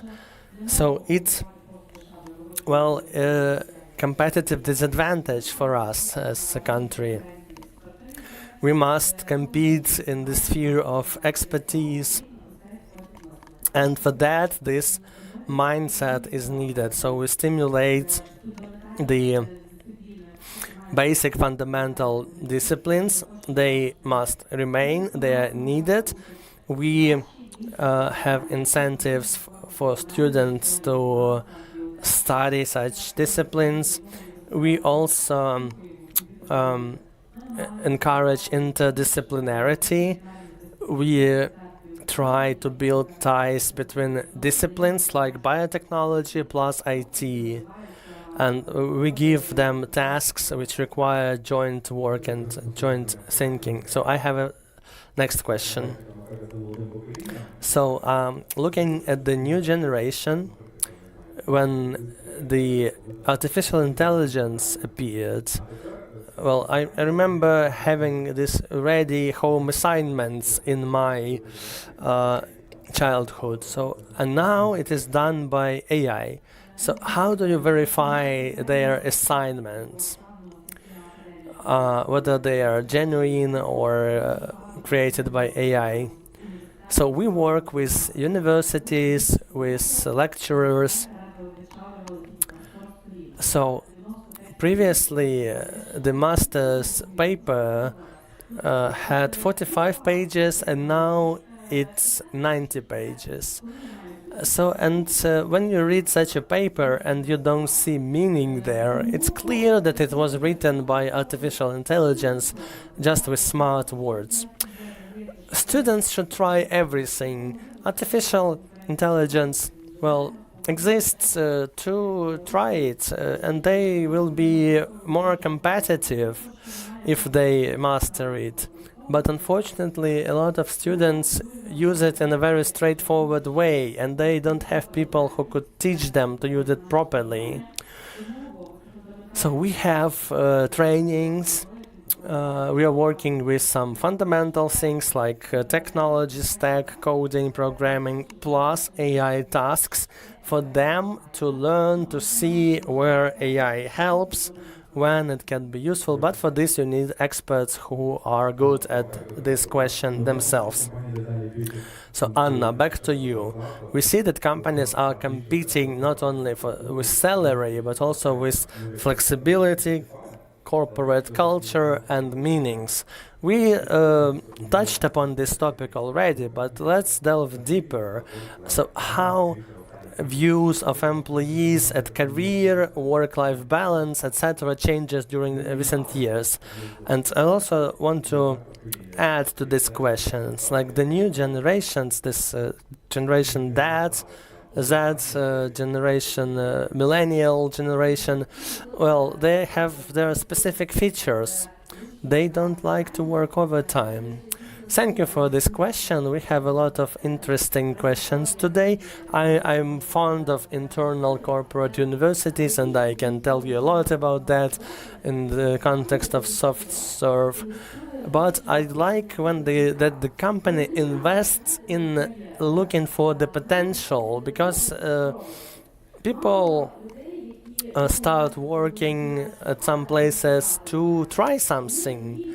So before selecting vacancies, people actually don't know what is required from them. And well, now people think that with AI they can do anything.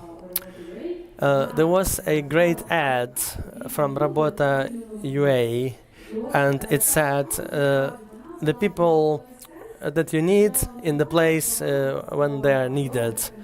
So the message was that there are no bad candidates or good candidates. Some people just don't match the requirements of the company. It may deal with culture, it may deal with work tasks, and then the magic starts when you try to find the talent for the tasks which you have in your business. And the current changes, well, constitute shift from the model when something was expected from you to be done, to the model when company tries to explain why this or that role is needed, and then they talk with a candidate about what they can do to make it happen. And the companies which are open to, well, sincere conversations usually win, because the task can be seen from different viewpoints by different generations. If we speak about, for example, our military tech, we can say that they are ready to solve tasks in new ways. For example, we can have engineers who previously worked with pads, and now they work with drones, and the companies are quite adaptive, and that changes the market completely. And if we speak about what we do, the automation helps a lot. The most interesting example may be one of our clients, Dia. They see the most appropriate candidates for new jobs and with the biggest impact according to the profiles of their employees. And all of us want to make impact. And if this magic matches the big picture is complete and the business grows. So I believe that today's work with talent is actually finding this picture, finding this fifth element, these components which create the magic of interaction between our employees and the company. So Klim, coming back to you. So today we speak about the new generation, and we have a question. So how quickly the vacancies are closed today? So previously it was 1 to 3 months on average. What are the current changes? Is it the same, maybe? So that's a difficult question to answer because it depends on the region, on the vacancy, and it's quite a difficult question, but we see that it takes more time. On average it was a month or two previously, and now it's 2-3 months, and it's growing. In some spheres it's connected with a big deficit, and in some it can be explained with some regional specificities. Well, clearly, in Kiev it's easier to find a person. In western regions of Ukraine it's also not that difficult, but in southern and eastern regions it's much more complicated because more people have left the area. There is a good example with defense. The approval process is really difficult. It's not just about recruiters and hiring manager. You also need a security service, you need a polygraph, and some different stages at the companies. So I think it definitely increased. So you just stole my next question about difference between defense and just a general market. So you've just answered it. We are good to continue. I want to ask each of you one quick question. What is one specific benefit Ukraine may offer to young talents? Something which is unique to Ukraine and not available in other countries? Well, it's an amazing question. I'm pretty sure that we all here want to get experience from this life. Ukraine, in this case, lets you to experience 10 lives in 1 month. So people who can really make difference should be here. Know how to build their careers, how to make sense of things. And it's a challenge, but in a good sense of this works. With this word, these are companies with clear objective. They clearly make competitive advantage to retain talents and even engage talents from abroad. Because right now, at our companies, we have people not just from Ukraine, but also from other countries. So I think it's our strive towards experience and achievement must definitely should be attractive for people and potential candidates. Great, Olga. I absolutely agree with Anna. We live in the era of artificial intelligence, so now the key skill is flexibility, adaptability, ability to work under permanent uncertainty, and if you also can work under stress, it's amazing. The life has created all conditions for us, because no matter what happens at night, no matter how bad the shellfire is, we continue to do our work at the morning and we excuse ourselves for being late. When we join our colleagues from other countries, early in the morning at 10, they say like, maybe you need some time. Yeah, okay, we're fine, don't worry, we are ready to work. And also, it's really painful to realize and understand that it's something which makes us different from other people. Actually, we have offices in different countries. Poland is actively developing, especially we talk about these complicated areas. Poland started to do it earlier. They have a lot of talents in university, Latin America, and other countries. But our students and Ukrainian students really businesses want to hire young people from Ukrainian universities. Why? Because they're really passionate about technologies. It's not just about starting the work, it's about passion. Another interesting observation, decline in motivation. We all are tired, but it's really important for students to get themselves together. Because, well, unlike other countries, Ukraine offers quick professional career start, where it's more difficult for other countries. And if you're competent, you will quickly build a career and you will have opportunities to do it. So this quick learning, adaptability is our big, great competitive advantage. And of course, self-care. We all clearly understand it. Well, I will continue with this general trend. I think it's not a secret for anyone that Ukraine offers a very quick potential for career growth because we're really adaptable. And if a person has some wonderful skills, is ready to learn and develop, it's probably no other country in the world offers that much opportunities. You may join the team and then after a few years you will become a middle rank manager. And before you turn 30, you can already become a very serious manager with your own projects, your own budgets, and your own vision.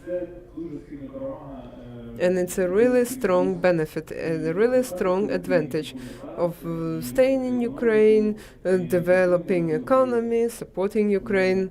It's saw something like this. I think our people are just incredible. Thank you for this discussion.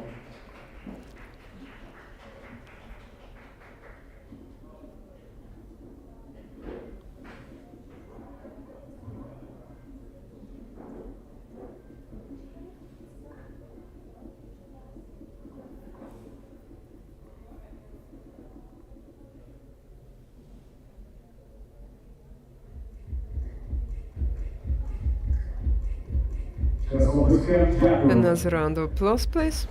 It was a really interesting conversation. So, dear friends, our key agenda is now over.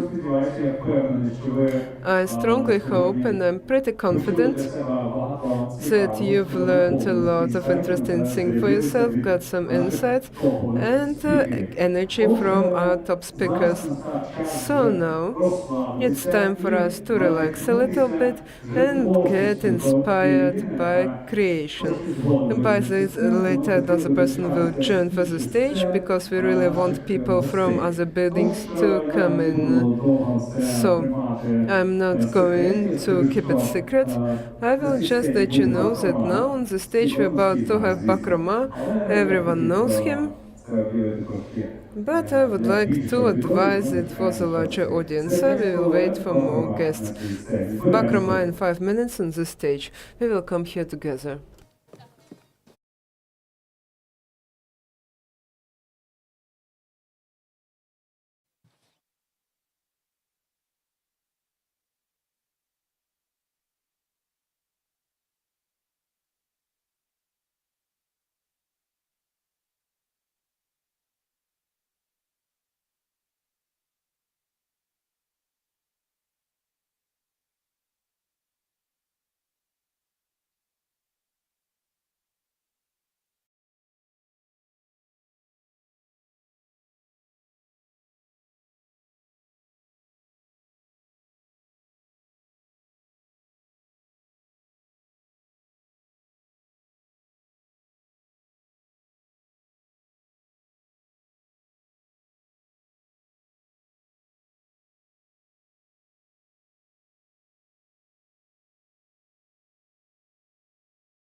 Просто що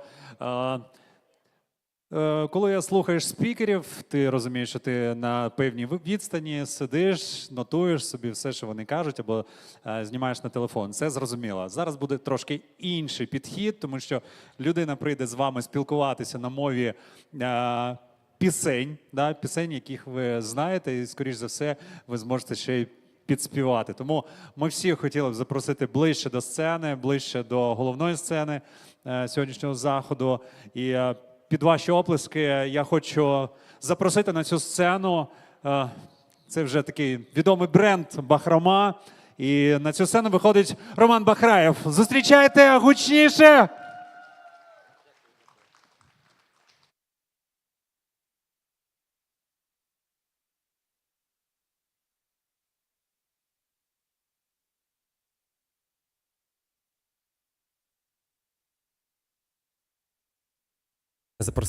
Заплатили дуже багато грошей для того, щоб я взяв з собою гітару, прийшов і вас трошки розважив.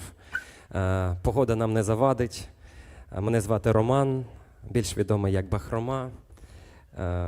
Хочу заспівати вам декілька своїх пісень.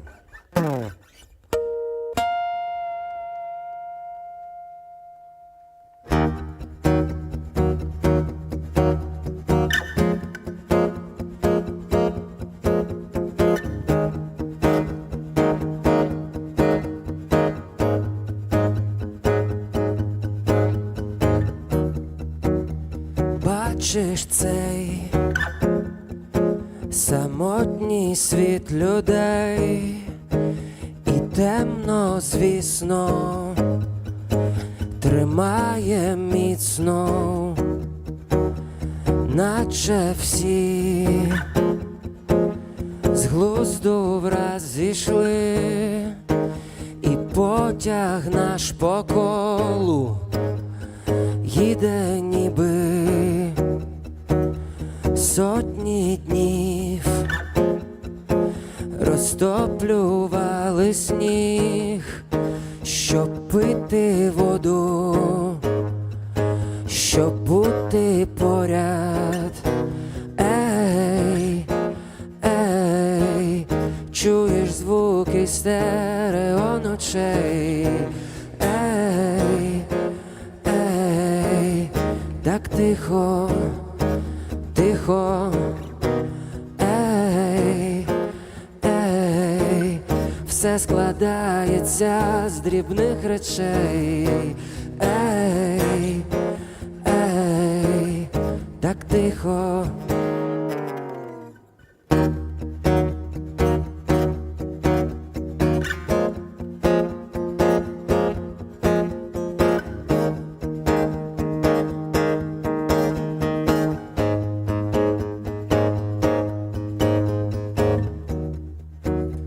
Чуєш цей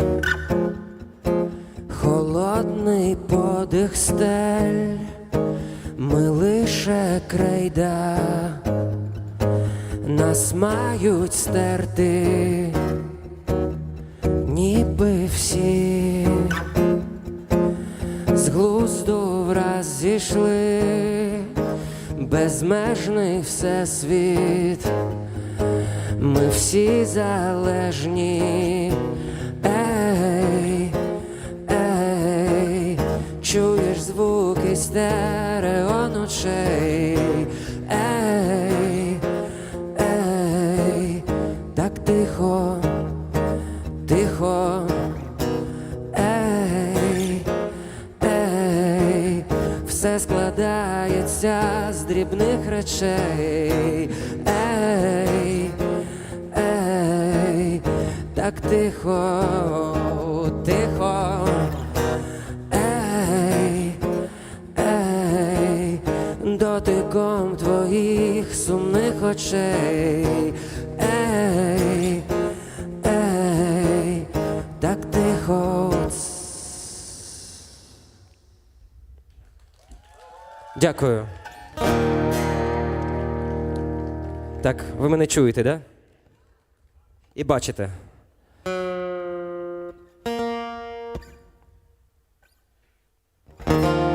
Мам, кульгає Кульгаю по тих сходах я. Мам, я міг би бути Богом там. Мам, палають мої крила, тремтять мої вітрила, лишаються хвилини нам.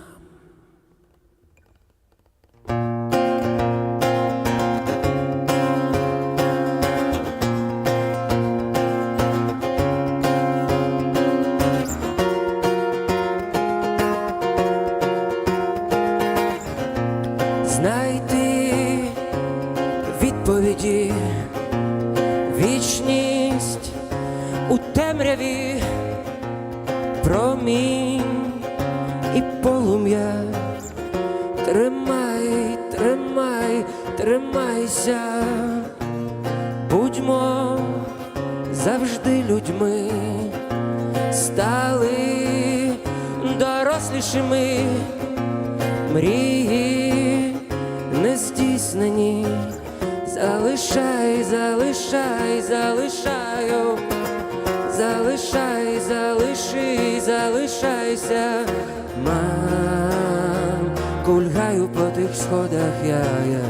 Мам, я міг би бути Богом там я. Мам, палають мої крила, тремтять мої вітрила, лишаються хвилини нам.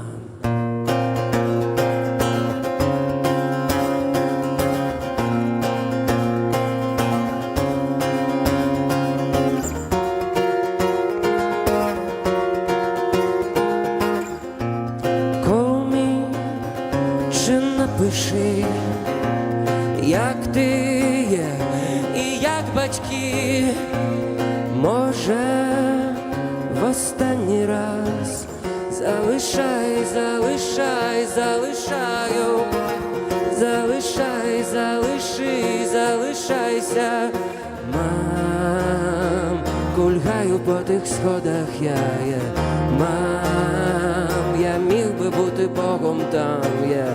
Мам, палають мої крила, я відчуваю силу, у мене є вітрила. Мам, кульгаю по тих сходах я. Мам, я можу бути Богом сам я. Мам, палають мої крила, тремтять мої вітрила, лишаються хвилини, минає літо з ними, і ми минаєм з літом, мам.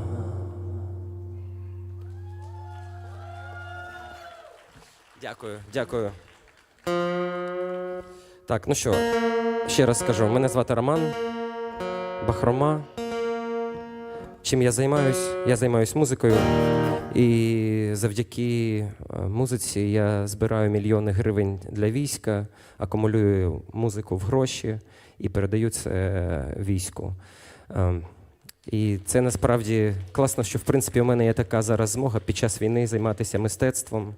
Я продовжую це робити, це важливо, щоб наша культура жила.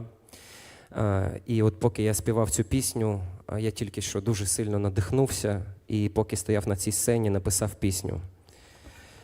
Зараз я вам її зіграю.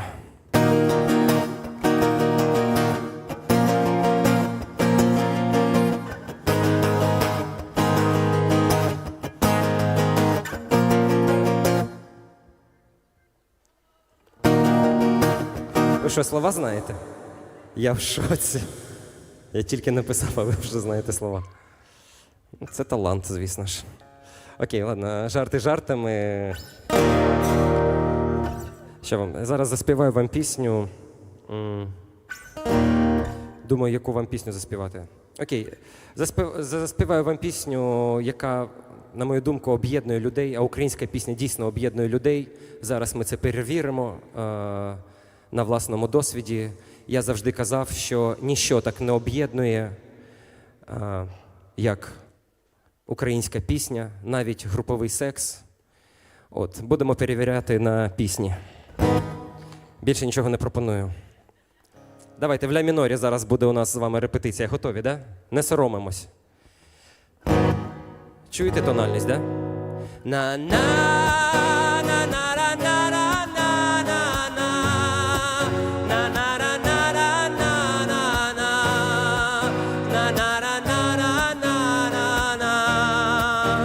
і всі. І на.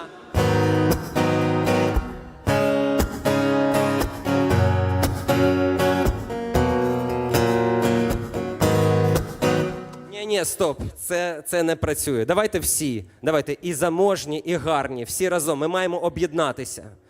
Поїхали.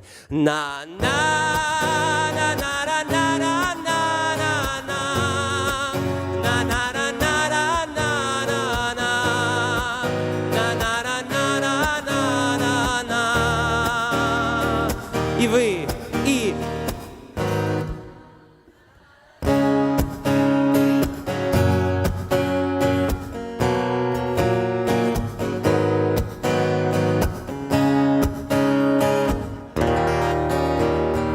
Запам'ятали?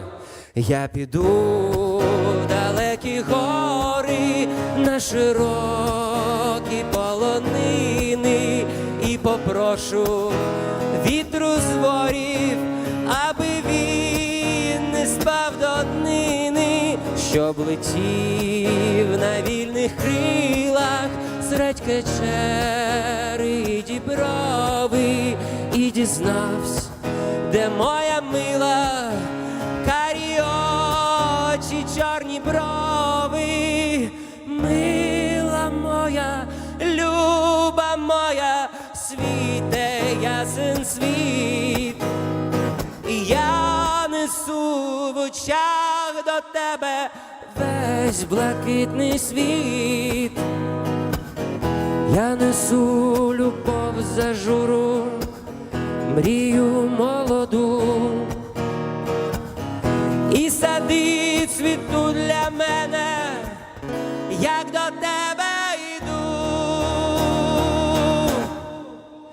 А як вітер з полонини полетіти не захоче, все одно знайду дівчину, карі очі, чорні брови, перейду я бистрі ріки і Бескиди, і Діброви, і шляхи мені покажуть карі очі, чорні брови.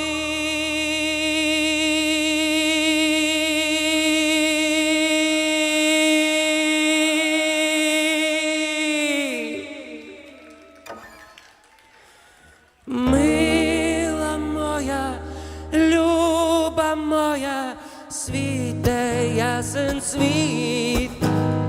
Я несу в очах до тебе весь блакитний світ. Я несу любов за журу, мрію молоду, і сади цвітуть для мене, як до тебе йду.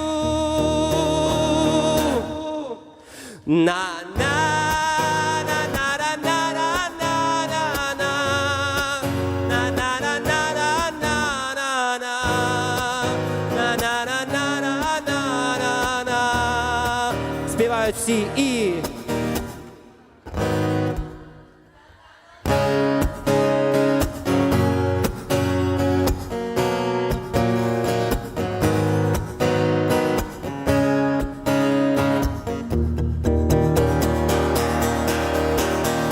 Мила моя, люба моя, світе ясен світ. Я несу в очах до тебе весь блакитний світ. Я несу любов за журу, мрію молоду, і сади цвітуть для мене, як до тебе йду. Дякую. Відчуваєте, да? Об'єднались трошки. Окей. Так, наступна пісня. Тут знають мої пісні ще люди. Ну це вже... Ага. Зараз, у мене ще є декілька пісень для вас. Зараз зіграю пісню, яка має назву «Квітень», і вона стала офіційним саундтреком до фільму «Буча». Насправді, тема, про яку має знати весь світ, про те, що не можна мовчати. Але пісня насправді світла, про світле майбутнє, яке залежить від кожного з нас.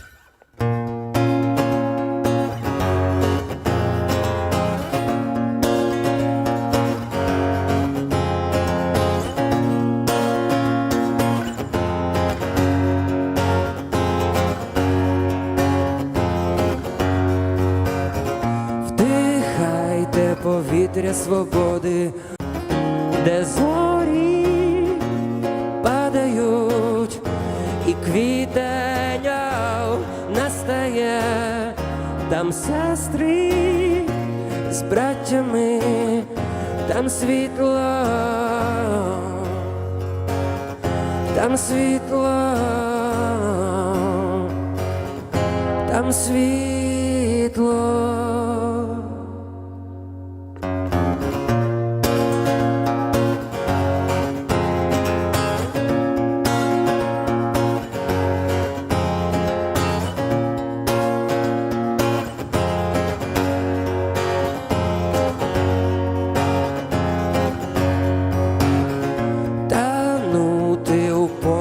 Квітня, рахуй, навіть часу потрібен час. Чуєш на всіх радіохвилях, кажуть, надія є та, що врятує нас. Чуєш на всіх радіохвилях, кажуть, надія є та, що врятує нас. Де зорі падають, і квітень настає, там сестри з браттями, там світло, де зорі з неба падають, і квітень настає, там сестри з братцями.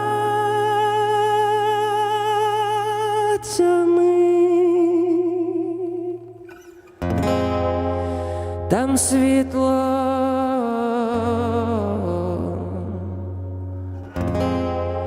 там світло,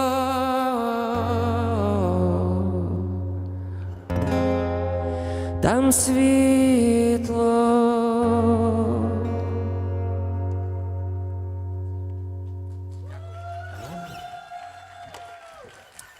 Дякую. Ще? Да? Ви соромитесь? Ні? Ні? Ну окей, ви просто так стоїте. Ну, добре. Але я вас бачу, якщо що.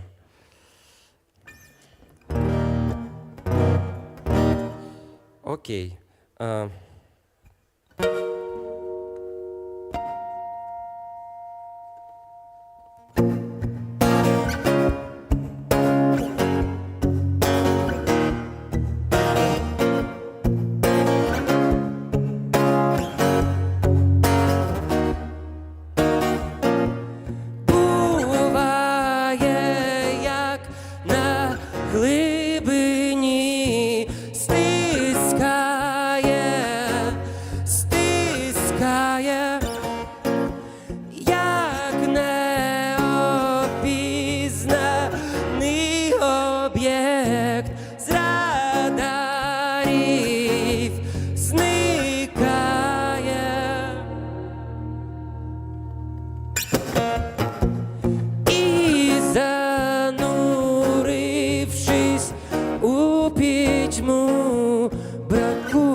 бачить без тебе.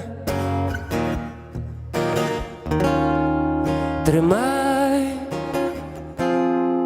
мене, навіть якщо світ впаде. Тримай мене, навіть якщо світ впаде. Убивай, та не мене, моє серце битиметься в такт з твоїм, допоки не помре. І якщо впадеш, вставай, за наступними дверима вже чекає рай.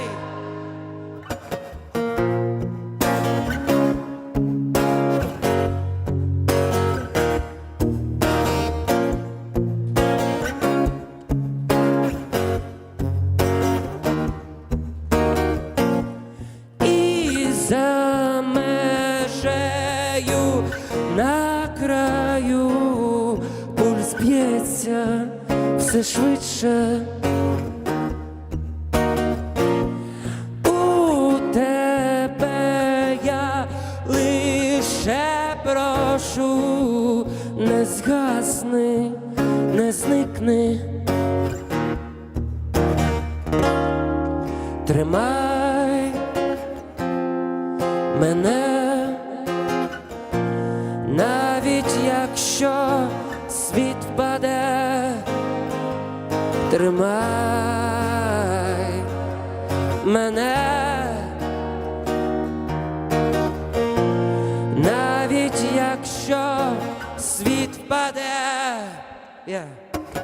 Убивай, та не мене, моє серце битиметься в такт з твоїм, допоки не помре.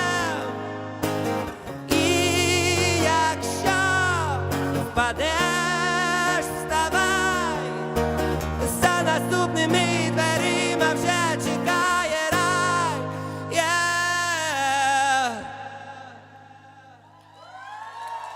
Ваша черга. Тримай мене, навіть якщо світ впаде.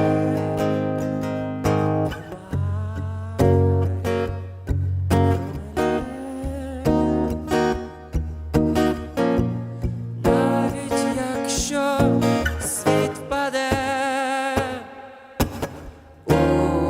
Убивай, та не мене, моє серце битиметься в такт з твоїм, допоки не помре. І якщо впадеш, вставай, за наступними дверима вже чекає рай. Дякую всім вам.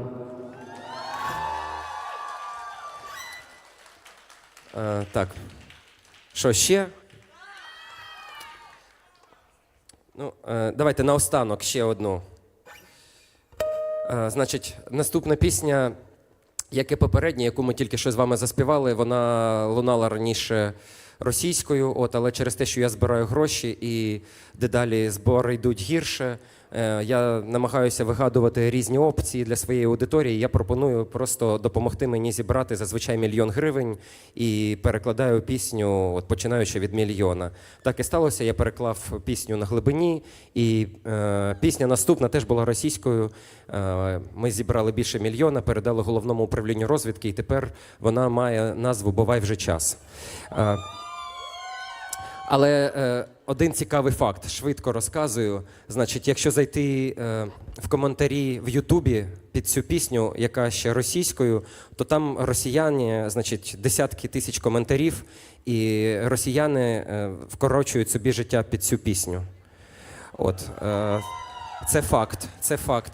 І, значить, пройшло 8 років після того, як ця пісня вийшла, вона там завірусилася в Тіктоці. і на даний момент має вже понад 200 мільйонів прослуховувань. І от я думаю, якщо в Росії 140 мільйонів, класно б, якщо б вони всі разом послухали цю пісню. І... окей.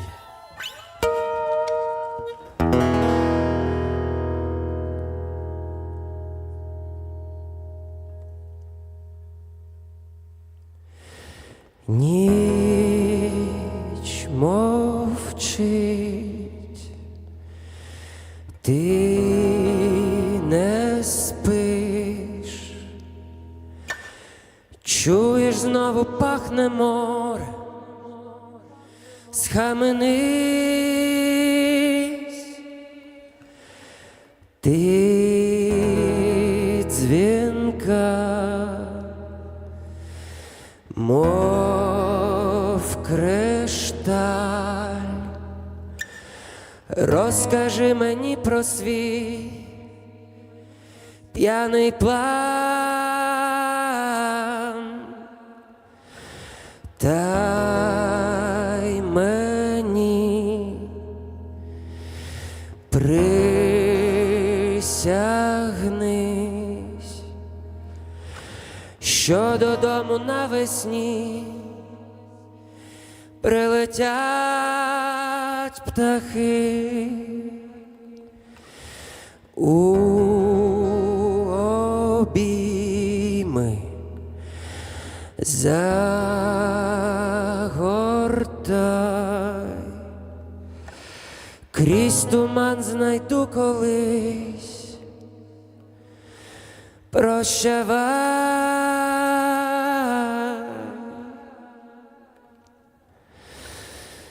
Бувай, вже час, завтра точно буде кращий день для нас. Бувай, і є вже час, стіни пам'ятають наші імена. Бувай, і є вже час, всі птахи повернуться до нас. Бувай, вже час, завтра точно буде краще, краще, краще. Ніч мовчить, ти не спиш, поруч ти зі мною, друже, поруч ти, все мине, і неба край, ми не знаємо страху, прощавай.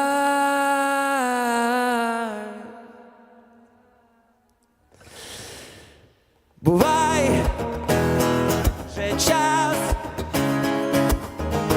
завтра точно буде кращий день для нас. Бувай, і є вже час, стіни пам'ятають наші імена. Бувай, вже час, всі птахи повернуться до нас. Бувай, і є вже час, завтра точно буде краще, краще, краще.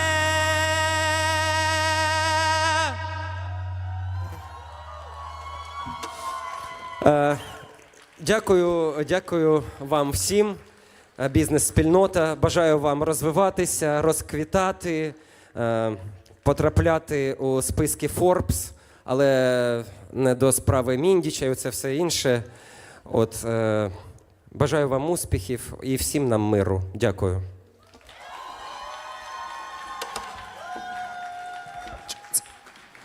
Бахроман, Роман Бахраєв. Давайте ще гучніші оплески.